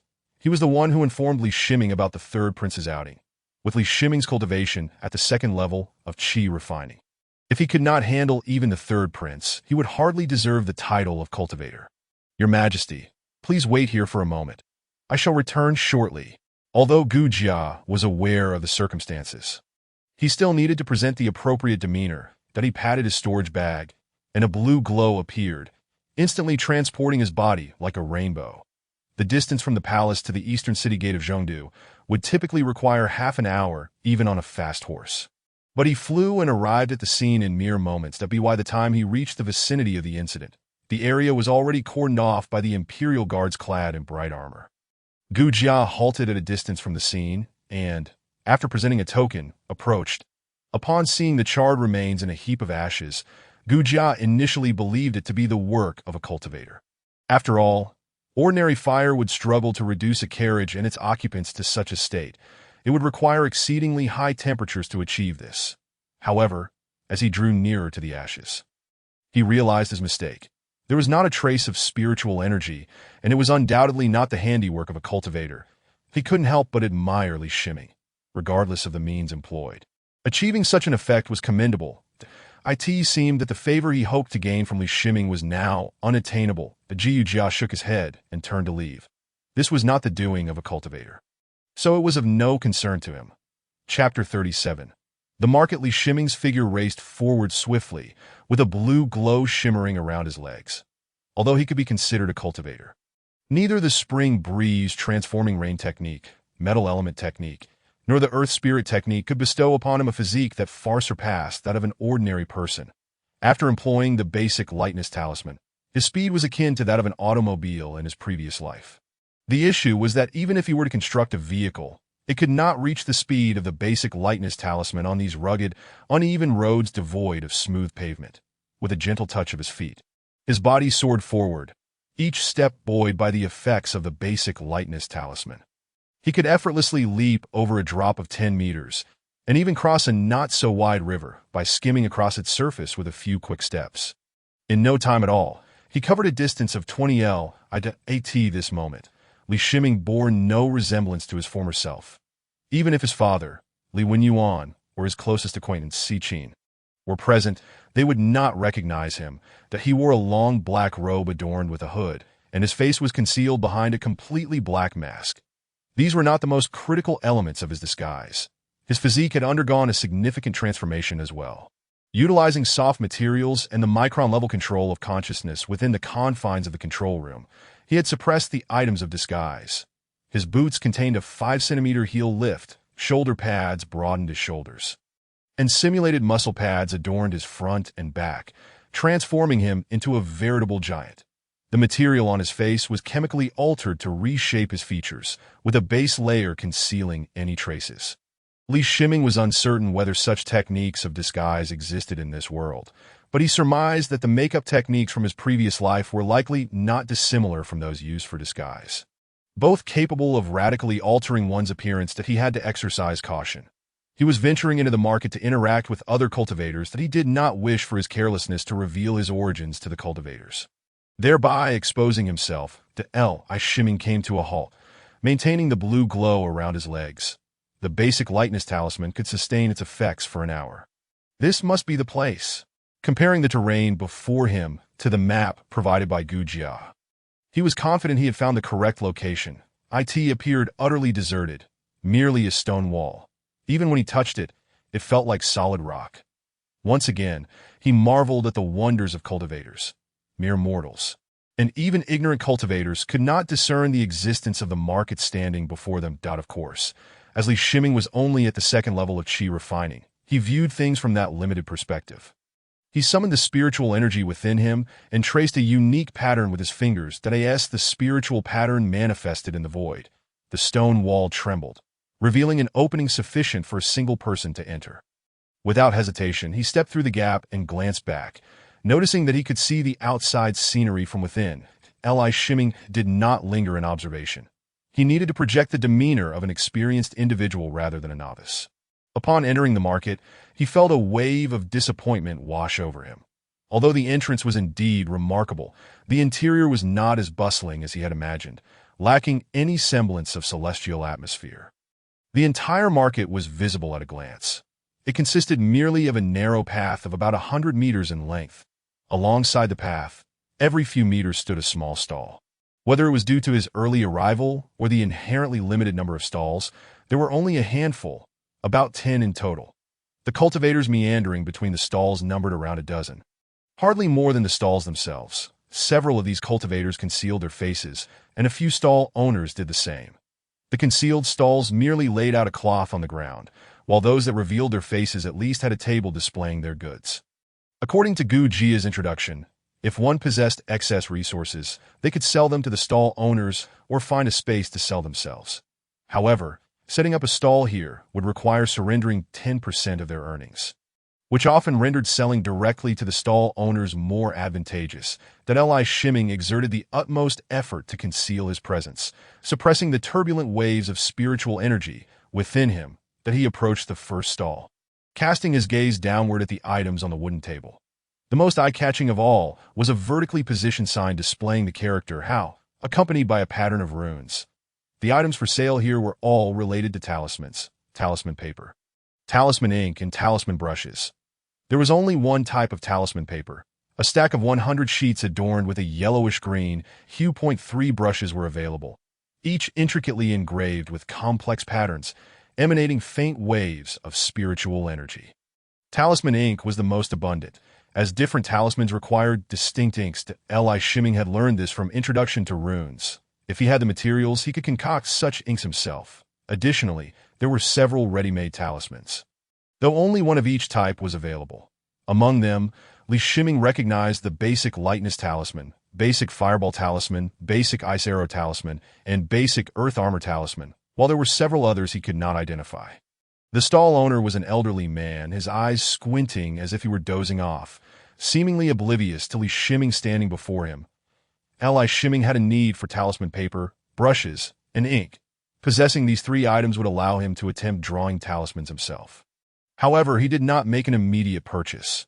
Even if he were to buy the paper, ink, and brushes now, he could only attempt to draw the basic metal element talisman.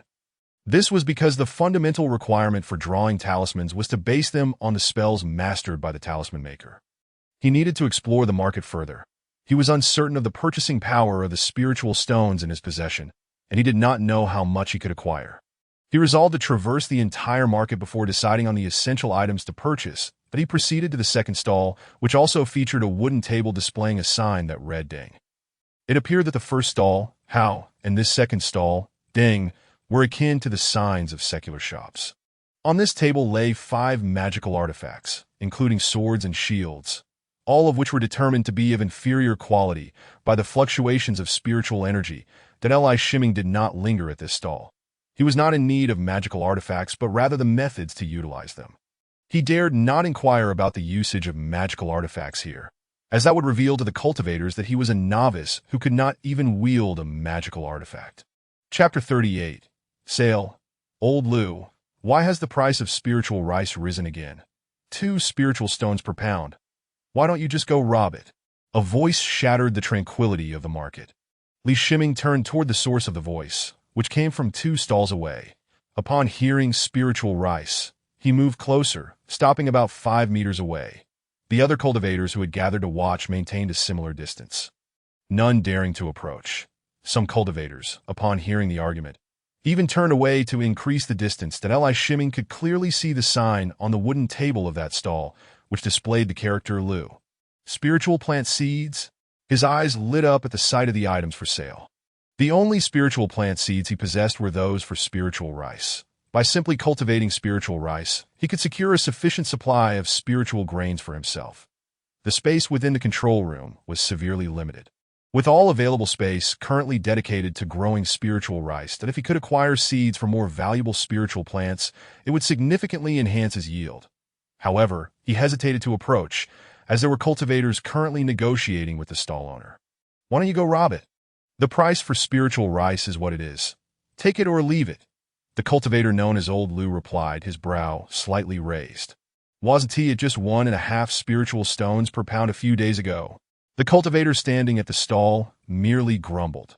Spiritual rice was a necessity, and he had to purchase it. He also understood that this market was the only one in the vicinity, and the only place capable of producing spiritual rice was the Lou family, where Old Lou resided. The price of 2 spirit stones is quite unfortunate. We managed to eliminate the spirit insect tide just in time. Otherwise, it would be questionable whether we could even sell any surplus spiritual rice. Old Lou lamented as he mentioned the price.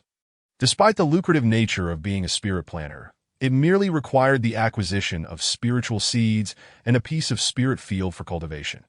However, the troubles associated with spirit planting were numerous. As Shimming had noted in the Fundamentals of Spirit Planting and Ming's cultivation notes, the spirit fields were extremely attractive to spirit insects, some of which could even breach defensive formations buried within the soil to invade and wreak havoc upon the spirit fields. Most scattered cultivation families lacked formidable defensive arrays, which exacerbated the threat posed by the spirit insects, particularly during a spirit insect tide, where a specific type of spirit insect proliferates extensively and launches a mass assault on the spirit fields. The destruction could be catastrophic. Typically, spirit insects would infiltrate stealthily, causing relatively minor damage. But during a tide, countless insects would recklessly assault the fields that if defenses were appropriately managed. only a portion of the plants would be lost. If not, the spirit plants and even the fields themselves could be devastated. Fortunately, Li Shiming faced no such troubles cultivating spiritual rice within the confines of his machine room. "I'll take 10 gene." The cultivator hesitated for a moment, then produced a cloth bag from his waist, pouring out 20 spirit stones. Observing the pained expression on the cultivator's face, it was evident that his spirit stones were scarce. Li Shiming noticed that the cultivator did not extract the spirit stones from a storage bag, but rather from an ordinary cloth pouch. Indeed, the cultivator took 10 gene of spiritual rice from old Lu and left with it in hand. "Friend, is this your first visit? I, old Lu, am known for my honesty in the Zhongdu market. The spiritual rice I sell is the finest within 1,000 miles. Old Lu smiled as he turned his gaze towards Li Shiming to offer his introduction. "Old Lu, aren't you the only one selling spiritual rice within 1,000 miles? A vendor nearby interjected. Laughter erupted among the cultivators who recognized old Lu. Amidst their merriment, Li Shiming sensed that these cultivators were not much different from ordinary folk in their transactions. "Lu Daoyu, what types of spiritual seeds do you have here?" Li Shiming inquired, lowering his voice. Old Lu scrutinized Li Shiming for a moment, surprised by his interest in purchasing spiritual seeds. That it was known that spiritual seeds required a spirit planter for cultivation. And as the previous vendor had mentioned, only the Lu family in the surrounding area possessed spirit planters and spirit fields suitable for cultivation. The seeds laid out on his stall were merely for show. Otherwise, having only spiritual rice for sale would be rather unappealing. I have the seeds for the cooling grass, which is the favorite food of herbivorous spirit beasts, as well as the seeds for the earth ginseng and the three-leaf orchid. Old Lu, though astonished, pointed to the seeds on the table as he spoke. Li Shiming shook his head. The cooling grass paled in comparison to spiritual rice, and as for the earth ginseng and three-leaf orchid, he had only mastered the cultivation methods for the former. The dilemma was that even if he managed to cultivate the earth ginseng, who would he sell it to? This market was quite small, although he hadn't fully explored it. He had a fair understanding of the items available. Out of 6 fixed stalls, the rest were operated by cultivators selling off their unused items. Perhaps certain items were deemed unprofitable for fixed stalls, or maybe those stalls simply did not accept them. Regardless, the variety of goods available for trade was limited, and Li Shiming lost interest in purchasing earth ginseng seeds, as the effort to develop a cultivation method could hinder his spiritual rice cultivation if he struggled to sell them. He had initially anticipated higher quality spiritual herb seeds, only to find his expectations dashed upon arrival. I wonder if Lu Daoyu buys spiritual rice? Li Shiming pondered before asking. Since he wasn't purchasing seeds, selling some spiritual rice would grant him more spirit stones for other acquisitions. Of course, I buy spiritual rice, 1 spirit stone per gene, however much you have, old Lu replied in a hushed tone. Li Shiming remained silent, simply observing old Lu. Old Lu's face flushed slightly, recalling the shout of the previous buyer, seemingly aware that this individual had overheard him. What you may not know, friend, is that the cost of this spiritual rice purchased from afar is indeed 1 spirit stone per gene. I am not underpricing it at all, old Lu explained, raising his hands in a gesture of innocence. 100 gene of spiritual rice for 120 spirit stones. Let us finalize the transaction, Li Shiming quietly proposed. You have my word. I'll give you this courtesy. And should I have more spiritual rice in the future, remember me, old Lu. Old Lu conceded, realizing that even at this price, he would still make a profit, fearing that Li Shiming might set up a stall and drive prices down. Li Shiming felt a small pouch at his waist, producing it and placing it on the wooden table. Old Lu opened the pouch, channeling a stream of spiritual energy into it, being skilled in his craft. He quickly assessed the quality of the spiritual rice, his smile broadening further. Here are 120 spirit stones.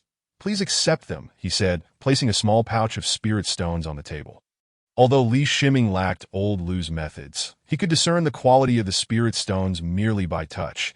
He brushed his hand through the small pouch and nodded, accepting it. Their transaction concluded swiftly, and despite this, several cultivators had observed the exchange. Chapter 39.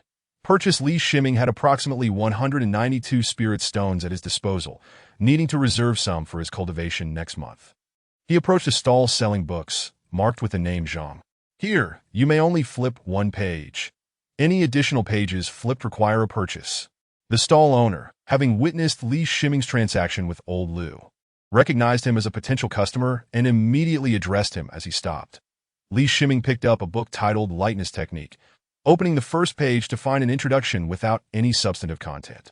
The Lightness Technique was a universal spell, as described in the introductory text.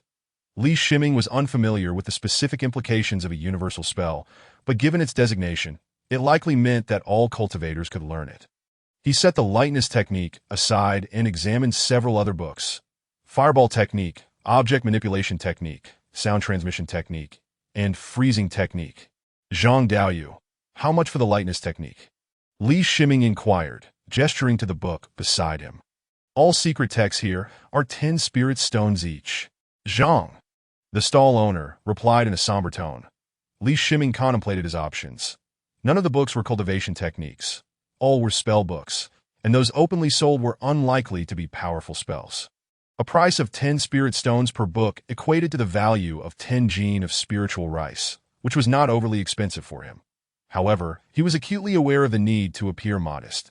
This was not the mundane world, but the realm of cultivation. Both Fan Yiyang and Gu Jia had warned him of the perils within the cultivation world, and he did not wish to attract unwanted attention that could lead to fatal consequences. 5 spirit stones per book. I'll take 3. Li Shiming countered. Friend, that is not how bargaining works. It's 20 spirit stones for 3 books. If it weren't for today being a slow day, I wouldn't sell them so cheaply. Zhang seemed reluctant as he replied. Li Shiming ceased his negotiations, placing 20 spirit stones on the table and taking the 3 books before departing the stall. Zhang's demeanor shifted instantly to one of joy as he collected the spirit stones and retrieved 3 more books to replace those sold. Li Shiming had genuinely wished to purchase them all, but refrained from appearing overly affluent, opting instead for just 3 for a novice like him. All 5 spells were useful, but he then made his way to the temporary stall area, where a myriad of peculiar items were on display. Some books were present, but he chose not to examine them. Based on his earlier experience with the secret texts, he deduced that sellers would not permit extensive browsing, making it impossible to assess the authenticity of the texts. Li Shiming preferred to trust the fixed stalls rather than the temporary ones. Among the temporary stalls, he even spotted someone exchanging mundane treasures for spirit stones. Curious as to what kind of cultivator would trade spirit stones for such items. Oh! As he passed one temporary stall, he slowed his pace upon noticing some items at the edge of the stall. They were the roots of a plant, along with 2 severed branches lying beside them. What caught his attention was the faint spiritual energy emanating from the roots and branches that are in this marketplace. Most items were imbued with spiritual energy, but plants imbued with such energy were spirit plants. How could they possibly appear here? The burnt marks at the cut ends of the roots and branches indicated they had been singed by fire. Whether the separation occurred long ago or due to other reasons, both the roots and branches were in poor condition. Friend, how much for this?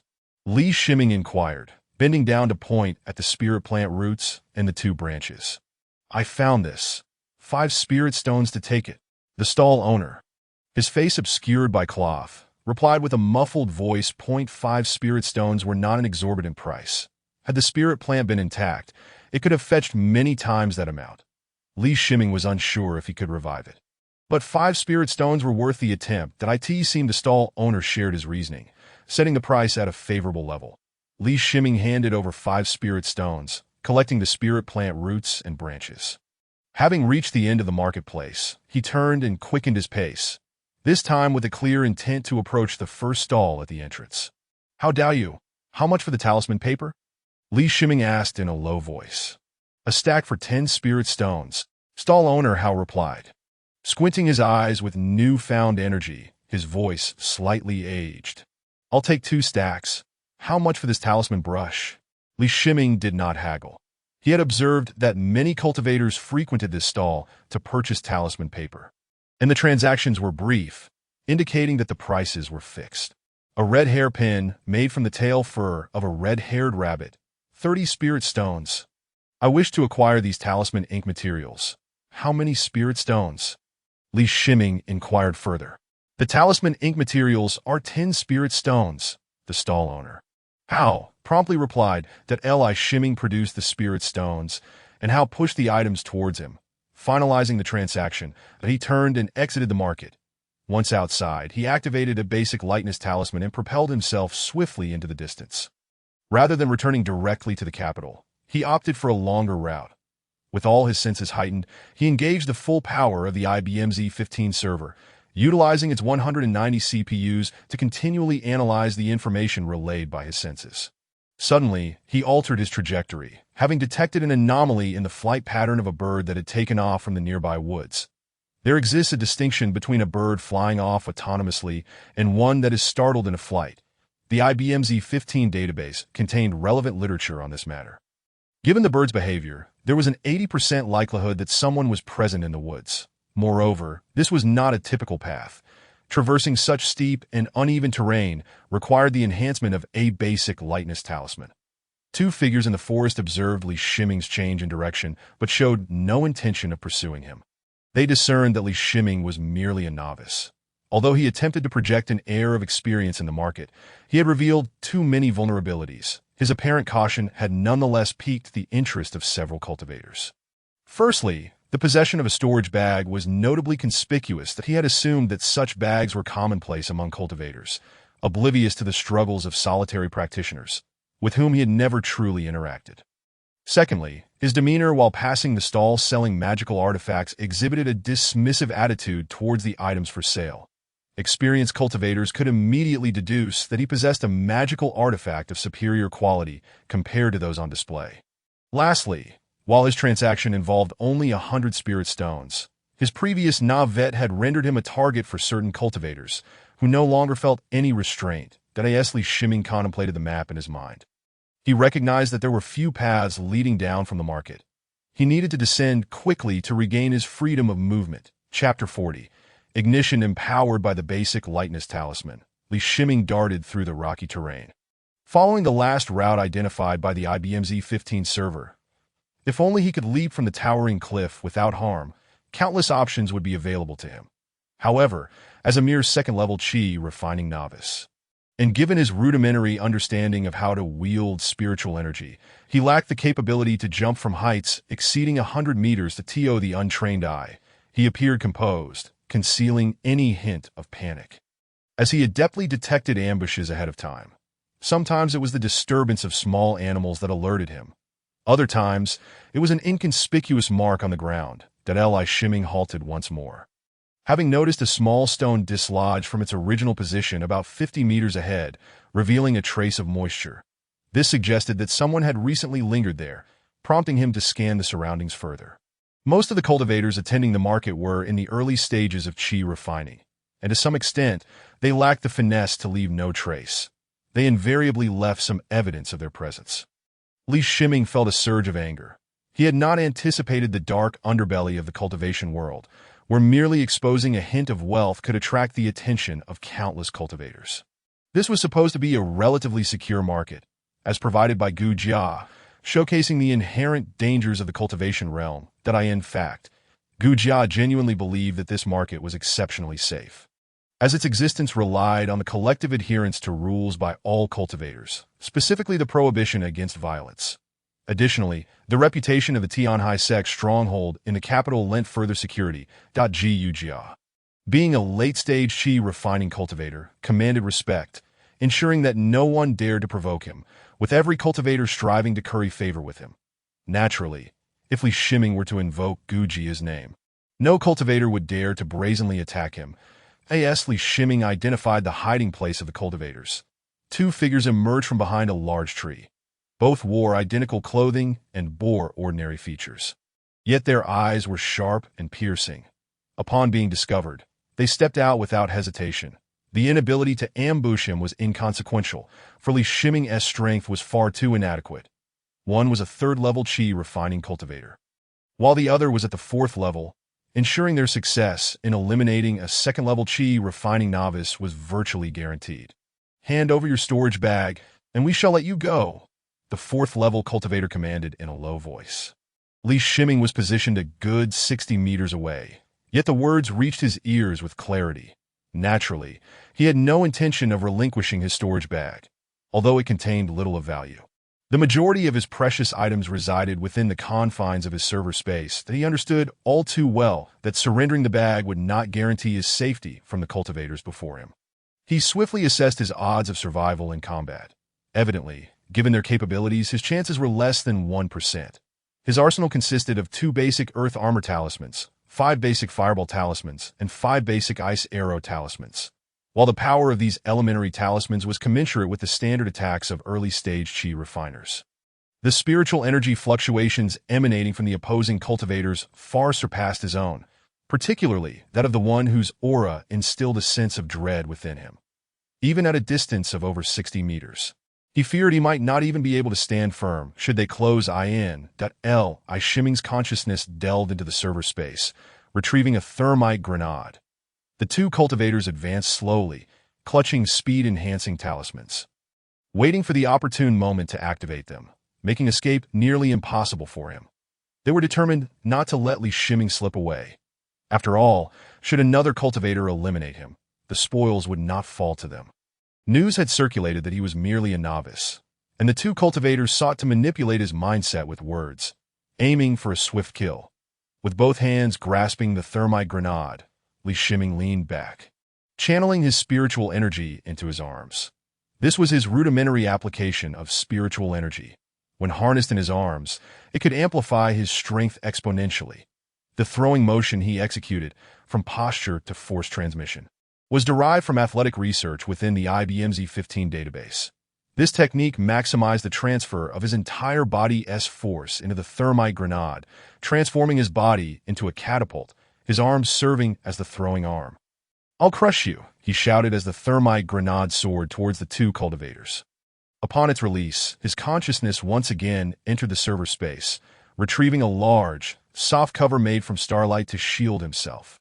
The 2 cultivators observed the thermite grenade he had thrown. It exhibited no signs of spiritual energy fluctuation.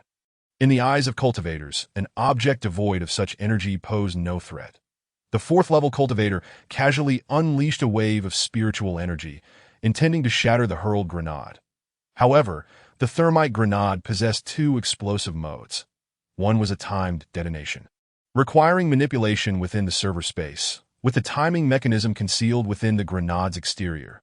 The other triggered upon impact, a consequence of its inherent instability, compounded by several volatile chemicals within.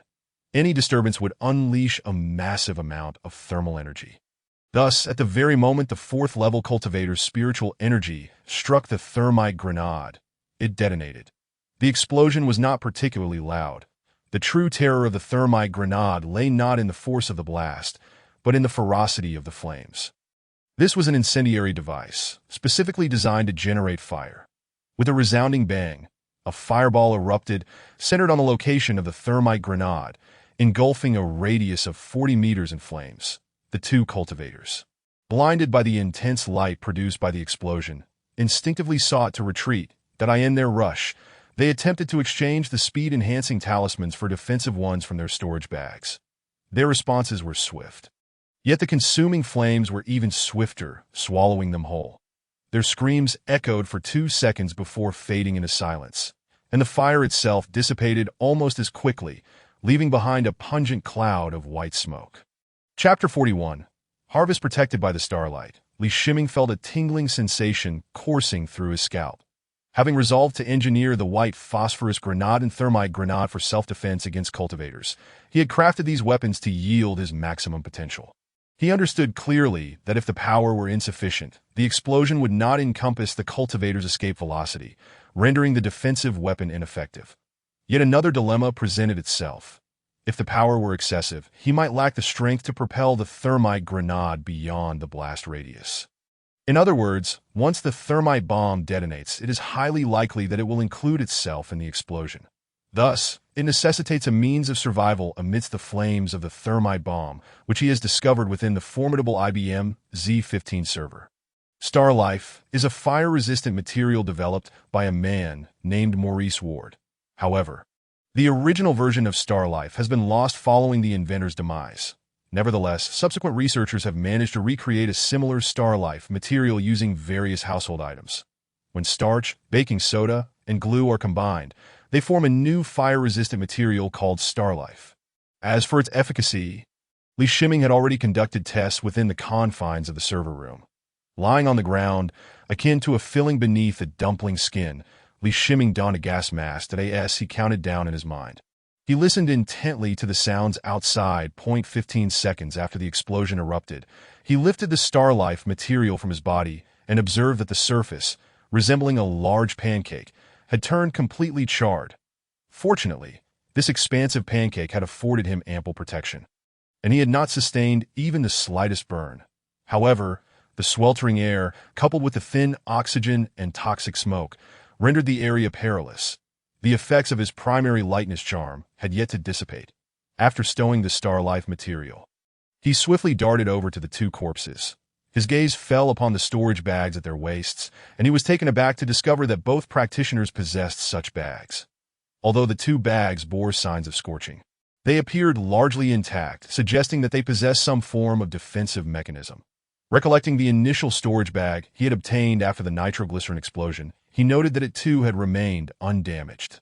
This was not the time for investigation. He promptly retrieved both storage bags, realizing that the remaining items on the corpses had undoubtedly suffered severe damage in the wake of the blaze. With a powerful push from his legs, Li Shiming raced down the mountain. The explosion and flames had caught the attention of the practitioners within the marketplace. Some made their way toward the source of the explosion, while others hastily changed direction to flee the area. Among them, those who had ambushed Li Shiming were filled with trepidation. They knew precisely who lay in ambush in that direction. They also understood that the practitioners hiding there could not have caused such a commotion. It was not merely a matter of whether a fourth-layer chi refining practitioner could achieve such a feat, but rather that they would not have the inclination to do so. The practitioners involved in the ambush relied on the marketplace for their livelihood, should it be deemed unsafe by others. The number of practitioners willing to venture there would dwindle. With fewer practitioners frequenting the marketplace, those living nearby would find it impossible to sell their wares, rendering any successful heist inconsequential in the face of such losses. Li Shiming sprinted with all his might, finally feeling a sense of relief upon reaching the northern gate of Zhongdu.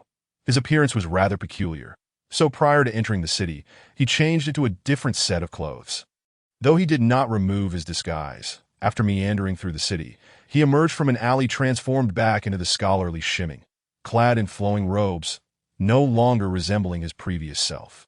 Anyone who encountered him would not associate him with the robust practitioner he had been. His height, build, and facial features were all distinctly different, rendering it nearly impossible for lower-tier practitioners to discern any similarities. Upon returning home, Li Shiming gazed at the two storage bags before him, a bitter smile of resignation gracing his face. This perilous experience had imparted a true understanding of the dangers inherent in the realm of cultivation, prompting him to resolve never to return to the marketplace, at least not until he had joined the Tianhai sect, for he would not court danger again.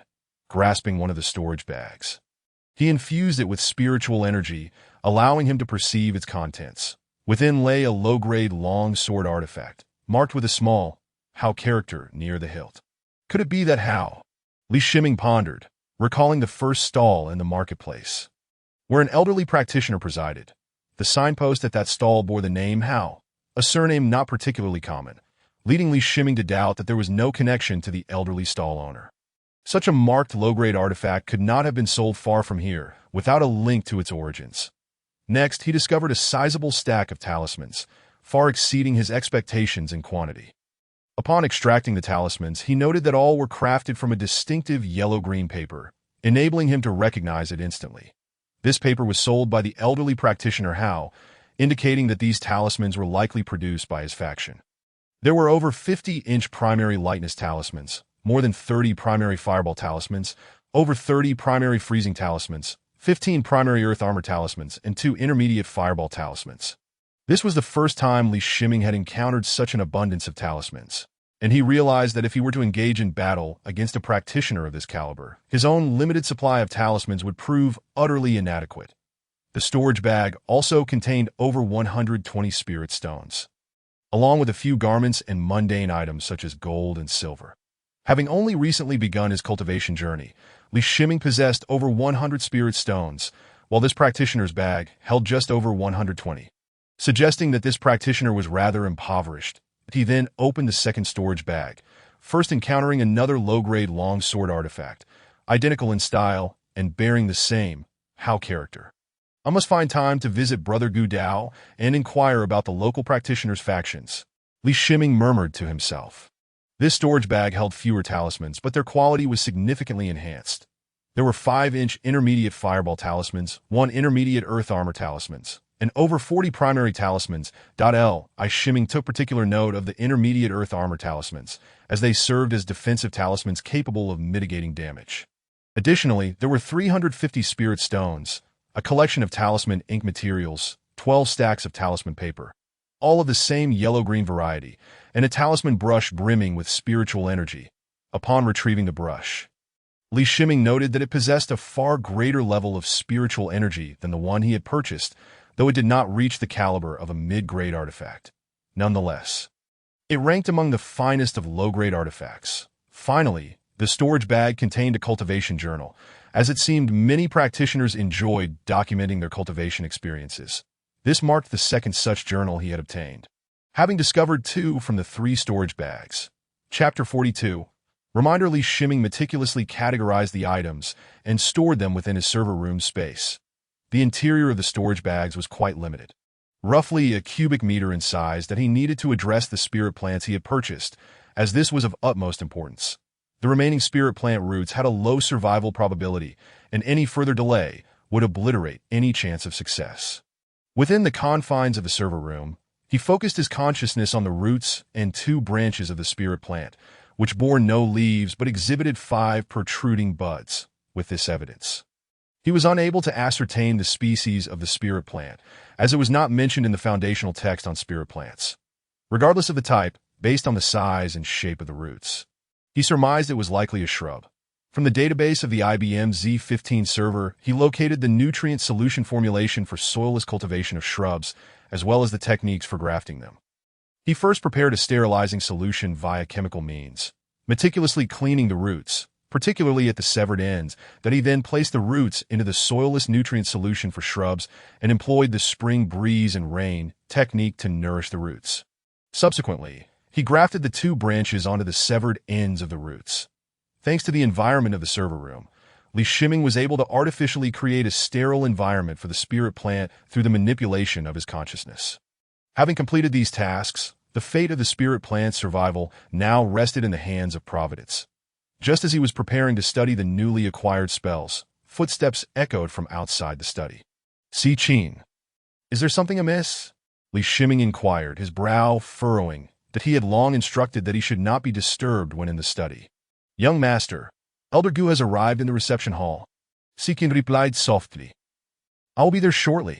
Li Shiming promptly stowed away the items, rose, and exited the study. That he had previously informed everyone in the household that Elder Gu need not be announced upon arrival.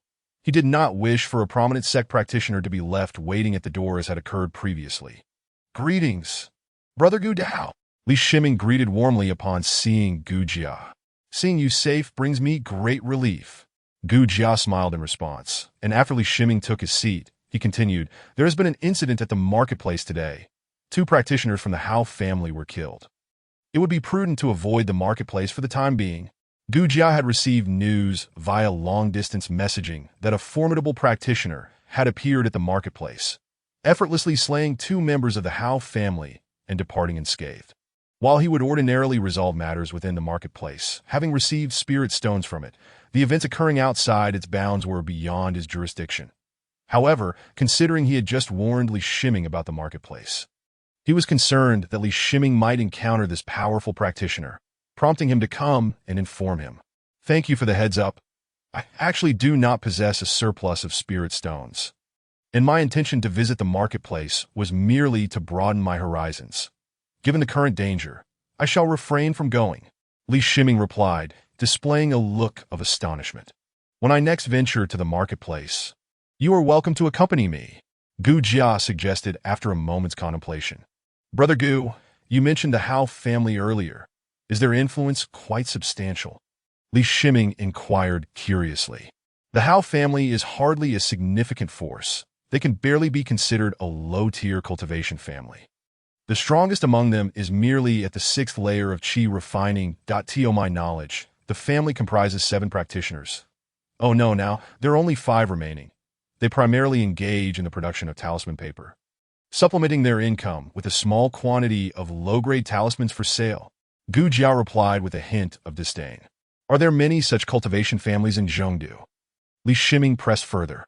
There are precisely 5 families that can be deemed as cultivator clans, while the rest are merely solitary practitioners. The spiritual energy in the vicinity of Zhengdu is rather sparse, and the strength of the cultivators residing here is unlikely to be formidable.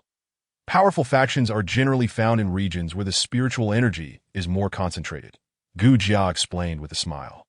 Li Shiming began to grasp the situation around Zhengdu.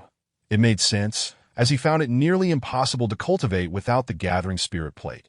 Those areas far removed from human habitation might be slightly better. But he suspected that even there, the concentration of spiritual energy would be rather meager. Cultivators occupying such locales were essentially surviving in the mundane world. It would indeed be peculiar for them to possess significant strength. He sought Gu Jia's advice on several pivotal issues regarding the utilization of spiritual power, which were of utmost importance to him. Gu Jia seemed to hold high hopes for him, and answered all his queries in detail. Naturally, Li Shiming refrained from inquiring about overly esoteric matters, focusing instead on the applications of ordinary spiritual energy. After Gu Jia departed, a look of excitement spread across Li Shiming's face. The insights provided by Gu Jia had proven immensely beneficial. Standing at the center of the room, he struck the table with his palm. As he did so, he summoned the spiritual energy from the vortex within him, expelling it outward through his hand. There was still a meter's distance between his palm and the table, yet the spiritual energy emitted from his hand transformed into a gust of wind, displacing the table's weight as it departed. The table shattered into tiny splinters scattered across the floor. Li Shiming gazed in astonishment at his palm, realizing that he had not employed any spells. It was solely the spiritual energy at work. It dawned on him that cultivators need not rely on spells, as the spiritual energy they possess inherently carries formidable destructive power. Furthermore, channeling spiritual energy into his legs, while not as swift as the basic lightness charm, could still enhance his speed several-fold. Of course, these methods of utilizing spiritual energy were the most rudimentary. To unleash the full might of spiritual energy, cultivators must employ spells and magical artifacts. Take magical artifacts, for instance. Each one is inscribed with runic formations, creating unique effects. Proper activation of these artifacts necessitates the use of spiritual energy to awaken the runic formations, for understanding and activating these formations. That knowledge cannot be conveyed in just a few sentences. It requires formal instruction at a sect. Although Gu Jia saw great potential in Li Shiming, he was not his mentor and would not impart specific knowledge. Merely offering guidance was already a considerable favor to Li Shiming. Having yet to truly immerse himself in the world of cultivation, Li Shiming remained unaware that knowledge within this realm is invaluable. Until he entered the Tianhai sect, such knowledge would remain inaccessible to him. The stark disparity in strength between sect cultivators and solitary practitioners arises not only from differences in equipment and spells, but also from the lack of foundational knowledge among the latter. The efficacy of the same magical artifact can vary greatly between a sect cultivator and a solitary practitioner. In the days that followed, Li Shiming monitored the spiritual plants within the machine room while diligently studying the newly acquired spells, lightness technique, fireball technique, and object manipulation technique. After numerous attempts, utilizing a plethora of videos and images from the large IBM Z15 server as sensory playback devices, he finally grasped the essence of all 3 spells. Chapter 43. Experiment outside Zhengdu City. Li Shiming stood at the foot of a small hill that he had come to experiment with spells, using a spell like Jin Gengju, which produces minimal fluctuations in spiritual energy, posed no issues in Zhengdu City. However, employing the fireball technique would be absolutely prohibited. Gu Jia remained stationed in Zhengdu to maintain its tranquility, forbidding cultivators from causing disturbances within this territory. Despite his acquaintance with Gu Jia, Li Shiming would not act recklessly. Moreover, although Zhengdu City was large, there was no suitable place for him to genuinely experiment with the lightness technique. As he concentrated, spiritual light illuminated his fingertips. forming the runes of the lightness technique. The understanding he had previously attained merged with the appearance of the lightness runes. Activating the basic lightness charm and executing the lightness technique were two entirely different experiences. The former involved solidifying the runes within a talisman, requiring only a small amount of spiritual energy for activation. In contrast, performing the lightness technique necessitated the independent invocation of spiritual energy to inscribe the runes. Activating the basic lightness charm could be accomplished in a breath. While the speed of casting the lightness technique depended on the rate of rune inscription, Li Shimming executed the lightness technique. A greenish glow enveloped his legs, and he felt approximately 1/10 of his spiritual energy deplete. It seemed that the spiritual energy consumption of the lightness technique was still within acceptable limits. Yet the casting speed was excessively slow, taking over 5 seconds. This marked his first true execution of the lightness technique. And he intentionally slowed down the process, believing that with more practice, he could compress the casting time to under 2 seconds or even faster. With renewed determination, he propelled himself towards the summit. During his ascent, he felt the difference in speed. While the basic lightness charm had enhanced his velocity to around 100 kilometers per hour, his self-cast lightness technique propelled him to 120 kilometers per hour, an increase of 20%, which was significantly advantageous in pursuit. Why is that? He pondered aloud atop the hill, perplexed. His cultivation level was merely at the second layer of chi refinement. Perhaps the speed boost from the basic lightness charm correlated with cultivation level. But he had only been separated from it by a few days, with no change in strength. Could it be an issue of intent? He mused. He was certain that his understanding of the lightness technique differed from that of other cultivators. His perception of the lightness technique was akin to being in a high-speed convertible, with the IBM Z15 immersing him in the experience, allowing the technique to resonate within him. This world had no convertibles. Such an idea was inconceivable. Perhaps the intent combined with the spell holds many possibilities? He questioned again. The answers to his contemplations would likely only come upon joining a sect or acquiring a mentor. However, with the aid of the IBM Z15, he could simulate countless scenarios, immersing himself through sensory experiences. These scenarios could stem from videos and images in the database or be designed based on imagination, utilizing the IBM Z15's capabilities. The surreal quality of images or animations was rendered nearly realistic through the formidable computational power of the 190 CPUs. Li Shimming called forth a scene of galloping horses, a depiction of top-tier racing, that he experienced the sensation of racing as a knight atop the fastest horse from his past life. Simultaneously, the lightness runes he had gathered at his fingertips began to resonate. By merging the insights he had just gleaned with the lightness runes, he could successfully execute the lightness technique. Without hesitation, the new lightness technique was cast, and the original greenish glow around his legs was replaced by a new, vibrant light. He set forth down the hill, and soon realized that this time, the consumption of spiritual energy was consistent, yet his speed had noticeably decreased, resembling that of the basic lightness charm.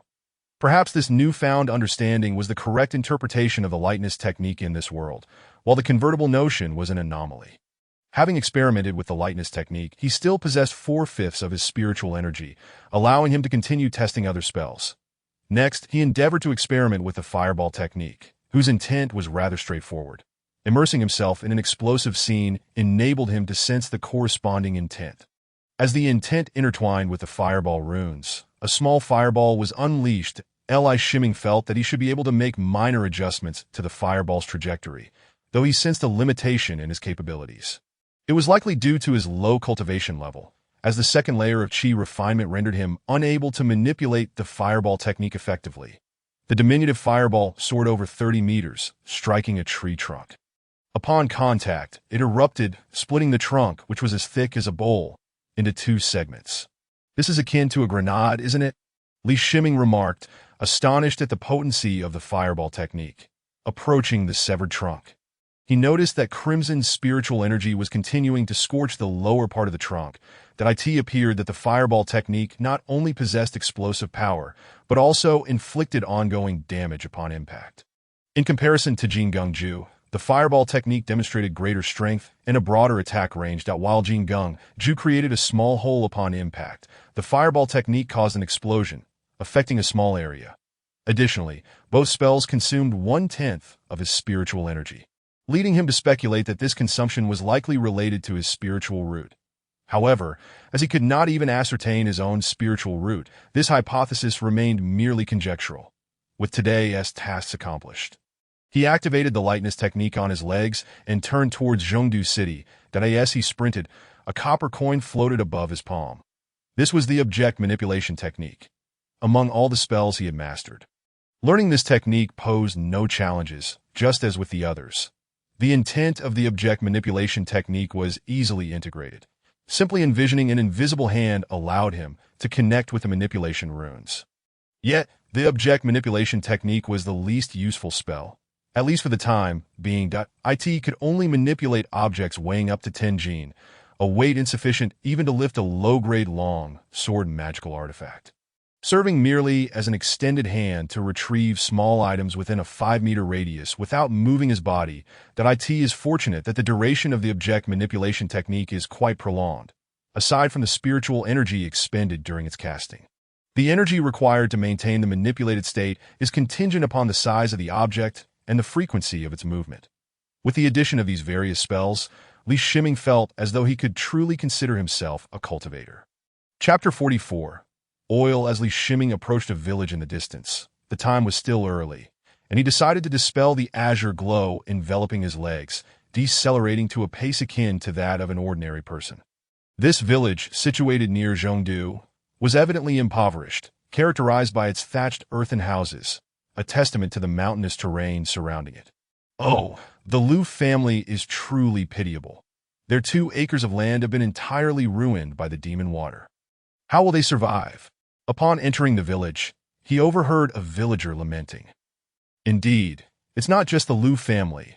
Several neighboring households are in the same predicament, another villager echoed with a sigh. Farmers rely on their fields for sustenance. Losing their farmland is tantamount to losing their livelihood. Good sir, might I inquire what this demon water is? Could you take me to see it? Li Shiming felt a stirring in his heart and respectfully greeted the elderly man with a Confucian bow.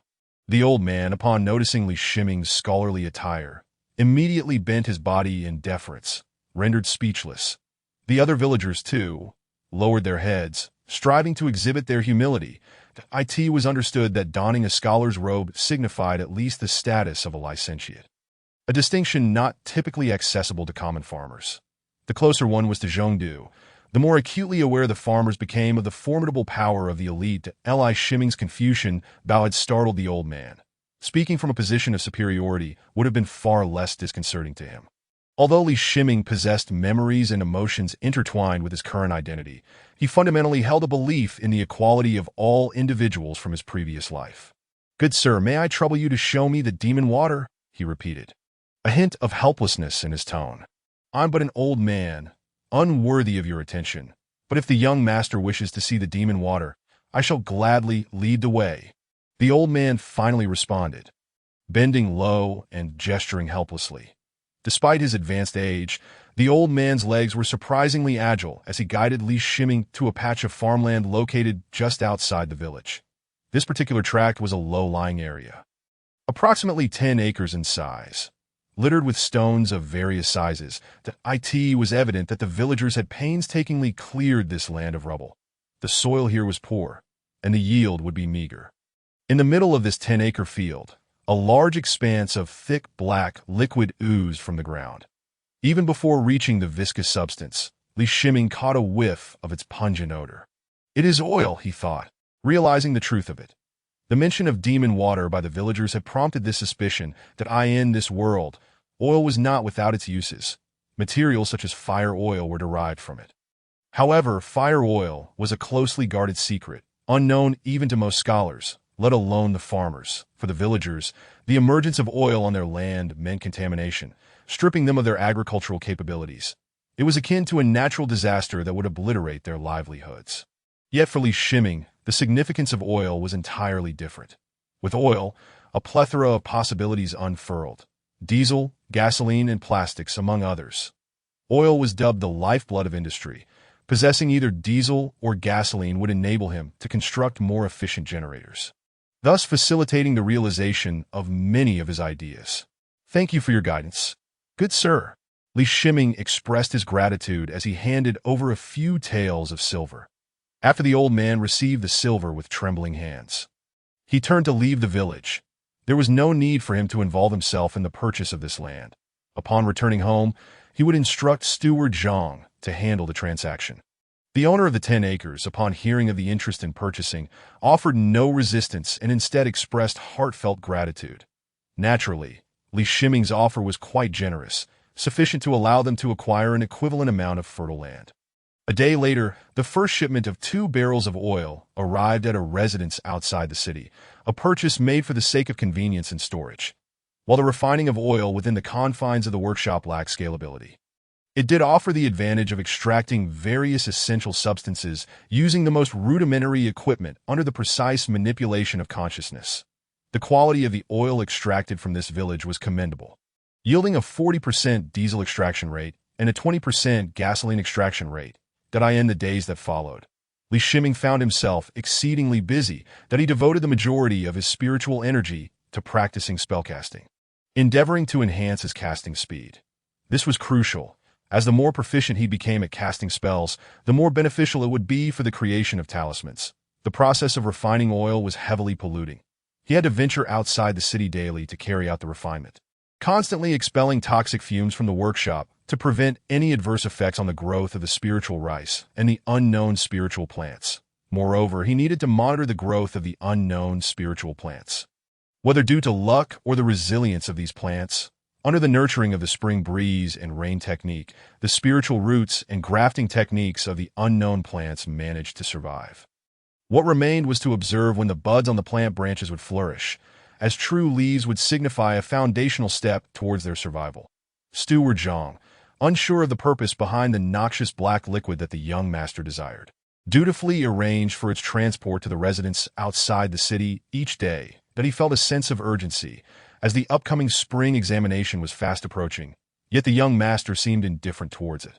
As a servant, he felt powerless to persuade him, hoping only that the young master would gain clarity in due time.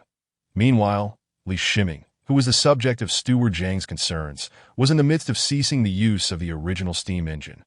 A brand new diesel generator replaced both the steam engine and the previous generator, providing greater and more stable power output. The diesel extracted from the oil was partially stored in 2 empty storage bags within the workshop, effectively conserving space. Although the storage bags offered only a cubic meter of space, their presence in the workshop occupied only a negligible fraction of its total area. Currently, the majority of the workshop space was consumed by the spiritual rice. Along with the IBM Z15, uninterrupted power supply, diesel generator, electric arc furnace, and the unknown spiritual plant cultivation space. Thus, little room remained. Additional diesel was stored underground at the residence outside the city as a reserve resource. Even if the oil from the fields were to be fully extracted at present, there was no concern about the diesel needed for the following year. He believed that once he joined the sect, he would discover a method of converting spiritual stones into electricity. This notion had indeed been mentioned in the introduction to runes, but he lacked the necessary skills to create a spiritual stone generator based on its rudimentary descriptions. Li Shiming possessed a considerable amount of gold and silver, and during this period, Mo Yin had not been idle. With his impending entry into the sect, gold and silver would soon lose their value. Thus, he utilized his wealth to commission Mo Yin to purchase a vast array of various ores that in this world, ores devoid of spiritual energy, were not given the due reverence they deserved. Many minerals that Li Shiming considered exceedingly rare were regarded as mere impurities here. The existence of a cultivation civilization likely suppressed the development of this world, where gold and silver remained the most esteemed metals considered as currency. Upon receiving the various ores, Li Shiming processed them through the electric arc furnace, melting and refining them into a variety of metals that as the days passed, his accumulation of resources grew ever more substantial. Chapter 45. Talisman crafting outside the study. Red lanterns adorned the corridor, for today marked Li Shiming's first new year in this world, having spent over 3 months here. Were it not for Steward Zhang and his companions hanging the red lanterns, he might have remained oblivious to the arrival of the new year. The occasion reminded him of another world, one filled with family and friends, all of which he could never return to in this realm. The emotions inherited from his former self were most profoundly influenced by his father. Li Wenyuan at this moment. His father was not by his side, and an overwhelming sense of loneliness compelled him to seek distractions that he retrieved a talisman brush from the workshop space. This brush, known as the Snow Spirit Brush, was significantly superior to the one he had previously purchased. It was a talisman brush used by cultivators of the Hao family, undoubtedly of higher quality than those sold by them. On the desk lay a piece of yellow-green talisman paper and a small dish of talisman ink. The ink was a concoction he had prepared in the workshop space, crafted with meticulous care, its quality reaching the pinnacle of talisman ink materials. This particular ink was specifically designed for the elementary lightness talisman.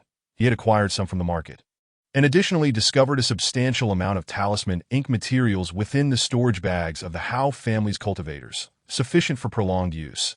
The principle behind talisman crafting lies in solidifying the already formed spell runes onto the talisman paper.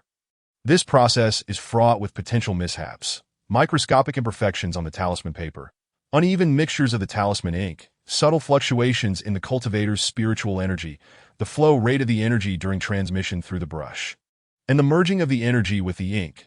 Among others, it can be said that the crafting of talismans is a process laden with uncertainties.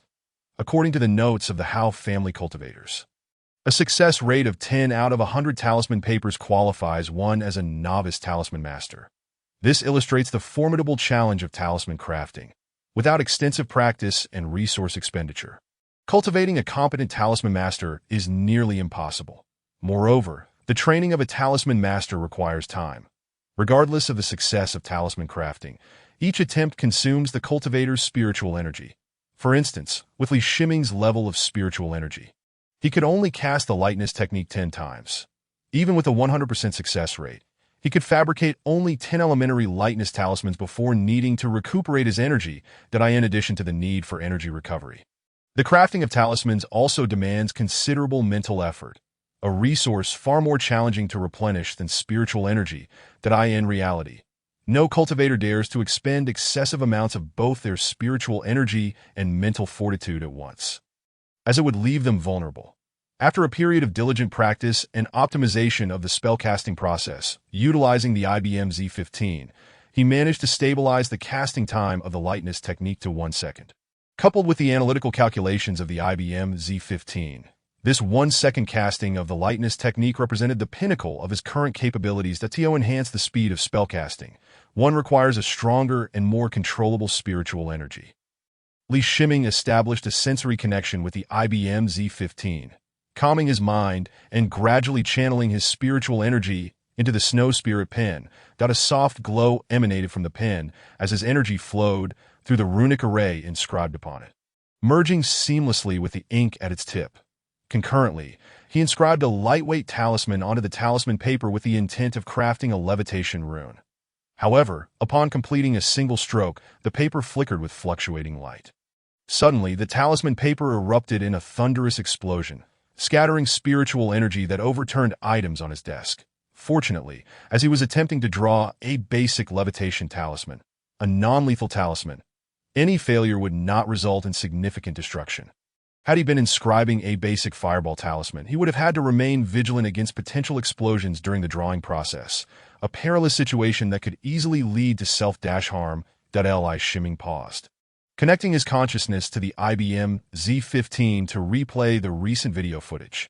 This playback was received through his 5 senses, immersing him as if he were revisiting the moment of creation. With all sensations relayed back to him by the IBM Z15, he identified the cause of the talisman paper's explosion, a slight excess of ink during a stroke made with the Snow Spirit pen. The solution was straightforward. A fraction of the spiritual energy within the pen needed to be allocated to regulate the ink, ensuring it remained on the talisman paper as required. After failing a second time, a third time, and ultimately a 5th time, he adhered to his plan of practicing only 5 times a day. His spiritual energy was also required for performing the spring breeze rain technique, a task that could not be interrupted. The remaining energy was reserved to prevent unforeseen incidents. Even the most frugal talismans require energy to activate. Despite only practicing 5 times, Li Shiming gleaned considerable insights that he had studied Introduction to Runes along with notes from the Hao family cultivators, which documented numerous potential errors in the drawing process. However, the recorded information necessitated practical validation. Repeated failures endowed him with invaluable experience that he differed significantly from other cultivators. While they might recognize a failure at a certain point, they often lack clarity regarding the specific reasons behind it. In contrast, he learned through the video from the IBM Z15, experiencing the erroneous process repeatedly, ensuring that the same mistake would not occur again. Li Shiming retrieved a self-made pocket watch, glancing at the time. It was already 1 o'clock in the afternoon that he entered the machine room space to prepare a bowl of spiritual rice, filling his stomach with it in his study. If outsiders were to witness him dining on a simple bowl of rice without any side dishes during the new year, they might assume him to be quite frugal. However, if this bowl of spiritual rice were exchanged for gold, it could likely be traded for an equivalent volume of gold, provided there were cultivators willing to make such an exchange. That Ascension did not come to call him for a meal. Not long ago, Li Shiming had explained certain matters to her, and the royal family's offerings to Gu Jia on several occasions had led her to accept the reality that the young master had embarked on a path of cultivation. Consequently, Li Shiming enjoyed uninterrupted quietude, free from concerns that sudden disturbances would disrupt his training or the crucial task of talisman crafting. That a small bird flew through the window, landing on the desk before him. Its lively eyes regarded Li Shiming, seemingly confirming something, before its form transformed into a piece of talisman paper. Li Shiming recognized this bird as a 100 miles communication talisman, a means of communication between cultivators.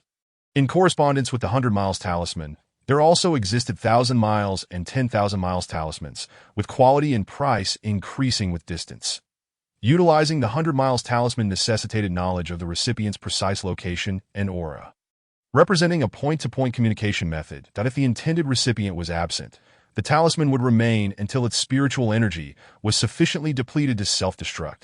Typically, a 100 miles talisman could last for 2 days, sufficient for ordinary communication. Li Xiaoyu, there is a gathering of cultivators on the 3rd floor of the Tianshui Pavilion. Allow me to introduce you to some like-minded individuals. The invitation bore Gu Jia's signature. Recalling that he had previously mentioned it, yet he had not anticipated the gathering would occur on New Year's Day. Chapter 46. The gathering Tianshui Pavilion stands as the largest and most opulent establishment in Zhengdu, bustling with esteemed guests daily, particularly during festivals when it becomes a hub for the powerful and influential. Its exquisite decor, adorned with renowned calligraphy and paintings, and a plethora of rare artifacts leave one awestruck.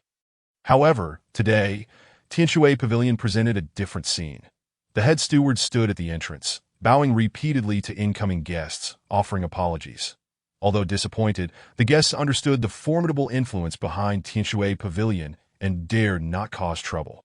Curiosity piqued among the patrons, who possessed such power to commandeer the entire establishment.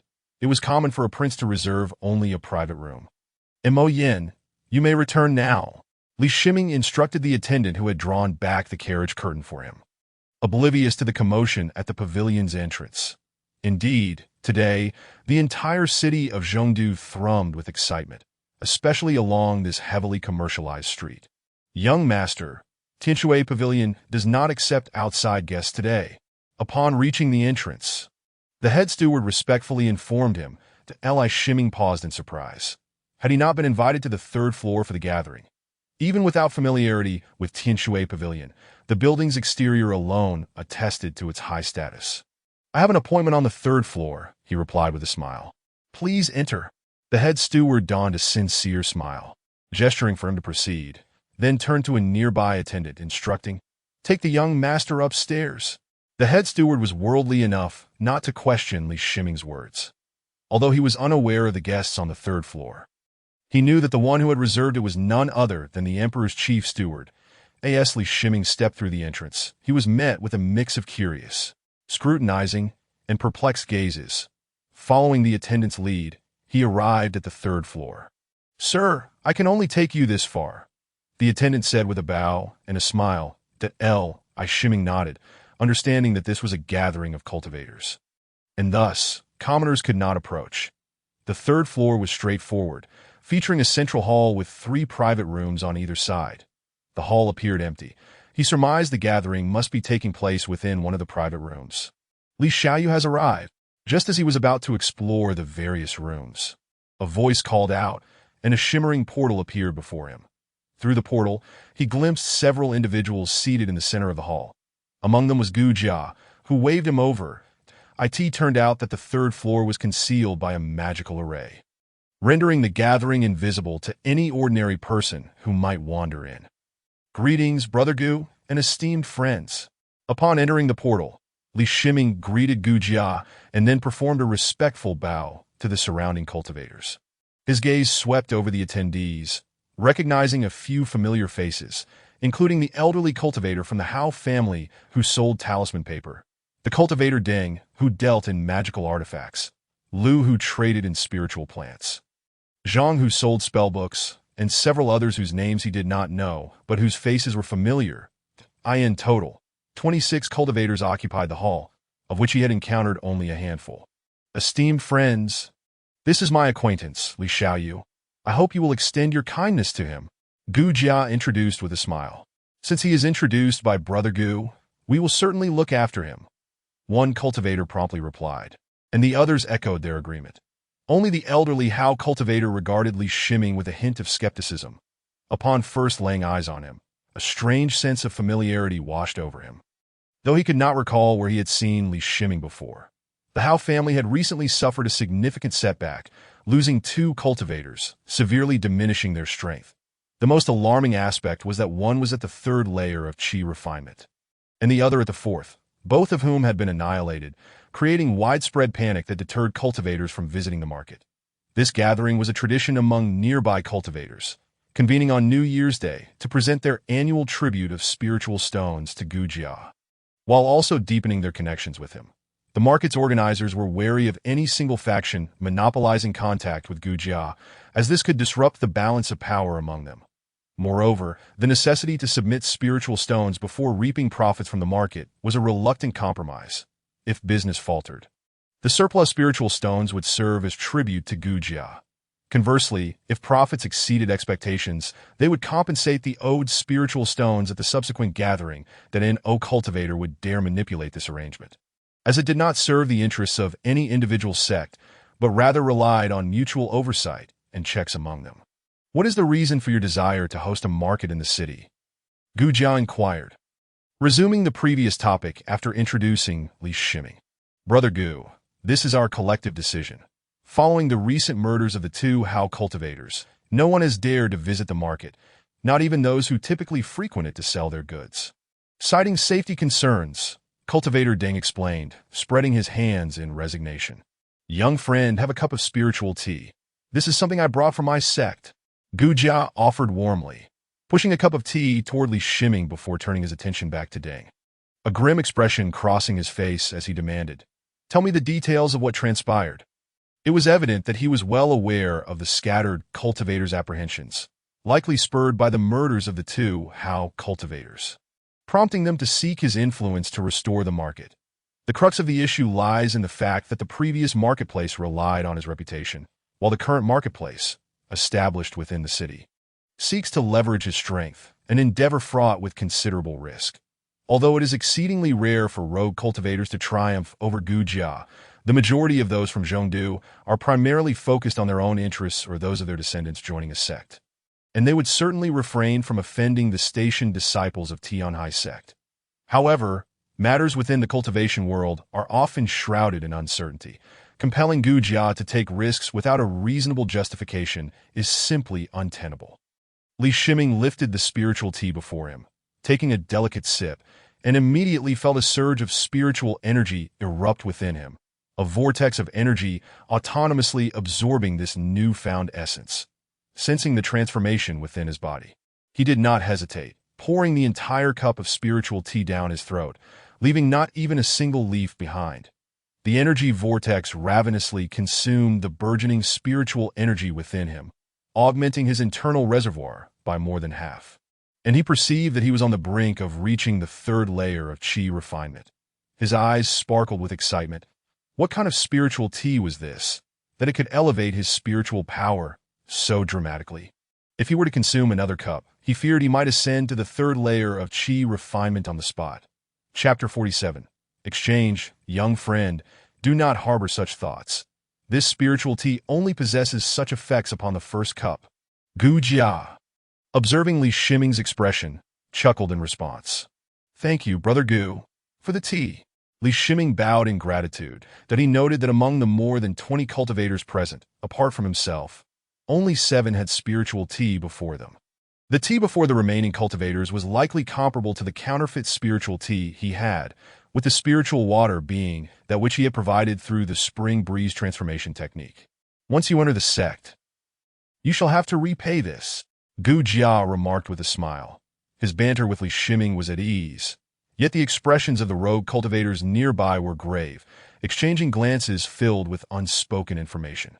Brother Gu, on that day at the marketplace, a masked cultivator concealed his spiritual fluctuations, yet he repeatedly displayed elementary blunders, leading us to mistakenly believe he was a novice, spoke Elder Deng. Jiu Jia nodded, signaling him to continue. That cultivator purchased 3 secret texts from me, spending 20 spiritual stones, without inquiring about the true meanings involved, added Elder Zhang. It appears that cultivator ensnared you in a trap. You seasoned cultivators fell for it. Gu Jia shook his head in disbelief.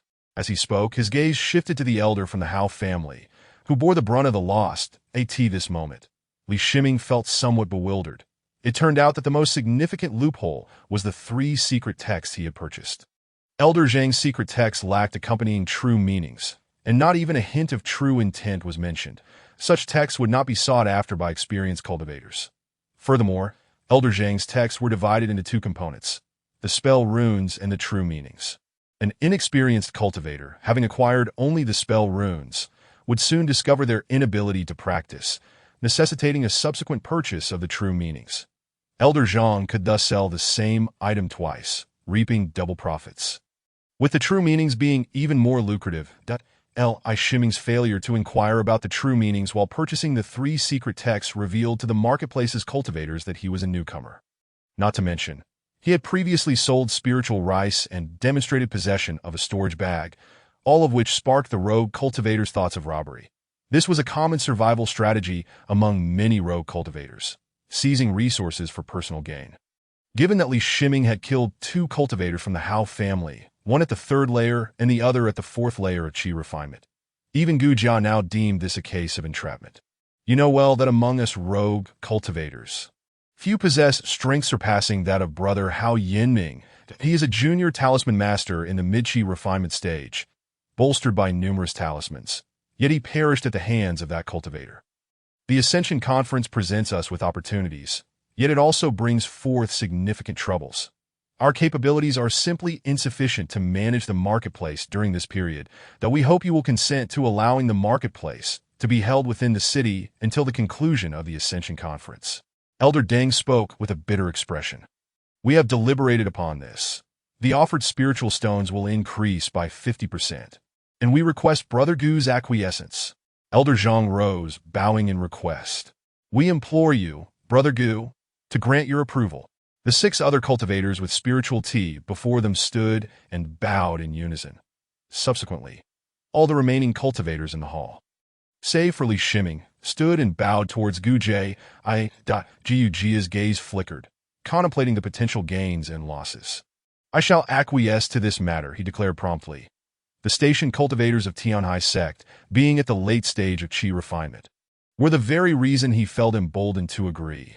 Moreover, as the Ascension Conference drew nearer, an increasing number of cultivators eager to curry favor with him would arrive.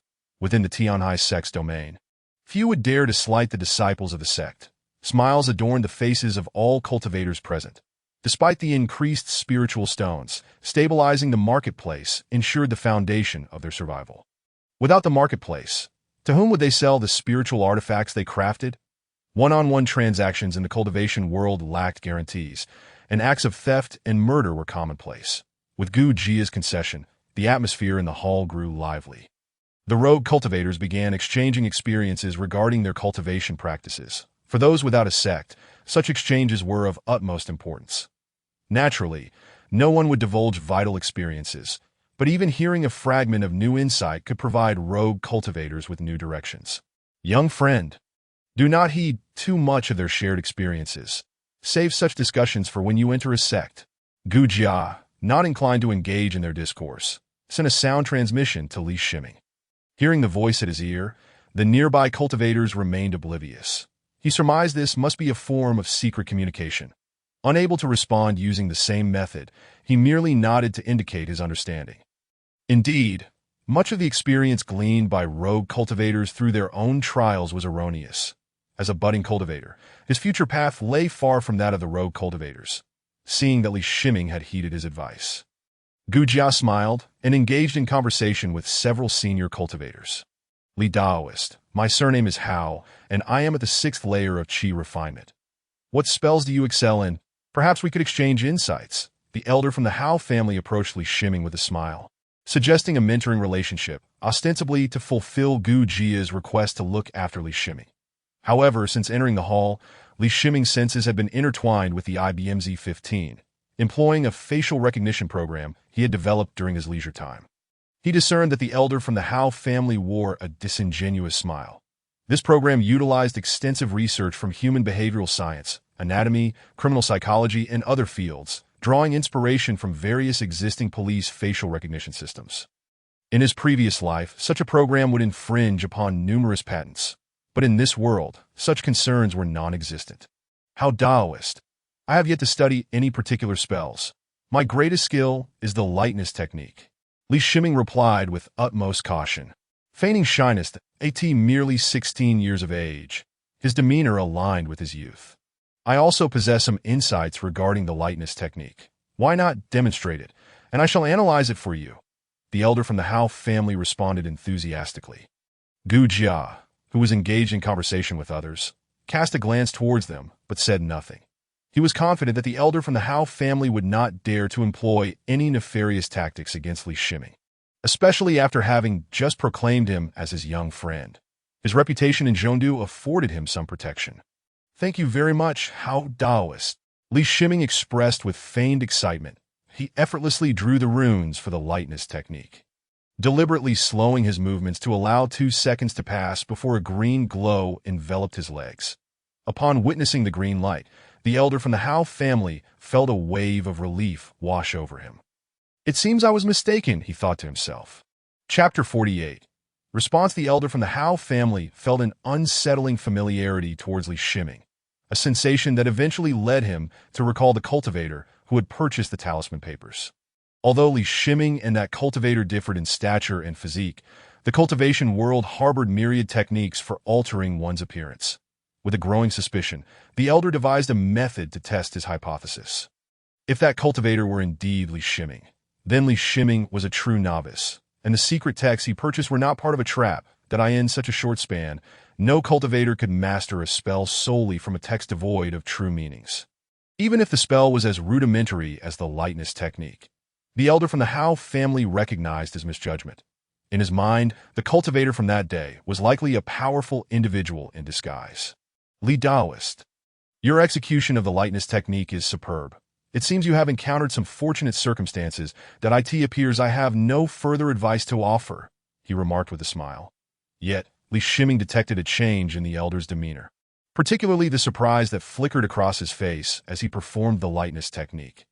Given that the lightness technique was not particularly difficult, the elder's astonishment suggested he had been preoccupied with other thoughts. Coupled with the elder's initial hint of malice and the prior probing, Li Shiming felt an unsettling foreboding. Until the gathering concluded, the elder from the Hao family lingered in his mind like a persistent thorn, even if the elder's subsequent expressions bore little insincerity. He could not shake off his unease. The elder was a cultivator at the 6th layer of Qi refinement, the strongest among rogue cultivators in the vicinity, as stated by Gu Jia. Furthermore, the elder served as the head of the Hao family, which included 4 additional Qi refinement cultivators. That was not just the elder from the Hao family. Any member of the Hao clan, should they truly wish to deal with Li Shiming, would render him utterly defenseless. Although Li Shiming had dispatched 2 cultivators from the Hao family, one at the 3rd layer and the other at the 4th layer of Qi refinement, this had been achieved through the advantage of surprise and by maintaining a safe distance. If an assassin were to come for him, he could not guarantee that the IBM Z-15 would be capable of detecting the approach of such a practitioner through his 5 senses. The methods of these cultivators are far beyond those of ordinary experts. With these thoughts in mind, he returned home, and this gathering was not entirely without its rewards. From a cultivator eager to curry favor with him, he obtained a map delineating the distribution of powers within the realm of Zhongdu, indicating the precise locations of various factions. Among them were 5 prominent cultivation families, along with the layers of several practitioners at the mid-stage of qi refining. The purpose of this map, as rumored among cultivators, was to help avoid these forces. It seems I require a surveillance tool, Li Shiming murmured to himself in his study. When contemplating surveillance tools, his first thought was of drones. The design schematics for drones, both military and civilian, were all contained within the IBM Z15. The university he had previously attended had undertaken military contracts and was a highly classified institution, with the military data within the IBM Z15 being of utmost confidentiality. However, given his current mastery over the IBM Z15, all data was accessible to him, that as he examined the technical requirements for the drone, he could not help but lower his head in resignation. The drone necessitated power technology, navigation technology, communication technology, flight control technology, and chip technology. While he could address the issues concerning brushless motors and batteries for power technology, navigation, communication, flight control, and software aspects of chip technology were similarly manageable. Yet, the chips themselves were beyond his current capability to procure. He would have to wait until his technical reserves were more substantial before considering this. For now, he needed a surveillance tool that he could manufacture immediately. Of course, the optimal choice would be to set up a defensive array. But such arrays were still beyond his reach. Not to mention the number of spirit stones required to purchase such an array, even if he could gather that many stones. Who would be willing to sell him a defensive formation? To his knowledge, such formations could not be crafted by ordinary loose cultivators. At least, the weak loose cultivators near Zhongdu lacked the necessary skills. The only individual who could procure a defensive formation was Gu Jia. But if Li Shiming could truly present spirit stones sufficient to purchase one, he would likely have to contend with Gu Jia's scrutiny. Although Gu Jia appeared to treat Li Shiming with care, this was predicated on his belief in Li Shiming's potential future.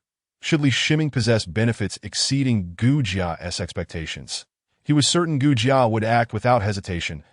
Li Shiming directed his consciousness into the machine room space. Until now, he had never contemplated tampering with the maintenance tool cabinet, as he needed the equipment within it to repair the IBM Z15 should any issues arise. However, after possessing the IBM Z15 for approximately 3 months, he discovered that it seemed to have undergone some form of enhancement during its transference.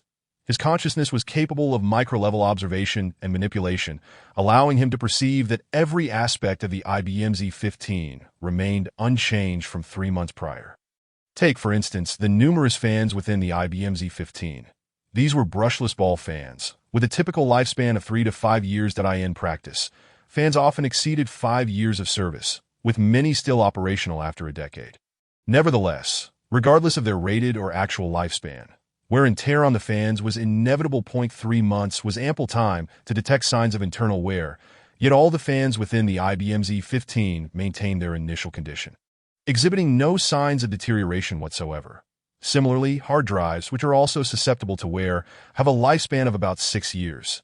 Yet after 3 months of usage, not a single bad sector had emerged. This observation extended to all components of the IBM Z15. It is worth noting that this conclusion was derived from micro-level observations. At least at this resolution, the IBM Z15 showed no changes from 3 months ago. This revelation led him to consider the tool cabinet. He examined the equipment within: a 3-phase power meter, a distribution monitor, a UPS testing module, a battery inspection unit, temperature and humidity sensors, water leak detection equipment, and network device testing tools, among others. That he selected what he deemed to be a redundant fiber optic fusion splicer. This was not to say he would never have use for this device again.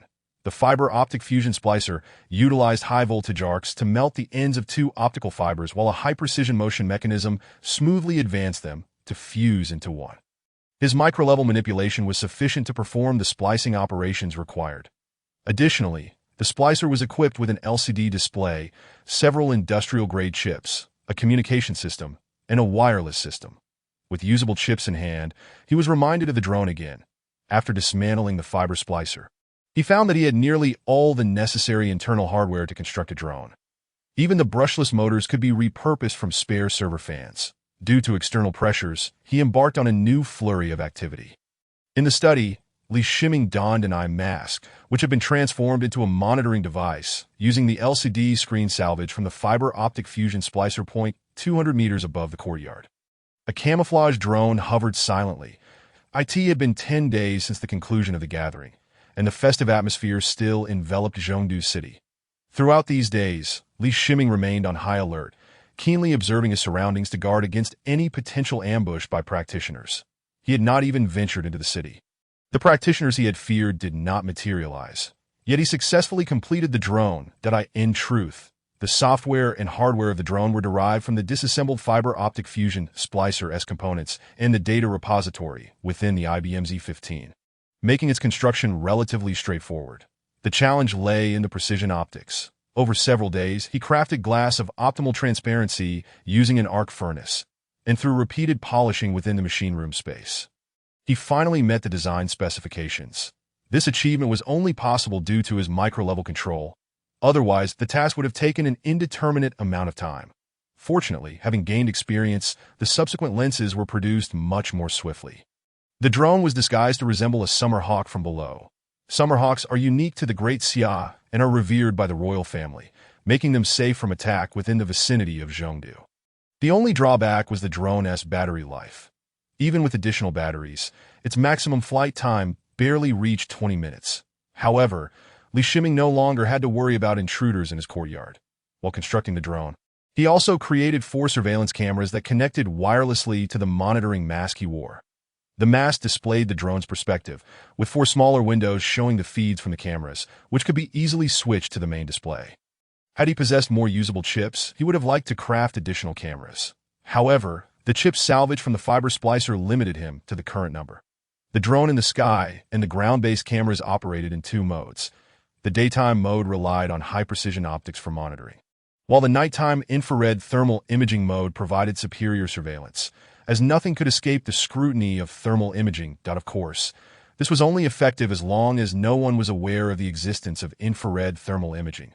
Otherwise, it was not difficult for practitioners to conceal their thermal signatures. Li Shiming extended his spiritual tendrils, employing object manipulation technique to control the remote, thus piloting the drone while simultaneously practicing the technique, achieving 2 objectives with 1 action. As the drone flew back through the window, he removed its battery and replaced it with a spare. This time, rather than launching the drone again, he stored it away, with a reasonably complete security system in place. His anxious heart finally settled. Entering the machine room space with his consciousness, he recognized the grafted, unknown spiritual plant. The graft had been remarkably successful, with tender shoots sprouting leaves. Although small, they were unmistakably those of a tea tree. A spiritual tea tree. Li Shiming pondered what calamity had befallen it to be so decimated. Were it not for the remaining roots and 2 branches, the grafting technique, the artificially created sterile environment within the machine room, the specially prepared nutrient solution, and his continuous application of the spring breeze transformation technique, this spiritual tea tree would have perished long ago. It could be said that the revival of the spiritual tea tree was a perfect amalgamation of the technology of his past life and the magic of this world. Though the spiritual tea tree had produced leaves, its overall size remained too diminutive for him to dare harvest any. He could only consider the matter once it sprouted new branches. He would not engage in overharvesting. The few tender leaves he might pick now would hardly suffice for the daily enjoyment of spiritual tea in the future. But Li Shiming set aside the eye mask and took a deep breath to steady his mind. Thanks to the spiritual tea he had consumed at the last gathering, his internal spiritual energy had seen considerable growth, allowing him to perform the lightness technique 5 additional times each day, over the span of 10 days. He had practiced inscribing the beginner lightness talisman nearly 100 times, albeit with an equal number of failures. Nevertheless, the insights he garnered from these experiences brought him tantalizingly close to success. Through the making of the simplest beginner lightness talisman, he grasped the arduous nature of cultivation. With the assistance of the IBM Z15, he could identify the reasons behind each failure, yet he had still endured over 100 unsuccessful attempts. How many failures would an ordinary practitioner face before successfully inscribing a single beginner lightness talisman? With the snow spirit pen in hand, he dipped into the talisman ink, the amount precisely measured, a result of the knowledge gained from 4 previous failures. Spiritual energy coalesced within the snow spirit pen as the ink and energy melded at its tip. The pen tip descended upon the talisman paper, and the true essence of the convertible sports car coalesced at its point. The snow spirit pen, with a deliberate pace, traced its movements across the paper. His expression was one of deep concentration, his mind wholly absorbed in the art of talisman crafting to end the fleeting moment when the pen tip lifted from the paper. The lightweight talisman inscribed upon it radiated a brilliant azure glow, which swiftly dimmed as the spiritual energy diffused from the paper retracted within. I shimming observed the transformation of the talisman paper. This seemingly inconspicuous sheet had solidified the lightness technique within its confines. There were no errors, and the outcome exceeded his expectations. After assessing the spiritual energy within himself, he noted that he had expended enough to execute the lightness technique once, having only performed the object manipulation technique once today, leaving him with an abundance of spiritual energy. Riding on the success of his recent endeavor, he retrieved another sheet of talisman paper, dipped the snow spirit pen in talisman ink, and once more began to inscribe the basic lightness talisman. Once again, the process unfolded smoothly, as azure luminescence illuminated the study, with spiritual energy being drawn into the talisman paper. Isn't it said that the success rate of talisman crafting is rather low? Li Shiming pondered, setting down the snow spirit pen. While other cultivators relied on experience in crafting talismans, the nature of their experiences differed vastly. The insights of other cultivators were vague, guiding them toward success, but often leading to failures attributed to chance. In contrast, the knowledge Li Shiming gleaned from the IBM Z15 was crystal clear. He understood the root of each mistake and had learned through first-hand experiences to completely avoid repeating them. After successfully inscribing his 3rd basic lightness talisman, he discerned his success rate. While he could not claim it to be 100%, it was undoubtedly close to that mark, and with each subsequent crafting, his success rate only increased as he accumulated more knowledge. Chapter 50. Discovery. Since the moment Li Shiming successfully crafted his first talisman, he had embarked on an unstoppable journey of talisman creation. Transitioning from a world of equality to this realm of cultivation, the more he delved into this world, the more he felt the looming threat to his safety. This threat stemmed from an insufficiency of power, a fear deeply rooted in his soul from his previous life, that if he wished to live as a mere mortal, he need not worry excessively. Armed with his lineage and knowledge, he could achieve success in officialdom or any industry. However, upon discovering the world of cultivation, he could hardly resign himself to mediocrity. Talisman crafting allowed him to compensate for his insufficient spiritual energy and limited spells. Thus, for an extended period, he devoted his daily energy to the art of talisman creation. In crafting the basic metal talisman, he experienced 8 failures before finally succeeding.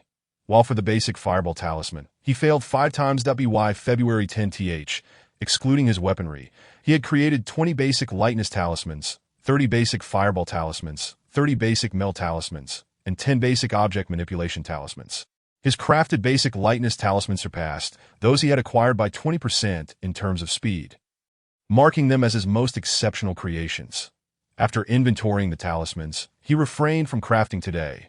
On one hand, he had enough talismans at hand, and on the other, his recent talisman crafting had hindered his cultivation progress due to excessive energy expenditure.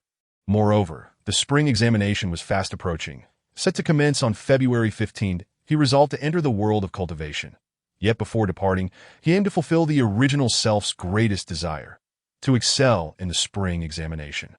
This would serve as a farewell to the original self, for it was only by relinquishing emotional attachments that he could fully immerse himself in his cultivation. To honor this examination, he dedicated the remaining days to preparatory studies.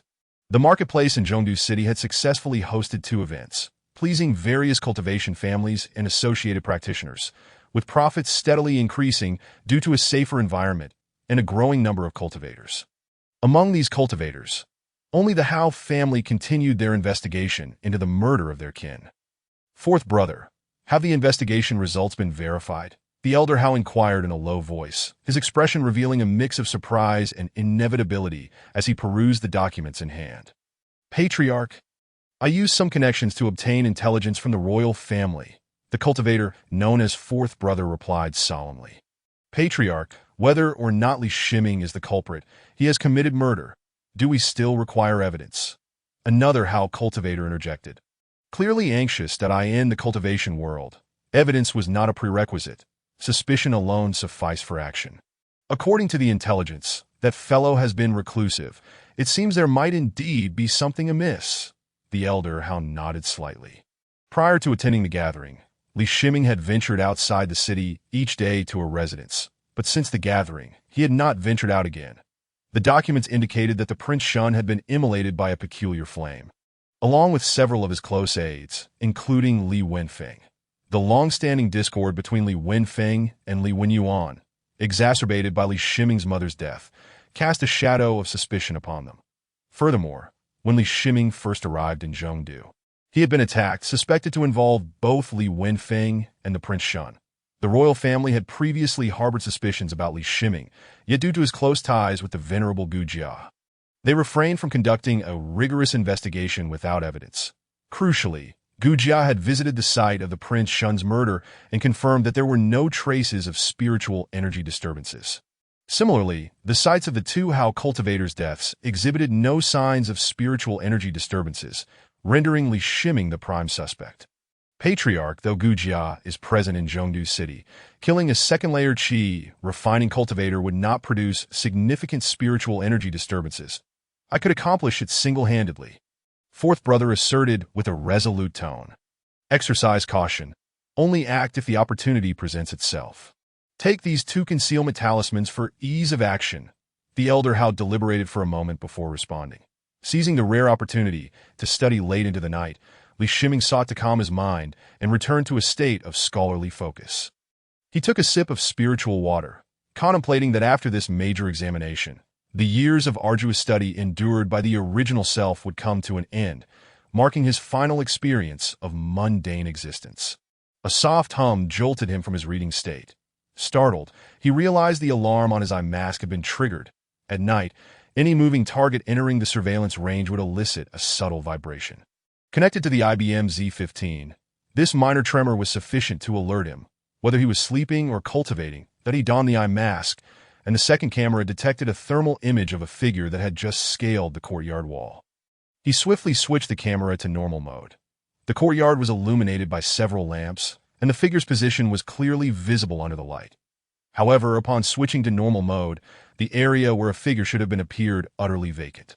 He toggled back to infrared thermal imaging, and once again, he discerned the thermal signature of a figure. It's a cultivator. Li Shiming's expression darkened, that he had not anticipated that even after so many days, a cultivator would still seek him out.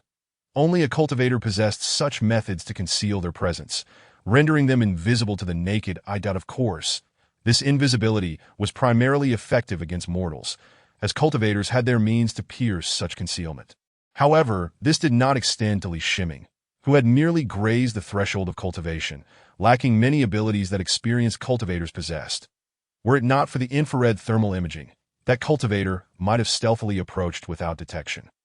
Li Shiming's hand instinctively reached to his waist, retrieving 10 basic metal talismans.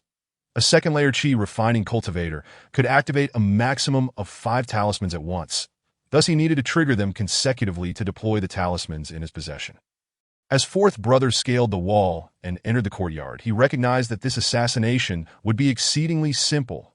Li Shiming possessed no discernible means of a cultivator. The courtyard lacked even rudimentary defensive formations or warning talismans.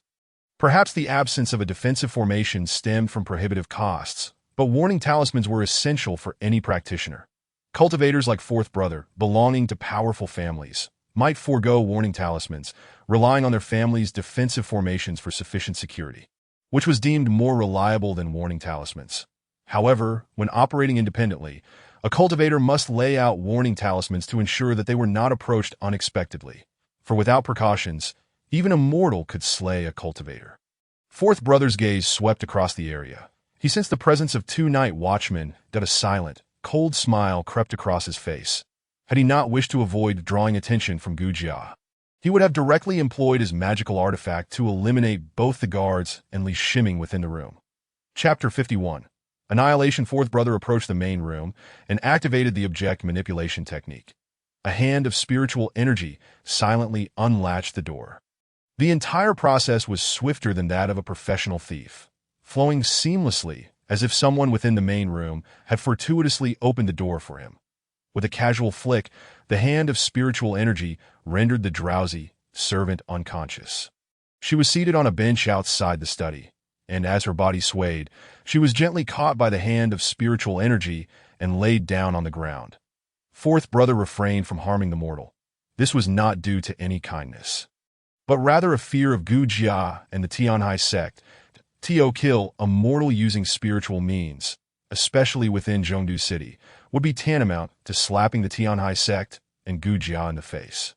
For the sake of a mere maid, he had no desire to risk being hunted down by Gu Jia. As for Li Shiming, being a cultivator, his death would merely be an inter-cultivator grievance, and the Tianhai sect would not intervene. However, there could be complications with Gu Jia. Yet the Hao family felt compelled to retaliate. Ever since 2 of their cultivators had been slain, they had remained inactive, resulting in a significant decline in their reputation around Zhongdu. Furthermore, the Hao family had also conducted an investigation into the relationship between Li Shiming and Gu Jia. Gu Jia's interest lay solely in the living Li Shiming. Should he perish, the most that would befall Gu Jia would be a slight inconvenience, perhaps a mere bloodletting or a token compensation. As the fourth brother approached the study's door, his ethereal hand once again ventured inside. Contrary to his expectations, Li Shiming appeared exceedingly feeble, prompting him to reconsider his approach. That he resolved to employ mundane methods for assassination, abstaining from any form of aggressive spiritual energy to minimize the risk of detection by Gu Jia. The object manipulation technique was a unique spell. As long as executed with caution, the residual spiritual fluctuations would be exceedingly subtle and dissipate rapidly, leaving almost no trace. Just as the fourth brother's ethereal hand was about to unlatch the door, he sensed a faint surge of spiritual energy emanating from within the study. While he was still assessing the nature of this fluctuation, 5 golden needles pierced through the wooden door, striking him. The fourth brother believed he had successfully concealed himself with the invisibility talisman, convinced that Li Shiming had not noticed him. However, beneath the infrared surveillance, his thermal image was starkly revealed to Li Shiming. As the fourth brother incapacitated Si Qin, Li Shiming had already mobilized his spiritual energy, activating the primary golden talisman in his hand. The distance between the study door and Li Shiming was a mere 4 meters, and the primary golden talisman, crafted from the essence of metallic bullets, enabled the golden needles to be projected with remarkable speed. Caught off guard, the fourth brother, unprepared to employ spiritual energy, found 5 golden needles piercing his body. These needles struck his face and heart, leaving him no opportunity to retrieve a defensive talisman from his storage bag. Unsatisfied, Li Shiming unleashed another 5 golden needles, once more targeting the fourth brother's vital points. Observing the diminishing thermal energy in the infrared display, Li Shiming realized he had successfully countered his adversary. That he opened the study door, first checking on Si Qin, feeling a sense of relief wash over him.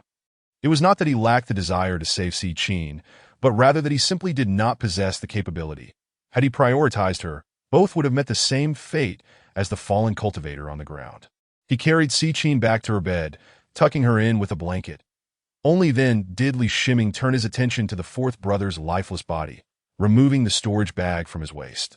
Within it, he discovered a familiar low-grade long sword talisman, marked with the character Hao on the hilt, a standard weapon of the Hao family's cultivators. Additionally, there was a low-grade shield talisman, also bearing the Hao insignia. The remainder consisted of various talismans, most of which Li Shiming recognized, though he still had much to learn. Among the contents were 238 spirit stones and a jade vial pulsating with spiritual energy, containing 5 unidentified pills. Once again, the Hao family. It seems they have set their sights on me. Li Shiming murmured to himself that he faced 2 choices. One was to inform Gu Jia of the events that had transpired here. Though he had no confidence that Gu Jia would risk offending the Hao family on his behalf, that he understood well that the Hao family was one of the overseers of the market. providing Gu Jia with a substantial number of spirit stones each year. The other option was to deal with the matter himself, resolving this significant predicament in his own manner. With this thought in mind, he activated a primary lightness talisman. A blue glow shimmering around his legs, he was acutely aware of the location of his guards and knew how to evade their watchful eyes. His figure vaulted over the courtyard wall and into the street beyond. Then he opted to traverse the narrow alleys with haste. That Li Shiming pushed his speed to the limit. Should he encounter anyone along the way, they would likely assume they were imagining things. Traveling at a velocity of 120 kilometers per hour through the city, he reached the city wall, propelling himself upward with great force, landing on the wall, and then lightly leaping off the top. In peacetime, even in the central capital of the Daxia, the city walls were not uniformly fortified, but he had chosen a section with minimal guard presence, a conclusion drawn from his extensive observations. Once outside the capital, he maintained his utmost speed, heading toward the Hao family's cultivation clan. His mind was remarkably clear. The attempt on his life by the Hao family had forged a deadly enmity. This evening, they would likely be awaiting the outcome of their assassination attempt, completely unaware of his proactive approach. After half an hour of relentless pursuit, Li Shiming had never sustained such a high-speed run for so long. He arrived near the location of the Hao family's cultivation clan, as indicated on the map. He deployed a drone. Donning his goggles as the drone ascended, he observed the Hao family compound, encircled by a wall. The estate was modest, featuring a circular structure composed of 2 stories of wooden buildings. At the center lay a serene pond. This architectural style was exceptionally peculiar. Li Shiming had never encountered such a design. Switching the drone to infrared thermal imaging mode, he discerned a total of 24 figures. Li Shiming remained still, finding a vantage point facing the Hao family's main entrance, situated over 500 meters away, sheltered beneath 2 large trees and obscured by underbrush. But he retrieved a monocular telescope. Devoid of night vision or infrared capabilities, a purely mechanical instrument. Nevertheless, this telescope boasted a remarkable magnification of 70 times, a significant achievement in the realm of optics. Coupled with his steady hand, he could achieve optimal performance without the need for a tripod. The drone's battery was depleting, and he analyzed the positions of the remaining 4 Hao family cultivators through thermal imaging. Across from the main entrance, within one of the buildings, he noted that among the 4 figures, one was seated in the rear center, while the other 3 were positioned to the left and right. That he was 80% certain that these 4 figures were indeed the Hao family cultivators. Chapter 52. Hypnosis. Retrieving the drone, he replaced its batteries but refrained from deploying it again, opting instead to wait. According to the information he had gathered, aside from the cultivators, the Hao family members were either prospective cultivators yet to embark on their training or mere mortals. These cultivation families settled near the capital for a specific reason: to nurture talented offspring with spiritual roots, hoping they would join the sect and thereby promote the family's development. The mortals residing here were also direct descendants of the Hao family bloodline. Their role was not only to serve the cultivators, but also to ensure the continuation of the family line. The more newborns they had, the greater the likelihood of producing a child with spiritual roots. Li Shiming waited patiently, anticipating an opportunity. The recent gathering of cultivators in the capital had enlightened him on many matters within the cultivation world. Such families surely had defensive formations in place. Given his current strength, he was incapable of contending with the Hao family cultivators, let alone breaching their defensive array. He was acutely aware of his limitations and harbored a plan. Every half hour, he would release the drone to monitor the internal situation of the Hao family. After a considerable duration, he suddenly felt a surge of energy. The drone he had dispatched returned with a transmission, showing a thermal figure approaching the main entrance. Glancing at his pocket watch, he noted the time was 4 in the morning. Shaking his head vigorously, he dispelled the fatigue of the night. Through the monocular, he observed the Hao family entrance, where a small door beside the main gate swung open, revealing a figure carrying a lantern who stepped through and turned right. Li Shiming consulted the topographical map of the surrounding area captured by the drone. To the right lay a small vegetable garden, which he had previously overlooked. Now, he surmised that this individual was headed toward that garden. With the drone providing surveillance, he too made his way toward the vegetable patch. They only know how to bully me. Just wait until I give birth to a child with spiritual roots. I will return the favor one by one, murmured Hao Jin, as he walked, his voice barely above a whisper, as a direct descendant of the Howe family. He bore the heaviest responsibilities, inevitably harboring grievances. Each day, he was tasked with preparing 3 meals for the family, and what distressed him most was that these meals did not include the cultivators, who consumed spiritual food that he was not permitted to prepare. The Howe family, being a cultivation clan, harbored numerous secrets and had not employed servants. All tasks were left to the mortal family members. Do not make a sound, otherwise, I will kill you. A sharp blade pressed against the back of Hao Jin's neck, accompanied by a husky voice. Startled, he remained utterly still, having long since forgotten the audacity of confronting a cultivator. I am a member of the Howe family. My great-uncle is a 6th-layer qi refining cultivator. Hao Jin dared not raise his voice, fearful that a single outburst might result in his demise, so he spoke softly. Do not act foolishly. I have no desire to harm you, that I merely require your assistance. Li Shiming spoke in a lowered tone. Hao Jin nodded eagerly, but in doing so, the pressure of the blade against his neck caused him pain, rendering him motionless.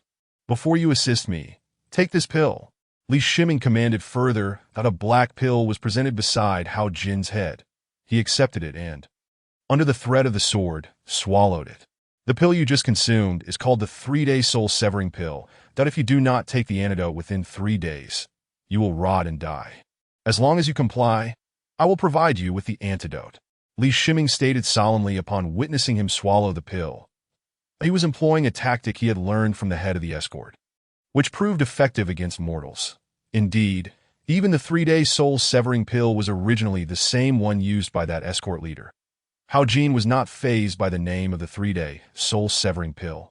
Rather, knowing he would not die immediately, he felt a sense of relief as a mortal in a cultivation clan.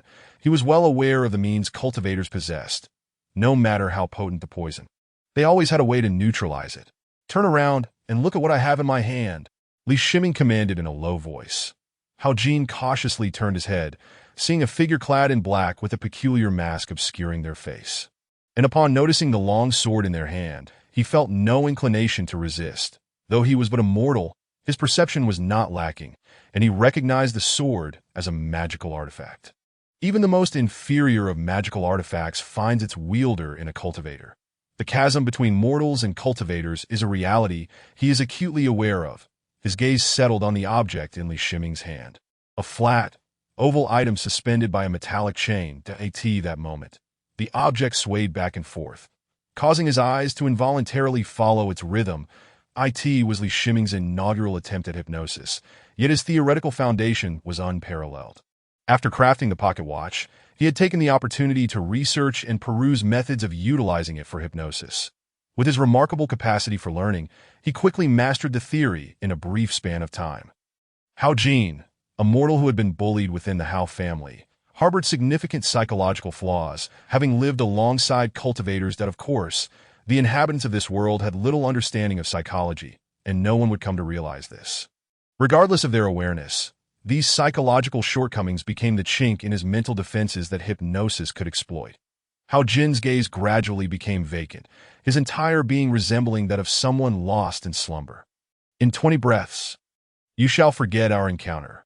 The fine wine on the ground is your secret preparation, and you shall not disturb a soul while bringing it inside.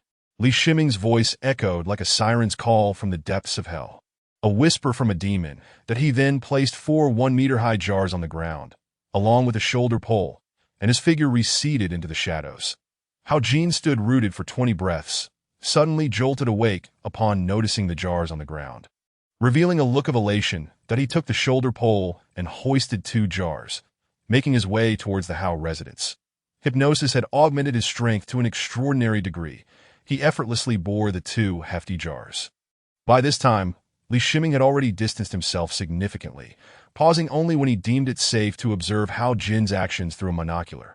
With each motion of the jars, Li Shiming's heart raced, fearing an unforeseen mishap. Upon reaching the small gate, a faint white glow flickered. The gate had not been secured. He entered, shouldering the burden of the jars. The protective array of the Howe residence employed identity detection, rendering it impossible for outsiders to enter. Hao Jin placed the 2 jars down at the kitchen's corridor and turned back to retrieve the other 2. Li Shiming took out the pocket watch, checking the time before extracting a large pancake made of star-life material to cover himself entirely, that he then activated a basic object manipulation talisman, summoning a spiritual hand to cover the massive pancake with soil containing weeds, burying himself in the earth and recalling his drone. Chapter 53, Annihilation. What is Hao Jin up to? As Hao Jin delivered the 3rd and 4th jars to the courtyard, his actions caught the attention of the elderly cultivator of the Hao family, who inquired impatiently. The elder's mood was sour. The 4th had been absent for an entire night, and under normal circumstances, he should have completed his task and returned by now. Yet, there had been no word from him. Sensing that Hao Jin was inexplicably interrupting his thoughts, the elder redirected his agitation towards him, though he did not suspect that Hao Jin was engaged in anything detrimental to the family. His trust in his kin's loyalty remained steadfast. "I shall reprimand him," declared a cultivator below. Rising from their seats in the second-story room, they approached the railing to gaze down at Hao Jin. At this moment, Hao Jin had completed Li Shiming's instructions, his consciousness somewhat muddled, standing vacantly. This was a result of Li Shiming's imperfect hypnosis, compounded by Hao Jin's fragile will. The forceful suggestion had affected his mind. The cultivator of the Hao family sensed something amiss, leaping down from the 2nd floor to Hao Jin's side. "Hao Jin, what resides within these jars?" he demanded, frowning at the 4 large jars beside Hao Jin. "What jars?" Hao Jin twisted his neck in an odd manner, countering the question with a bewildered expression. Just as the cultivator prepared to examine the jars himself, a burning sound emanated from one of them. With a thunderous explosion, 1 jar detonated, the terrifying shockwave striking both Hao Jin and the nearby cultivator. Neither Hao Jin, a mere mortal, nor the cultivator at the 3rd layer of chi refinement possessed any resistance against the searing flames that engulfed them. The explosion was not singular. The first jar's detonation triggered the others to follow suit. The initial shockwave swept through the entire Hao residence, and outside the circular structure, a luminous semicircular shield appeared to mitigate the first wave of force. It was Li Shiming's first time witnessing the manifestation of a defensive array, evoking a sense of surrealism akin to that of a science fiction world. An energy shield, typically reserved for sci-fi epics, materialized in this ancient realm, showcasing the wonders of the cultivation world. Rather than safeguarding the Hao family, the defensive array amplified the explosion's ferocity. After the first shockwave was deflected outward, it rebounded inward, while the subsequent explosion sent shockwaves outward, colliding within the confines of the residence and generating even more catastrophic destruction. Thousands of degrees of heat obliterated everything in their path, colliding in a relative space. Ultimately, the defensive array could no longer withstand the scale of the explosion.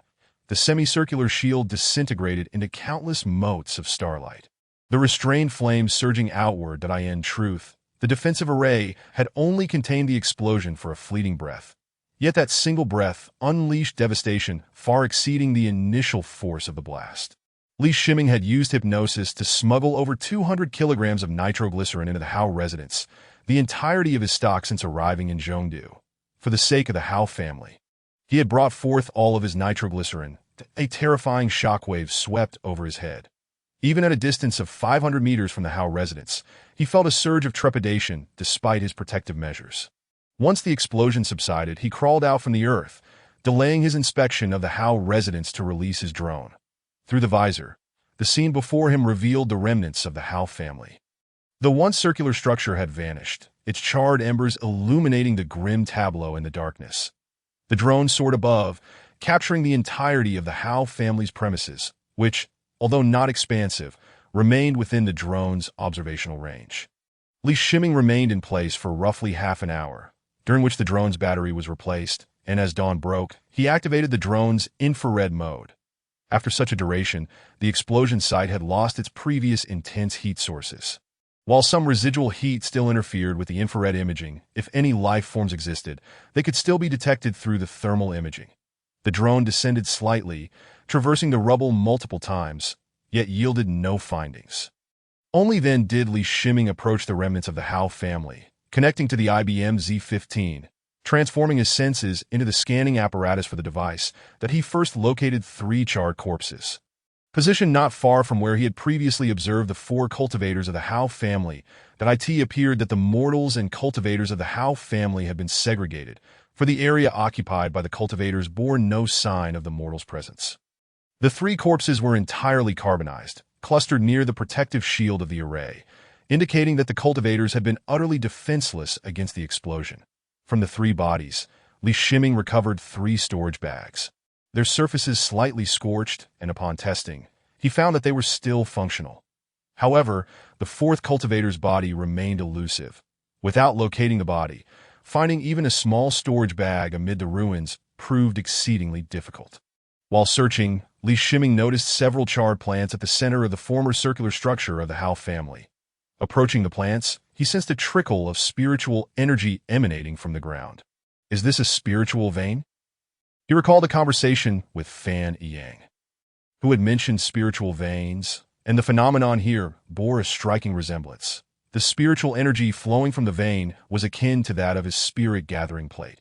However, this did not imply that the energy concentration of the spirit-gathering plate was fixed. The effects he had experienced were within a mundane city.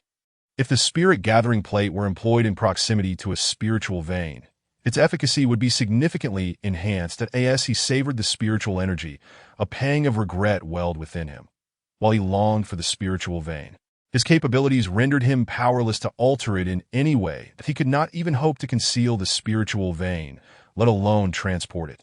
Suppressing his inner greed, he began to examine the surrounding plants. He retrieved footage from his earlier drone recordings, comparing it to find that this area had once been submerged in water, devoid of any visible flora.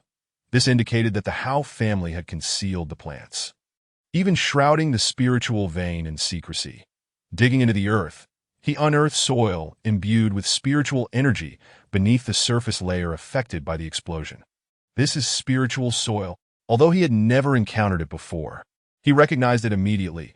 That he unceremoniously scooped the spiritual soil with his hands, filling his storage bag. Spiritual soil was crafted from numerous spiritual materials, a process demanding immense resources far beyond his current means. The layer of spiritual soil here was substantial. While excavating, he also uncovered a segment of bamboo root. The root had suffered damage from the explosion, its upper portions obliterated, yet even a small remnant of the main root could suffice for revival. Chapter 54. Inventory. Returning along the same path, Li Shiming cautiously maneuvered his drone to avoid pedestrians in the sky. Most residents of Zhengdu were just rising, and foot traffic was sparse. He chose a relatively secluded route. Arriving home by 7 in the morning. Young master, when did you awaken? He had not disturbed the guards, but upon entering the main room, he encountered Si Qin's bright, inquisitive eyes. That it was only natural. At this hour, she had already risen to prepare his washing supplies. I woke up early today and engaged in some activities in the courtyard. After entering the city, Li Shiming changed into more conventional attire and waved his hand in response. Si Qin did not dwell on it and briskly went off to prepare. Sensing Si Qin's joy, the lingering effects of the night's slaughter gradually dissipated, and a smile crept onto his face. After freshening up, he made his way to the study. Everyone in the courtyard was aware that he was preparing for a major examination, and thus, an air of profound silence enveloped the area, with all activities deliberately kept at a distance from the study to provide him with an optimal environment for study. Li Shiming placed 3 storage bags before him. Gazing at them, he recognized that the troubles with the Howe family had finally come to a close. Although he did not desire such an outcome, peace would remain elusive until the Howe family was dealt with. The moment the Howe family sent cultivators to assassinate him, a vendetta had been irrevocably set in motion. Among the 3 storage bags, 2 were of the same model, while the other bore slight differences. That he first opened one of the identical storage bags, and as expected, it contained a low-grade long sword, over 100 spirit stones, and several dozen talismans.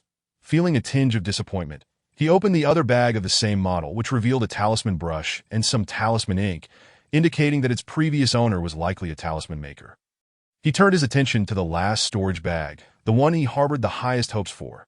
This bag belonged to the old cultivator from the Howe family, a 6th-layer chi refiner and the clan's patriarch. Indeed, as his spiritual energy flowed into the bag, he immediately discerned its distinction. Unlike the previous bags he had acquired, which each contained a cubic space, This one offered a generous 5 cubic spaces. Within this ample space, it was filled with a variety of items. There was a medium-grade longsword, a medium-grade shield, suggesting that these items had been personally used by the elder of the Howe family, both artifacts being exceedingly rare among rogue cultivators. 5 porcelain vials, each containing 10 medicinal pills, lay within. Regrettably, Li Shiming still had no knowledge of their effects. Additionally, there were 5 large wooden chests, which upon opening revealed stacks of talisman paper, 100 sheets per stack. With each chest containing 100 stacks, totaling 500 stacks of talisman paper. The Howe family was indeed in the business of selling talisman paper, and these stacks were likely part of their inventory.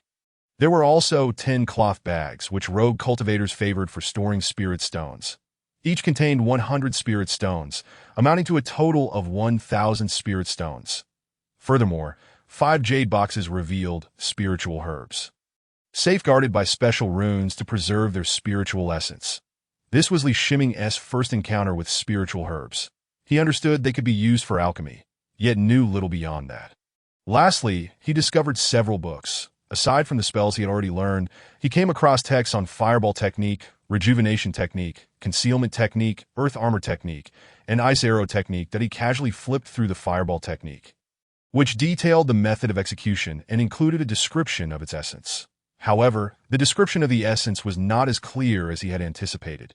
Instead, it was rendered in exceedingly obscure language, depicting an ethereal concept that Li Shiming was perplexed by the complexity of what should have been a straightforward matter, as the difficulty in learning spells was significantly heightened. In truth, he had yet to fully comprehend this world. For any cultivator, the essence was an enigmatic concept, and those who grasped it would naturally infuse their own imagination and emotions into its description. Thus, a standardized approach evolved in the realm of cultivation over generations. Li Shiming was unique, having first learned spells from texts devoid of such descriptions.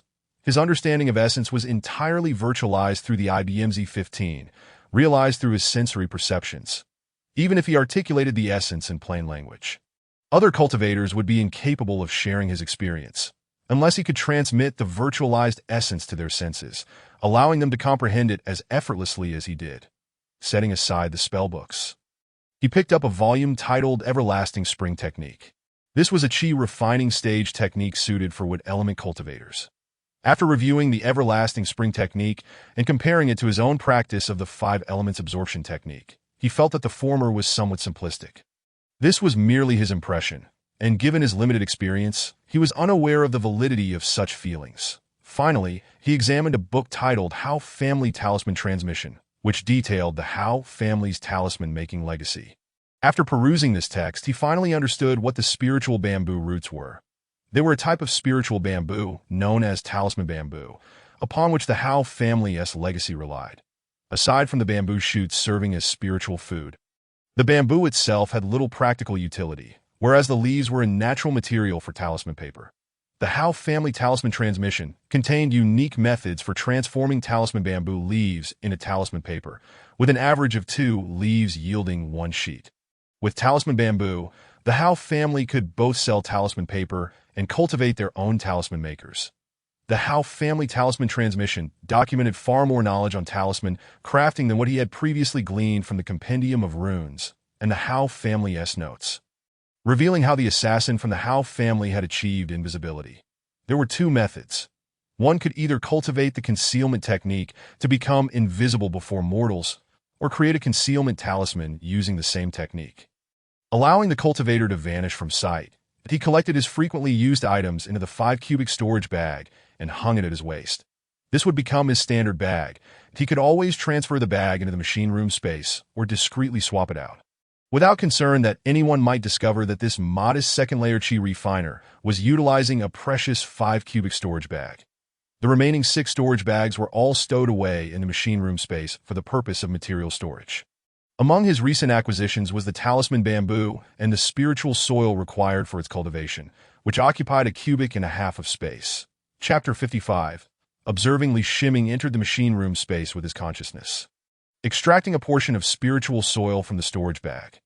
While he understood the theoretical knowledge of spiritual soil, he wished to study the real thing closely. That a small amount of soil floated within the machine room space. but he quickly isolated it from the rest. Previously, when using spiritual energy to sense it from outside, he had not detected the presence of any insect eggs within the soil. Indeed, under microscopic observation, he discovered several insect eggs that were nearly indistinguishable from the spiritual soil itself, but he was unsure whether other cultivators could discern these eggs. For him, they were only evident within the confines of the machine room space. Such spiritual soil, when used for cultivating spiritual plants, would inevitably attract spiritual insects that are no wonder. Despite various formations and isolation techniques, it was impossible to completely prevent spiritual insects from harming spiritual plants. The soil itself was a crucial source of the issue. Li Shiming meticulously extracted the insect eggs from the soil, having examined every bit of it, ultimately acquiring a clump of eggs the size of a fingernail. Despite their diminutive size, this clump contained over 10,000 eggs. He placed the eggs into a porcelain vial and returned the spiritual soil to the storage bag that he then referenced the IBM Z15 database for knowledge on soilless cultivation of bamboo, preparing the appropriate nutrient solution. After sanitizing the talisman bamboo, he placed it into the nutrient solution and cast the spring breeze transformation technique. The process was not particularly challenging, as the bamboo had a robust vitality. The spiritual bamboo simply demanded a more refined spiritual environment. At present, aside from the time he spent cultivating outside the machine room, the spirit-gathering disc remained within the space, enhancing the concentration of spiritual energy. Maintaining the growth of both the spiritual tea tree and talisman bamboo was not an issue for the time being. But he recognized that once the talisman bamboo reached a certain level of recovery, it would begin to grow rapidly, at which point the machine room space would no longer suffice for its needs. In the afternoon, a small bird formed from the long-distance communication talisman arrived at Li Shiming's window, perching itself on his desk. Li Xiaoyu, come quickly upon receiving this message. Only Gu Jia could use the long-distance communication talisman to reach Li Shiming. Gu Jia had included an address in the communication, and without hesitation, Li Shiming set off. Traveling light, he left home alone, the destination being a courtyard relatively close to the royal family of Zhengdu, predominantly housing members of the royal lineage. Upon Li Shiming's arrival, Gu Jia gestured to a nearby chair and remarked, "Li Xiaoyu is here. Please take a seat. More cultivators will be arriving shortly. Is there something amiss?" Li Shiming inquired, taking a seat without formality. The Hao family was annihilated last night, and the other 4 families have sent representatives to observe the scene. They have also contacted me to negotiate. I summoned you here to broaden your horizons. Gu Jia replied solemnly. He felt quite helpless. His station task was supposed to be a tranquil one, and he did not wish for any significant troubles to emerge. Yet one incident after another unfolded, and the Hao family had been the most formidable cultivation clan near Zhengdu. Although such clans were exceedingly weak in the grand scheme of the cultivation world, this region did not constitute the true cultivation realm, where the rogue cultivators were merely fringe figures. The obliteration of a cultivation family bore immense repercussions. Gu Jia held Li Shiming in high regard, inviting him to witness the harsh realities of the cultivation world, believing that only through such experiences could one endure longer within its confines. Li Shiming rubbed his head, well aware of how the Hao family had met their demise. What he fails to comprehend is that with the annihilation of the Hao family, the remaining 4 immortal cultivation clans should be devising a way to divide the spoils among themselves. Furthermore, regarding that spiritual vein, he cannot fathom that the 4 clans do not covet it for themselves at this moment. As he seeks out Gu Jia, he is unable to discern the intentions of the 4 clans.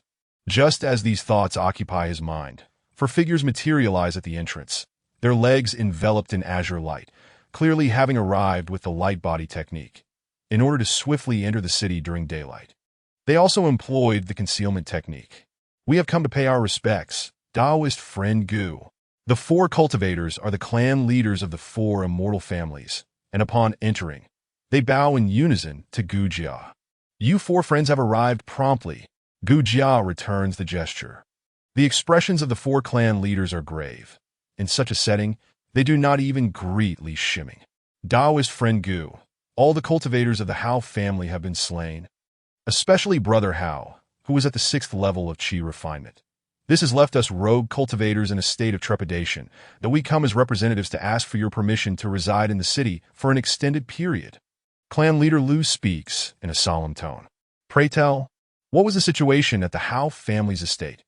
How could you be so frightened? Gu Jia does not immediately acquiesce. Instead, he ponders and inquires. Although rogue cultivators are permitted entry into the city, tradition dictates that they cannot linger for long. The city is a realm of mortals, and Gu Jia has been dispatched by his sect with the task of ensuring the safety of these mortals under the sect's jurisdiction. Allowing rogue cultivators to remain for an extended period in the world of mortals is bound to invite complications, and with complications, Gu Jia's days would not remain so leisurely. The assailants of the Hao family were formidable, as clan leader Lu speaks. A look of fear flickers in his eyes that he steadies himself and continues. The Hao family was attacked while their defensive formation was active, and judging by the state of the corpses, the Hao cultivators did not even have the chance to retaliate before being slain in an instant. Are you certain the defensive formation of the Hao family was breached while it was active? Gu Jia's expression shifts, and he presses for clarification. Though the Hao family is not particularly affluent, Gu Jia is aware that their defensive formation was acquired at great expense from him. While the formation may not cover a vast area, its defensive capabilities are sufficient to withstand assaults from peak Qi refinement cultivators. The TO claim it was breached in an instant would suggest that only a foundation establishment cultivator could accomplish such a feat. If indeed it was the work of a foundation establishment cultivator, Gu Jia would be reluctant to intervene recklessly. The Tianhai sect is indeed powerful, yet in this place, it is merely he, at the 7th level of Qi refinement, who stands as its representative. He lacks the clout to summon the sect's foundation establishment cultivators. The only circumstance under which the sect might dispatch a foundation establishment cultivator to handle this matter would be if he were to perish in the capital. From what we observed at the scene, that is indeed the case that we discovered the shattered formation plate. Had it not been forcefully breached, the plate would not have been destroyed. Clan leader Lu responds with certainty. Then do you still dare to remain at the Hao family estate? Is that minuscule spiritual vein truly so significant that you would risk extermination to vie with a foundation establishment cultivator for it? Gu Jia inquires, his tone grave. Chapter 56. The Transaction Taoist Friend Gu. You have misunderstood. We would not dare to covet the minuscule spiritual vein, that if we were not there to oversee it, those rogue cultivators who fail to grasp the seriousness of the situation would have already laid claim to it. Clan leader Ding interjects hastily to clarify. No need for further explanation. Take this command flag and place it at the ruins of the Hao family. For at least until the Ascension Conference concludes, that minuscule spiritual vein is off limits to all. During the Ascension Conference, the sect will dispatch a foundation establishment elder, who will handle matters then, Gu Jia declares, producing a flag inscribed with the characters for Tianhai and placing it upon the table. The 4 clan leaders exhibit expressions of resignation. They indeed harbored intentions of seizing that minuscule spiritual vein. However, upon witnessing the shattered formation plate, they dared not take action and resorted to soliciting Gu Jia's involvement. Little did they know that Gu Jia intended to monopolize the minuscule spiritual vein entirely. It seems their efforts were in vain. A minuscule spiritual vein. Do you truly believe the sect's elder would regard it with any significance? The minuscule spiritual vein will remain, but when the time comes, you will need to contribute some spirit stones. The elder cannot be expected to shoulder the risks without reaping any rewards. Gu Jia waves his hand dismissively. We shall consider that minuscule spiritual vein as 5 shares. Clan leader Lu states, casting a glance at Li Shiming beside him, opting not to elaborate further. However, Li Shiming understands his implication. This signifies a larger share for Gu Jia, regardless of the purpose of that spiritual vein. The benefits will include a portion for Gu Jia. The 4 clan leaders require Gu Jia to facilitate the operation of the minuscule spiritual vein, allowing him to remain uninvolved. Why is this so? It is not merely because of the Tianhai sect's backing. Only Li Shiming is aware that there are no so-called foundation establishment cultivators involved. Gu Jia's share is entirely unearned. He certainly will not expose this, as it is a matter that defies explanation. Young friendly, do not fixate on trivial gains. Once you join the sect and pass the assessments to become a formal disciple, your abilities will suffice to independently choose a cultivation site endowed with a second-rate spiritual vein. Gu Jia turns to Li Shiming and states, Gu Jia's words illuminate the four clan leaders as to why he places such importance on Li Shiming at the same time. The gazes of the four clan leaders towards Li Shiming are tinged with envy. Though labeled as a second-rate spiritual vein, it is still a quality spiritual vein, in stark contrast to the minuscule spiritual vein occupied by them, which barely qualifies as a spiritual vein at all. Only a grand sect like the Tianhai sect possesses the capability to provide its disciples with such resources that, of course, becoming a formal disciple of the Tianhai sect is no simple feat. It requires not only possessing a spiritual root, but also passing the requisite assessments. Gu Jia's confidence in Li Shiming's potential to become a formal disciple must be based on sound reasoning. The attitude of the four clan leaders towards Li Shiming shifts as well. He is no longer merely a young friend under Gu Jia's protection, but rather a potential companion with whom they wish to forge deeper ties. Li Shiming is quite pleased with the change in the four clan leaders' demeanor. He harbors no desire to gain anything from them, that he merely wishes to quietly navigate this period until he successfully enters the Tianhai sect following the Ascension Conference. Subsequently, the four clan leaders engaged in discussions with Gu Jia regarding the matter of rogue cultivators entering the city. After Gu Jia stipulated a series of conditions, they finally relented, permitting rogue cultivators to remain in a designated area of the city for an extended duration. 2 days later, the grand examination commenced. Despite Li Shiming's lack of concern, his mastery of knowledge and the wealth of literature from his previous life proved advantageous. The results of the grand examination were announced 10 days later. But Li Shiming was too preoccupied to check. Lately, he had been exceedingly busy. Each day, apart from cultivating the 5 elements absorption technique, he devoted himself to studying spells and crafting talismans that as he delved deeper into his cultivation. He increasingly recognized that the civilization of this world is not in the least inferior to that of his previous life, and in numerous aspects, it even surpasses the technology of his former world. Take the spell rejuvenation technique as an example. In the realm of medicine from his past life, treating external and internal injuries or illnesses necessitated various corresponding treatments, whether surgical or medicinal. Even diagnosing conditions required the assistance of medical equipment. In contrast, within this world, a cultivator need only invoke rejuvenation technique to heal external injuries, internal wounds, and ailments that, of course, rejuvenation technique is merely a low-level spell. While it is exceedingly effective for mortals, for cultivators, it is only sufficient for treating minor injuries. More severe wounds require stronger healing spells or medicinal pills. This does not imply that the medicine of his previous life is entirely without value. Its studies of the human body and pathology are far more rigorous than those in the world of cultivation. The healing methods in the cultivation realm resemble metaphysics, whereas the medicine of his past life is pragmatic, boasting a comprehensive theoretical framework from fundamentals to solutions that the concealment technique is even more metaphysical. After Li Shiming learned this spell, he perceived the insignificance and helplessness of mortals. Upon casting concealment technique, mortals are utterly incapable of perceiving cultivators, let alone opposing them, that if there are no means to penetrate concealment technique, a cultivator exists as an invincible presence within the mundane world. To the extent that mortals would not even comprehend how they perished, it is no wonder that the Tianhai sect dispatched Gu Jia to oversee the Daxia region, without the oversight of sect cultivators. The presence of even a single rogue cultivator could wreak unimaginable havoc upon the realm of mortals. Congratulations, young master, on achieving the rank of scholar. The voice of Mo Yin echoes from outside the courtyard as he dashes into the main hall. Si Qin, give him 2 taels of silver and tell him to cease his clamor. Li Shiming instructs Si Qin, who is outside the door. Young master, your achievement of becoming a scholar is a momentous occasion. According to the rules of the household, you must bestow rewards upon everyone. Si Qin interjects, peering in with a smile to remind him. You handle that matter. Just do not disturb me. Li Shiming waves his hand dismissively, as Si Qin is well aware of the young master's dedication to cultivation, regardless of how he fares in cultivation. He has never neglected his studies, which brings her great joy.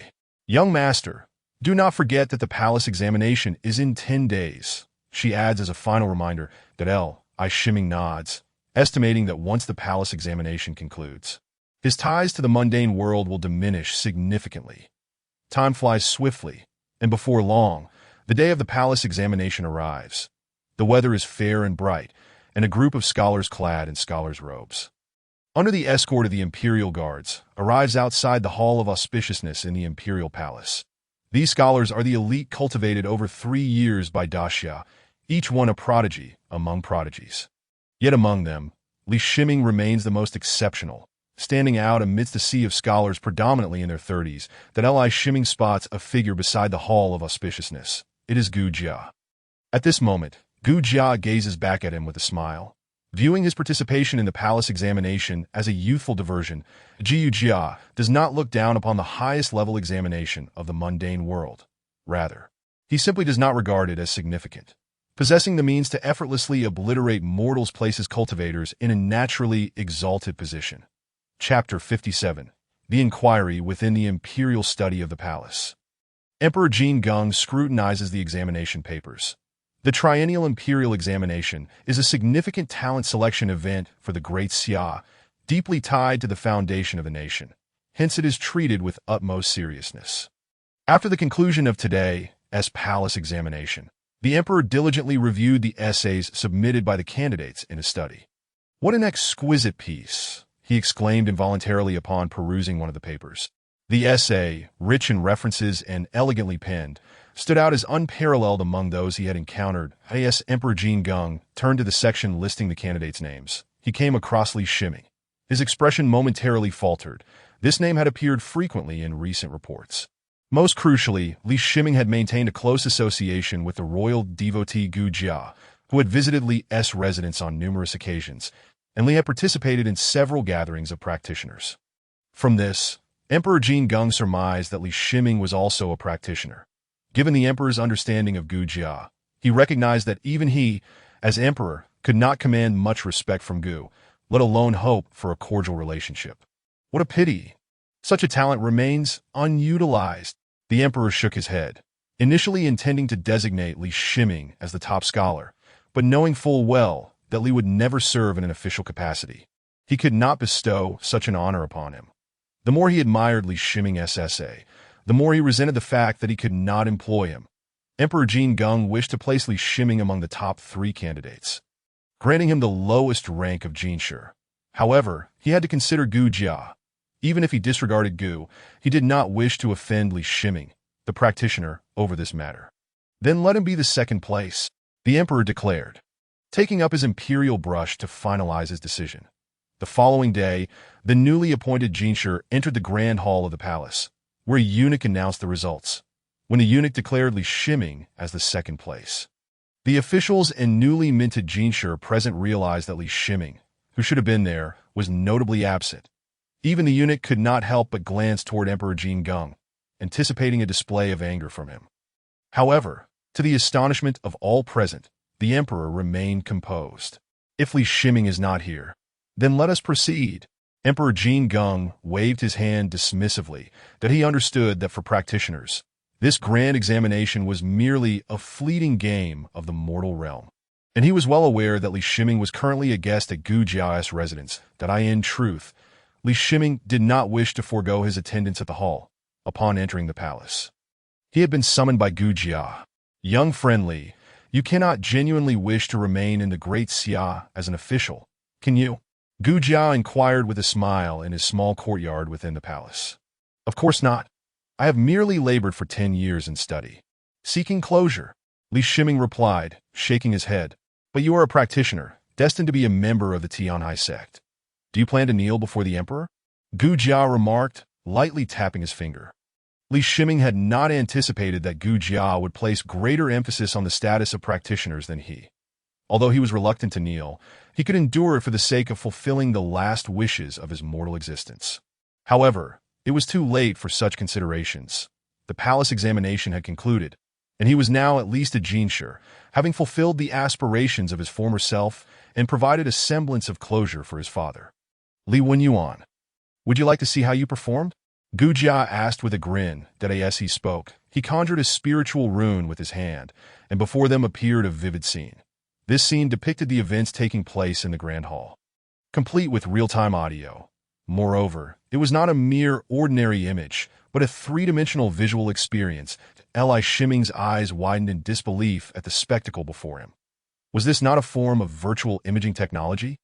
In his past life, despite the advanced state of technology, this innovation had yet to reach full maturity, and its implementation was prohibitively expensive.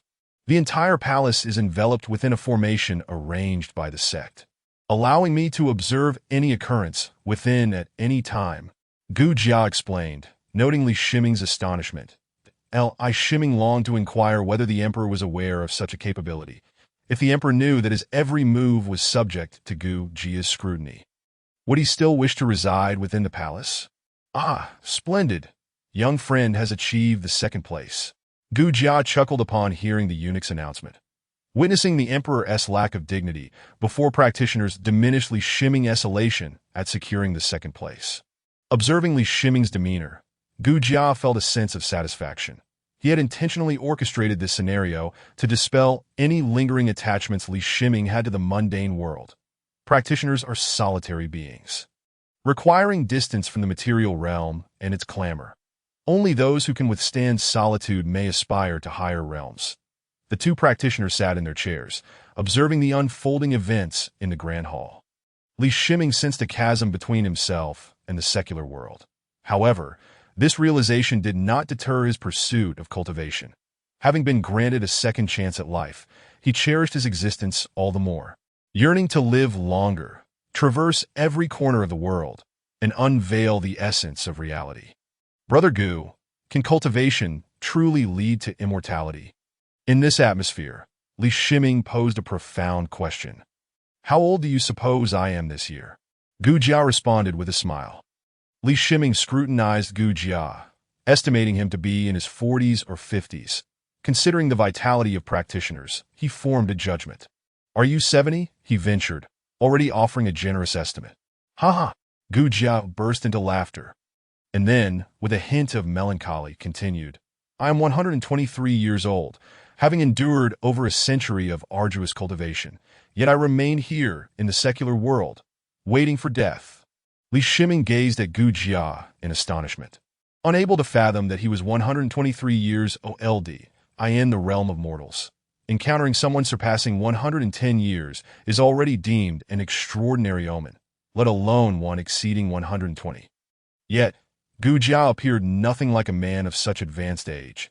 Judging by his condition, he could easily live for several more decades. The lifespan of a qi refining practitioner can approach 200 years. Though due to various factors affecting the practitioner's body, reaching 150 years is already commendable, Gu Jia elucidated. Then, do practitioners of higher realms not live even longer? Li Shiming inquired further.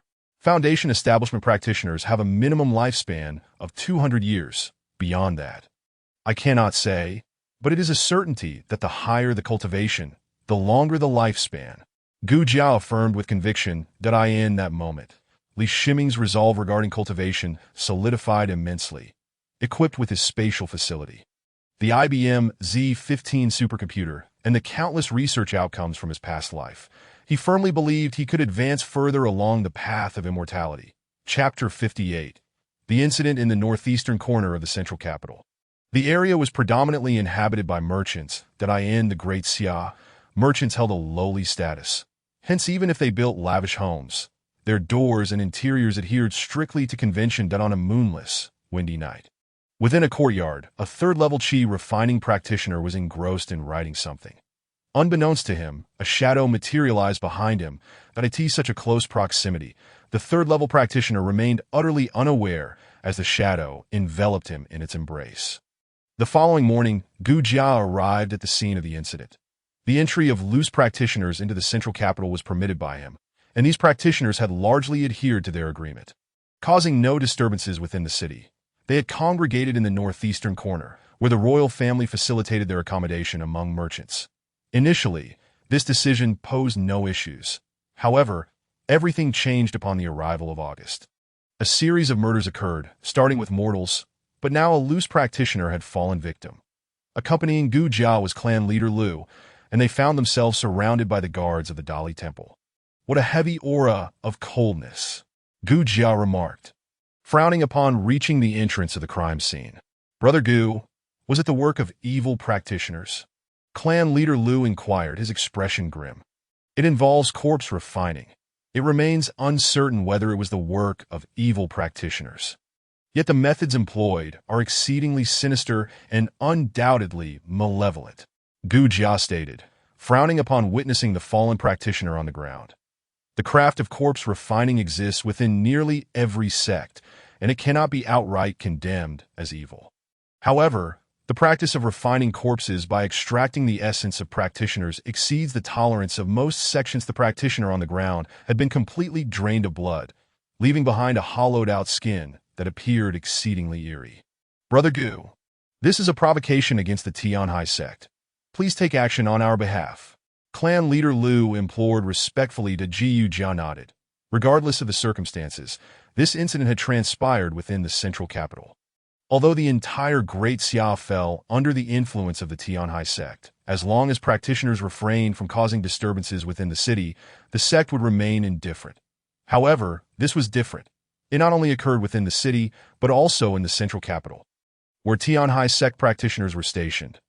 Previously, the victims were mortals. Now, it was a practitioner who had suffered.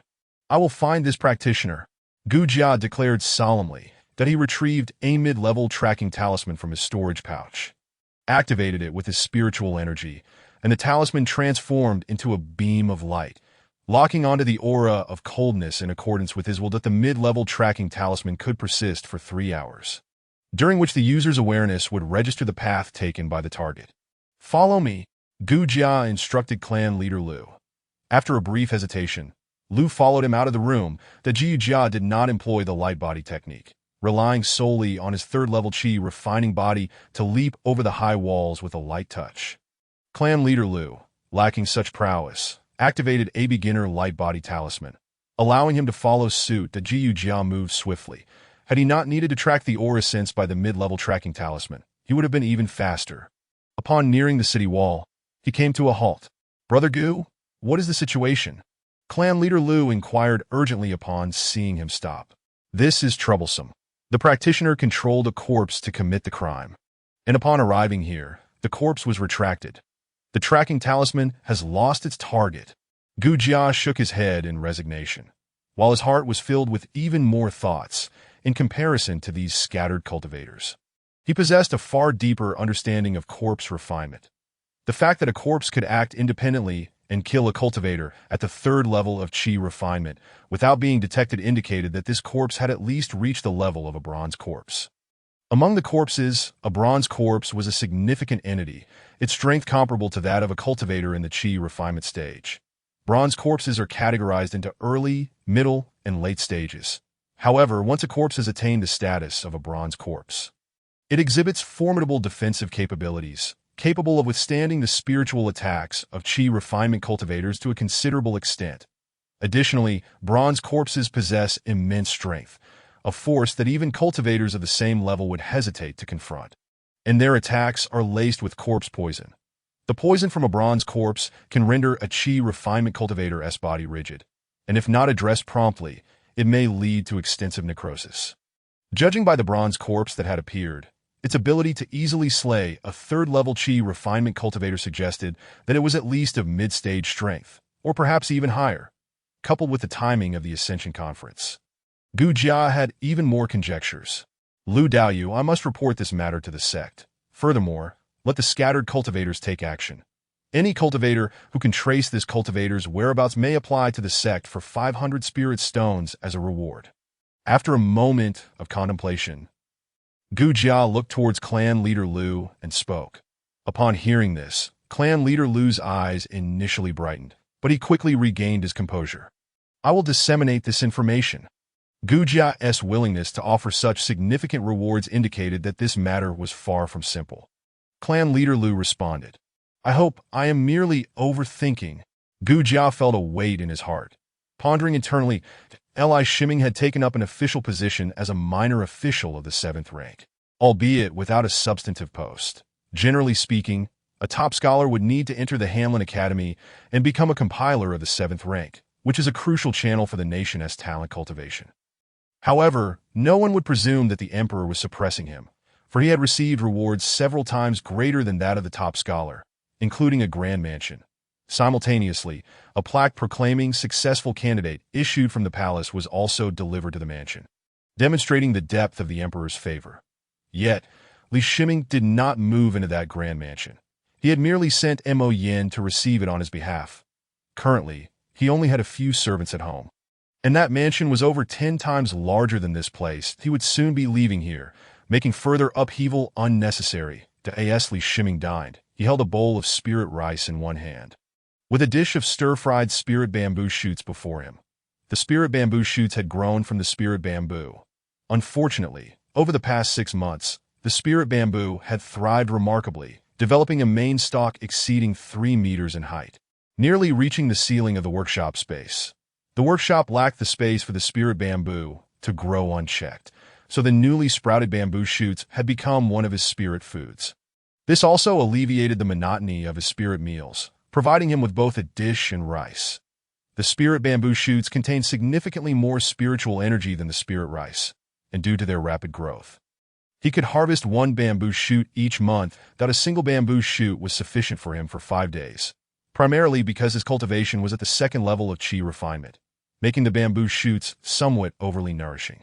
In fact, in other locations, no cultivator would regard spirit bamboo shoots as spirit food, for the value of the mature bamboo was far greater. Li Shiming also discovered that as long as he did not allow the spirit bamboo to grow a second main stalk, with sufficient spiritual energy and nutrients, the spirit bamboo shoots would continue to sprout.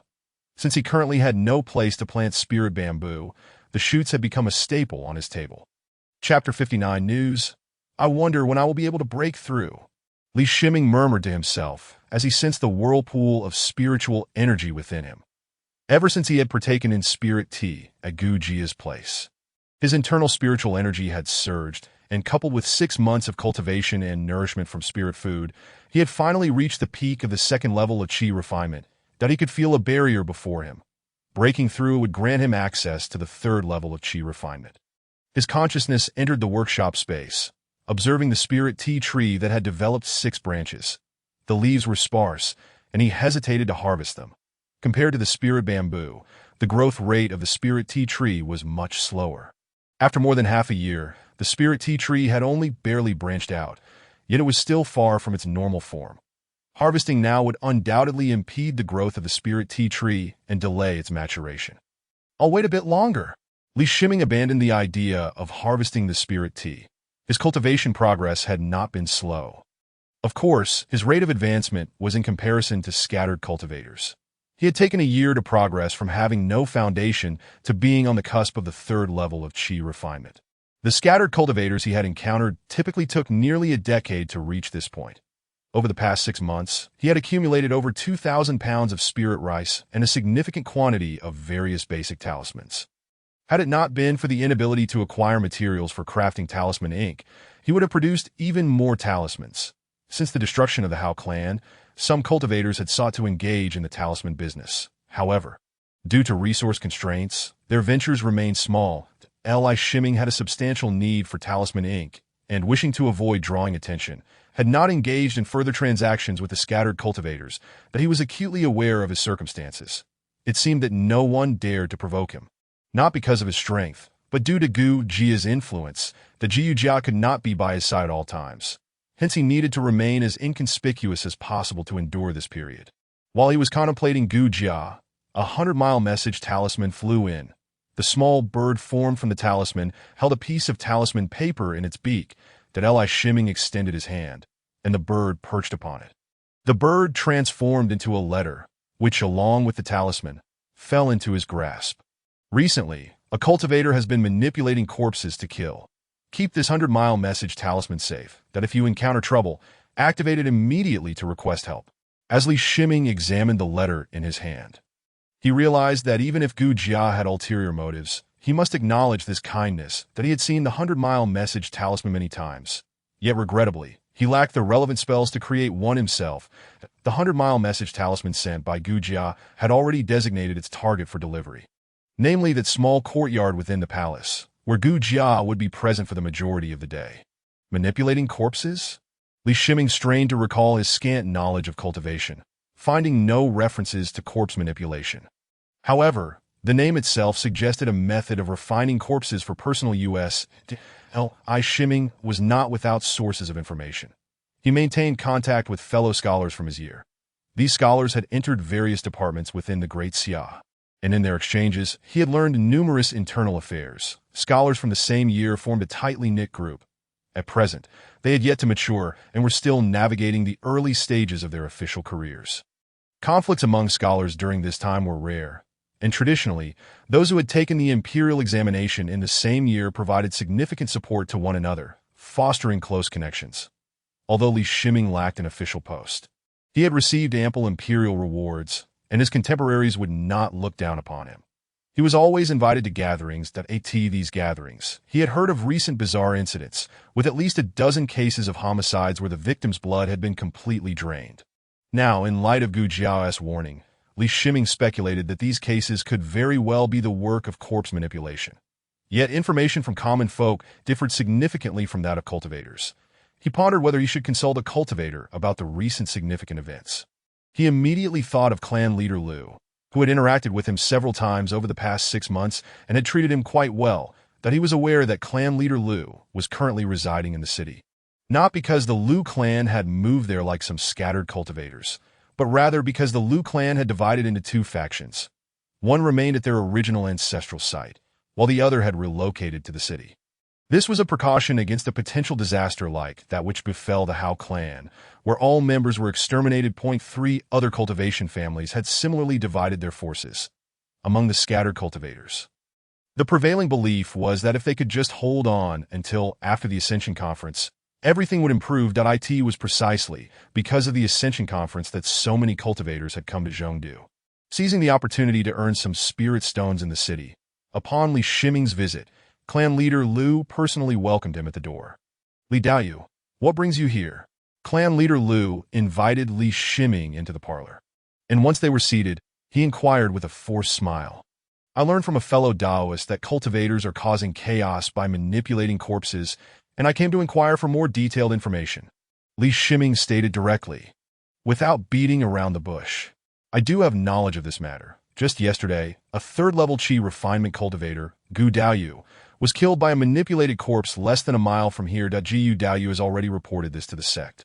And the scattered cultivators have also received a task from Gu Daoyu to track the movements of the corpse-manipulating cultivators. Clan leader Lu explained, his face etched with concern. Li Shiming now understood why Gu Jia had cautioned him. A murder had occurred in Zhongdu, and a cultivator had been slain. Under normal circumstances, the killing of a cultivator would not significantly concern Gu Jia. However, since these scattered cultivators had sought Gu Jia's protection and were now being killed, if Gu Jia did not take action, it would be challenging for Tianhai sect to manage these scattered cultivators in the future. Is this cultivator particularly strong? Why would Gu Daoyu consider reporting to the sect? Li Shiming asked in astonishment. Gu Jia was the strongest cultivator in the vicinity, and the fact that even he deemed it necessary to report to the sect highlighted the gravity of the situation. I can't say for certain how strong they are, but they are certainly not weaker than mid-stage Qi refinement, and they may even be on par with Gu Daoyu in late-stage Qi refinement. Clan leader Lu responded with a wry smile. Li Shiming could not help but feel a chill run down his spine. A powerful cultivator lurking like a hunter was exceedingly perilous for him, a mere 2nd-level Qi refinement novice. No wonder Gu Jia had sent him the 100-mile message talisman. The danger was evidently grave. Cultivators are now trying to stay together, fully refraining from acting alone, though we suspect that the cultivators who came this time may be connected to the massacre of the Hao family 6 months ago. Clan leader Lu continued, I hope to find this cultivator soon. Otherwise, I cannot rest easy at night. Li Shiming spoke with a heavy tone, unable to reveal the full truth. Having received the news, he refrained from further disturbing clan leader Lu and made his way home while there was still daylight. He had no desire to be wandering outside after dark, as that would render him a target for the hidden cultivator. Chapter 60. Pursuit. On the evening 2 days later, yet another wandering cultivator fell victim. Unbeknownst to him, he was silently and stealthily killed, with the nearest cultivator less than 500 meters away at the time. That in such circumstances, the wandering cultivator still met his demise, having had all his blood drained. A day later, new information emerged. Among the fleeing wandering cultivators, 2 had gone missing. These 2 were entrusted with a task, working for the Zhang family, and it was inconceivable that they would vanish without even claiming their reward. The day after their disappearance, cultivators discovered their bloodless corpses in a cave outside the city. At this point, fear had gripped all wandering cultivators, who congregated around the 4 major cultivation families in search of safety. Simultaneously, Gu Jia increased the reward for tasks from 500 spirit stones to 1,000 for the past few days. Li Shiming had not dared to cultivate, fearing that the fluctuations of the spirit power from his gathering spirit disk would attract the attention of that cultivator. Although he did not reside in the northeastern corner of the city, who could say if the cultivator focused solely on that area? He minimized his sleeping hours, managing only 2 hours of sleep during the day, and remained awake at night, constantly donning an eye mask to monitor the surveillance feed. That night, as he had done in previous days, Li Shiming first sent his drone aloft. The drone ascended to 300 meters in the dark, and with the application of a concealment talisman, it became invisible. This was a discovery he made after studying the concealment technique. It could be employed not only on cultivators, but also on objects, as long as it was activated with spirit power. Regardless of the target, the duration of the concealment technique remained consistent. Suddenly, he spotted a silhouette. Unlike the typical outlines visible under infrared thermal imaging, this figure appeared deep blue. In his settings, red indicated heat sources, and anything below the outside temperature would manifest as blue. This deep blue hue could only appear at extremely low temperatures. That it was summer, and the night air remained quite warm, making the appearance of a target with such low temperature all the more conspicuous in the infrared thermal imaging. That a being capable of movement with such a low body temperature, taking on a human form, could only mean one thing. It was a refined corpse. Li Shiming felt no joy. He had no intention of encountering a dangerous cultivator. Fortunately, the deep blue figure did not seem to target him, but was rapidly moving in another direction. Its movement was peculiar, almost in a straight line. Li Shiming switched the drone's recording mode, and in the dim moonlight, he barely discerned a shadow leaping between the buildings. No matter how high the structure, the shadow would leap up effortlessly, at the speed of the shadow's movement. Had the drone not been airborne, the ground would have struggled to capture the shadow's motion.